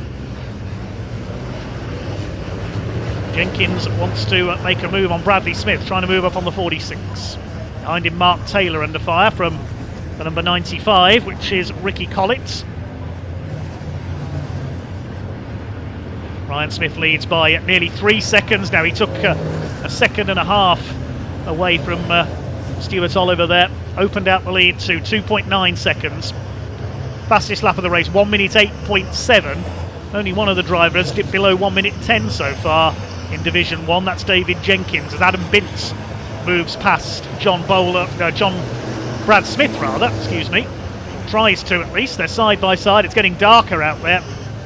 John Bowler, meanwhile, side by side with Craig Evans as Brad Smith holds the place around the outside. John Powell in behind them. The 2 more modern MANs, though, of Luke Garrett and Jock Borthwick are well clear. They're 2 seconds apart, but they're a long way clear of this group. You can see them ahead.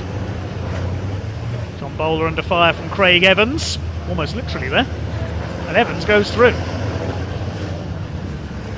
The MAN man getting more competitive, gets ahead of the DAF, the other Dutch-built machine of John Powell behind them.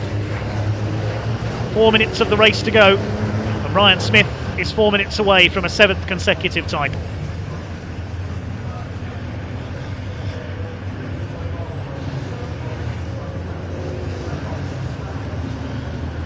As the rain comes down here at Brands Hatch, it's a battle for 2nd in this race. There is Ryan Smith. He's increased his lead by another 1.5 seconds on that last lap, near enough. 4.6 seconds clear now of Stuart Oliver. John Newell, Craig Reed still ahead of Bradley Smith, who's under fire from David Jenkins. He wants to catch John Newell, else John will be into 3rd in the championship. There is John sideways out of Druids, and David Jenkins has run wide onto the curb as well. Bradley Smith sporting the battle scars of race 1 when he tangled with Tom O'Rourke and Mark Taylor. Taylor in 8th place behind Stephen Powell. There they are. 9th is Ricky Collins. Got a gap back to 10th, which is Simon Cole, and then the Division 2 boys.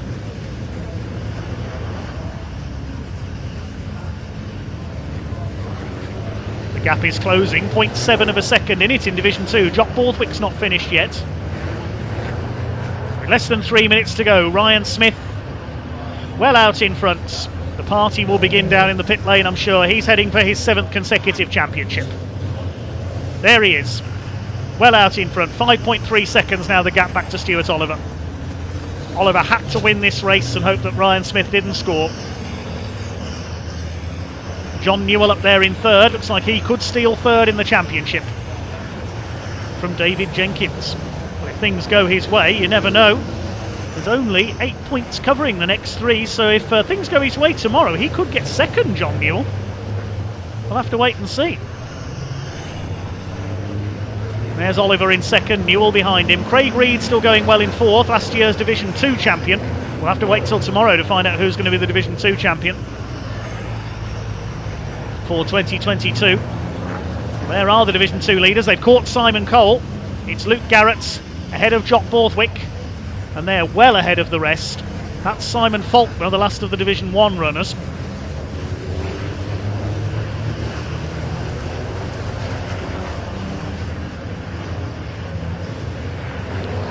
Third in Division 2 is now Brad Smith. He's got ahead of Adam Bint. Here's the battle in Division 2. 90 seconds on the clock there. That's the slipperiest part of the circuit now, coming out of Clearways. It's where Tom O'Rourke spun earlier on.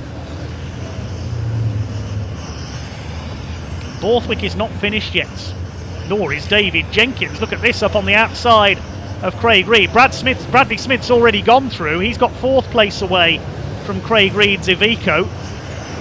And now David Jenkins having a go at the Stoke-on-Trent driver.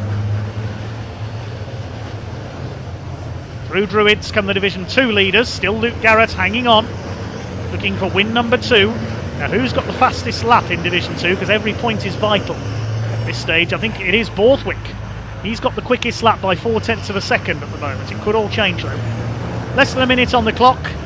Ryan Smith is coming round to start his final lap. Oh, Bradley Smith spun! Oh, what a shame. Such a good run he was having. He spun it coming through Clearways. Now can he get going? Yes, he can. Be careful, Bradley. Don't bog it down in the gravel. Oh, good. Garrett's hit him. Oh, my goodness. What happened there? Luke Garrett went wide at Clearways. He smashed into Bradley Smith's truck. Now, that could change things in Division 2. Certainly in this race, but for the championship, we'll have to wait and see. There's Brad Smith. He can't believe it. He could get ahead here. Meanwhile, the clock is about to count down to 0. But are we going to finish under the red flag? Well, the clock's just gone down to 0, so it will be checkered flag this time anyway. Ryan Smith, he's already celebrating. There's nobody anywhere near him. He's nearly 7 seconds clear at the line. And here comes the man from Nottinghamshire. He used to be number 88, but we haven't seen that for a few years. Stuart Oliver defending from John Newell for second. They're going to come through. They're going to let them come through to the checkered flag, I think. Round Clearways for the last time. Well, he had to cope with a change of truck in mid-season when he sold his bonneted Daimler for this MAN. But coming in across the line here at Brands Hatch to confirm himself as champion, it's 7th heaven for Flying Ryan Smith. 7 championships in a row. Well clear of Stuart Oliver in second. John Newell is third, then Craig Reed fourth. David Jenkins is fifth. Stephen Powell will come over in 6th, then it's Mark Taylor and Ricky Collett. What about Division 2? It's going to be Jock Borthwick, I think. Simon Cole is there. Yes, Jock Borthwick all on his own wins Division 2, and I think he'll get fastest lap as well. But Ryan Smith cuts loose in celebration. 7 titles in a row, and another step towards matching the 10 of Stuart Oliver. Borthwick's won Division 2, second for Brad Smith and third for Adam Bint. We'll have to see how that's affected the championship. Luke Garrett only finishing 5th in Division 2 after, well, I don't know if there was some contact there with Jock Borthwick. We'll try and see that again if we can. But Garrett went wide and Brad Smith was already in the gravel and he cannoned into the side of him. An extraordinary incident there. That could have a bearing on the Division 2 championship. We'll have to do the mathematics in a moment, but first of all we will give Ryan Smith his moment. We'll see it again here. Brad Smith just trying a little bit too hard to catch John Newell, went spinning around. almost a full 360. I thought he was going to bog down in the gravel and we'd have the race stopped, but he tried to get going again. But then a little further round Clearways came Luke Garrett. No, there was no contact there, and then smash. Jock Borthwick and Brad Smith couldn't believe it. I don't know whether there'd been some contact just before then, possibly with Simon Cole, but well, we'll just have to work out the result then. But meanwhile, the champion is in pit lane, and we'll hand down to Pointy, who is there to greet him.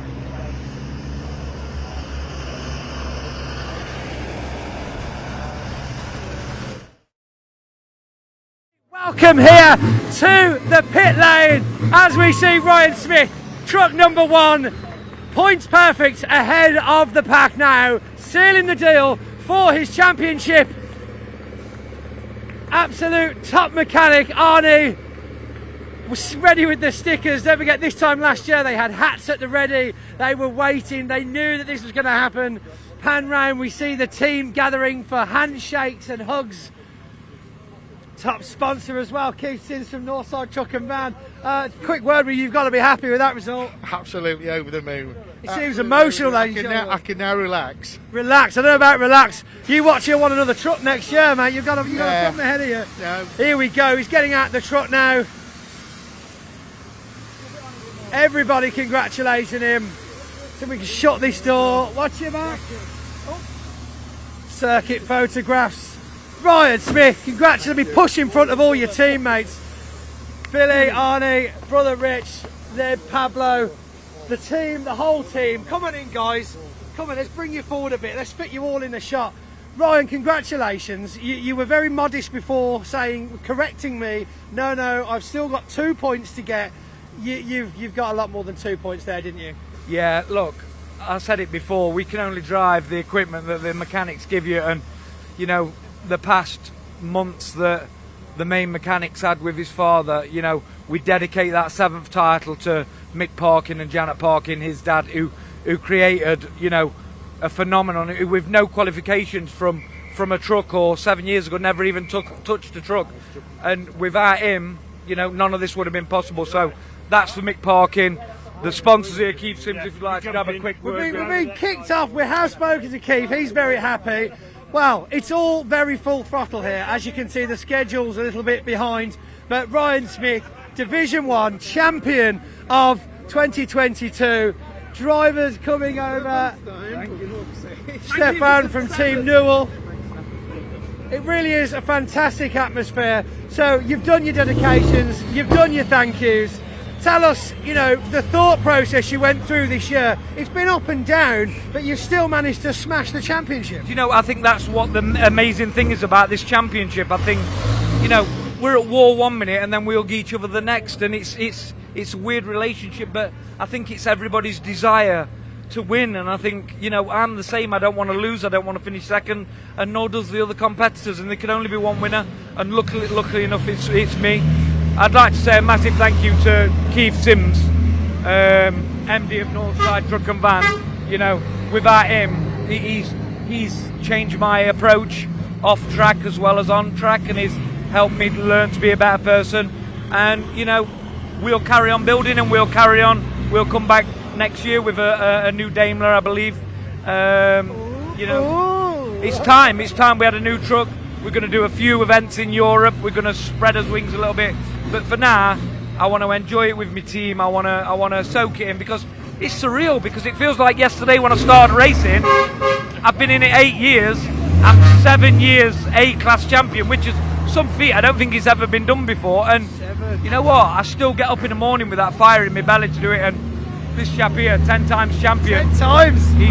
Stuart, he's catching up with you now. Have you got any words of wisdom? Well, I'm just concerned that he peaked, but he obviously can still do it. So we'll see. me and Stuart have dominated the sport over the last many years. He's 10 times champion. He's got the one European champion that I ultimately won. You know, always remember that one. But this is the caliber of person you're racing against. Somebody with that same desire as you, and there can only be one winner, and he's a worthy second place if he gets it. Definitely. Well, fingers crossed. And you taking another fantastic result there, Ryan Smith. Another round of applause for Ryan Smith, ladies and gentlemen. Fantastic. And Stuart Oliver doing another great result there for you as well. Where does that put you now? Are you still comfortably second at the moment? Well, I'm second. I don't know how comfortable it'll be. Nothing's comfortable until tomorrow night. 3 races left. 3 races left, yeah. But we'll just see how it goes. You know, it's we've had a good day today to get a full feel for the weather, and I don't think it's going to be cracking the Sunshine tomorrow. I've decided it's right. all about manifesting on social media at the moment, and I'm manifesting good weather. Oh well, I look forward to that in the morning. We're getting up to a bright sunny morning. Could you imagine? Be nice, but I Right. doubt it. Well, thank you for talking to us, Stuart. We'll get down there.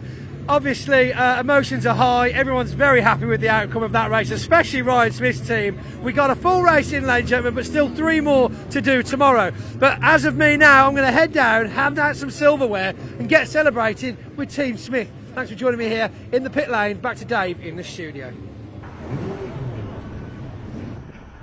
Yeah, thanks very much indeed, Pointy, and thank you to Ewan as well. Let's confirm the result of that one then. Ryan Smith taking the win by some 6.5 seconds in that slightly shortened race, with John Newell completing the podium. Craig Reed 4th ahead of David Jenkins, then Stephen Powell 6th ahead of Mark Taylor, Ricky Collett and Simon Cole. Jock Borthwick winning Division 2 in 10th overall following that penultimate lap contra Tom down at Clearways. Simon Faulkner in 11th overall, Brad Smith 2nd in Division 2, and look, Luke Garrett recovering but only 5th in the class behind Adam Bint and Craig Evans, completing the top 15. So what does that mean for the championship then? Well, Ryan Smith we know has won Division 1. He is 64 points clear of Stuart Oliver, but it's still fairly open for second place because Oliver's only 9 points clear of John Newell and 10 points clear of David Jenkins. They're just 1 point in it for third in the championship, so we'll see how that plays out in tomorrow's 3 races.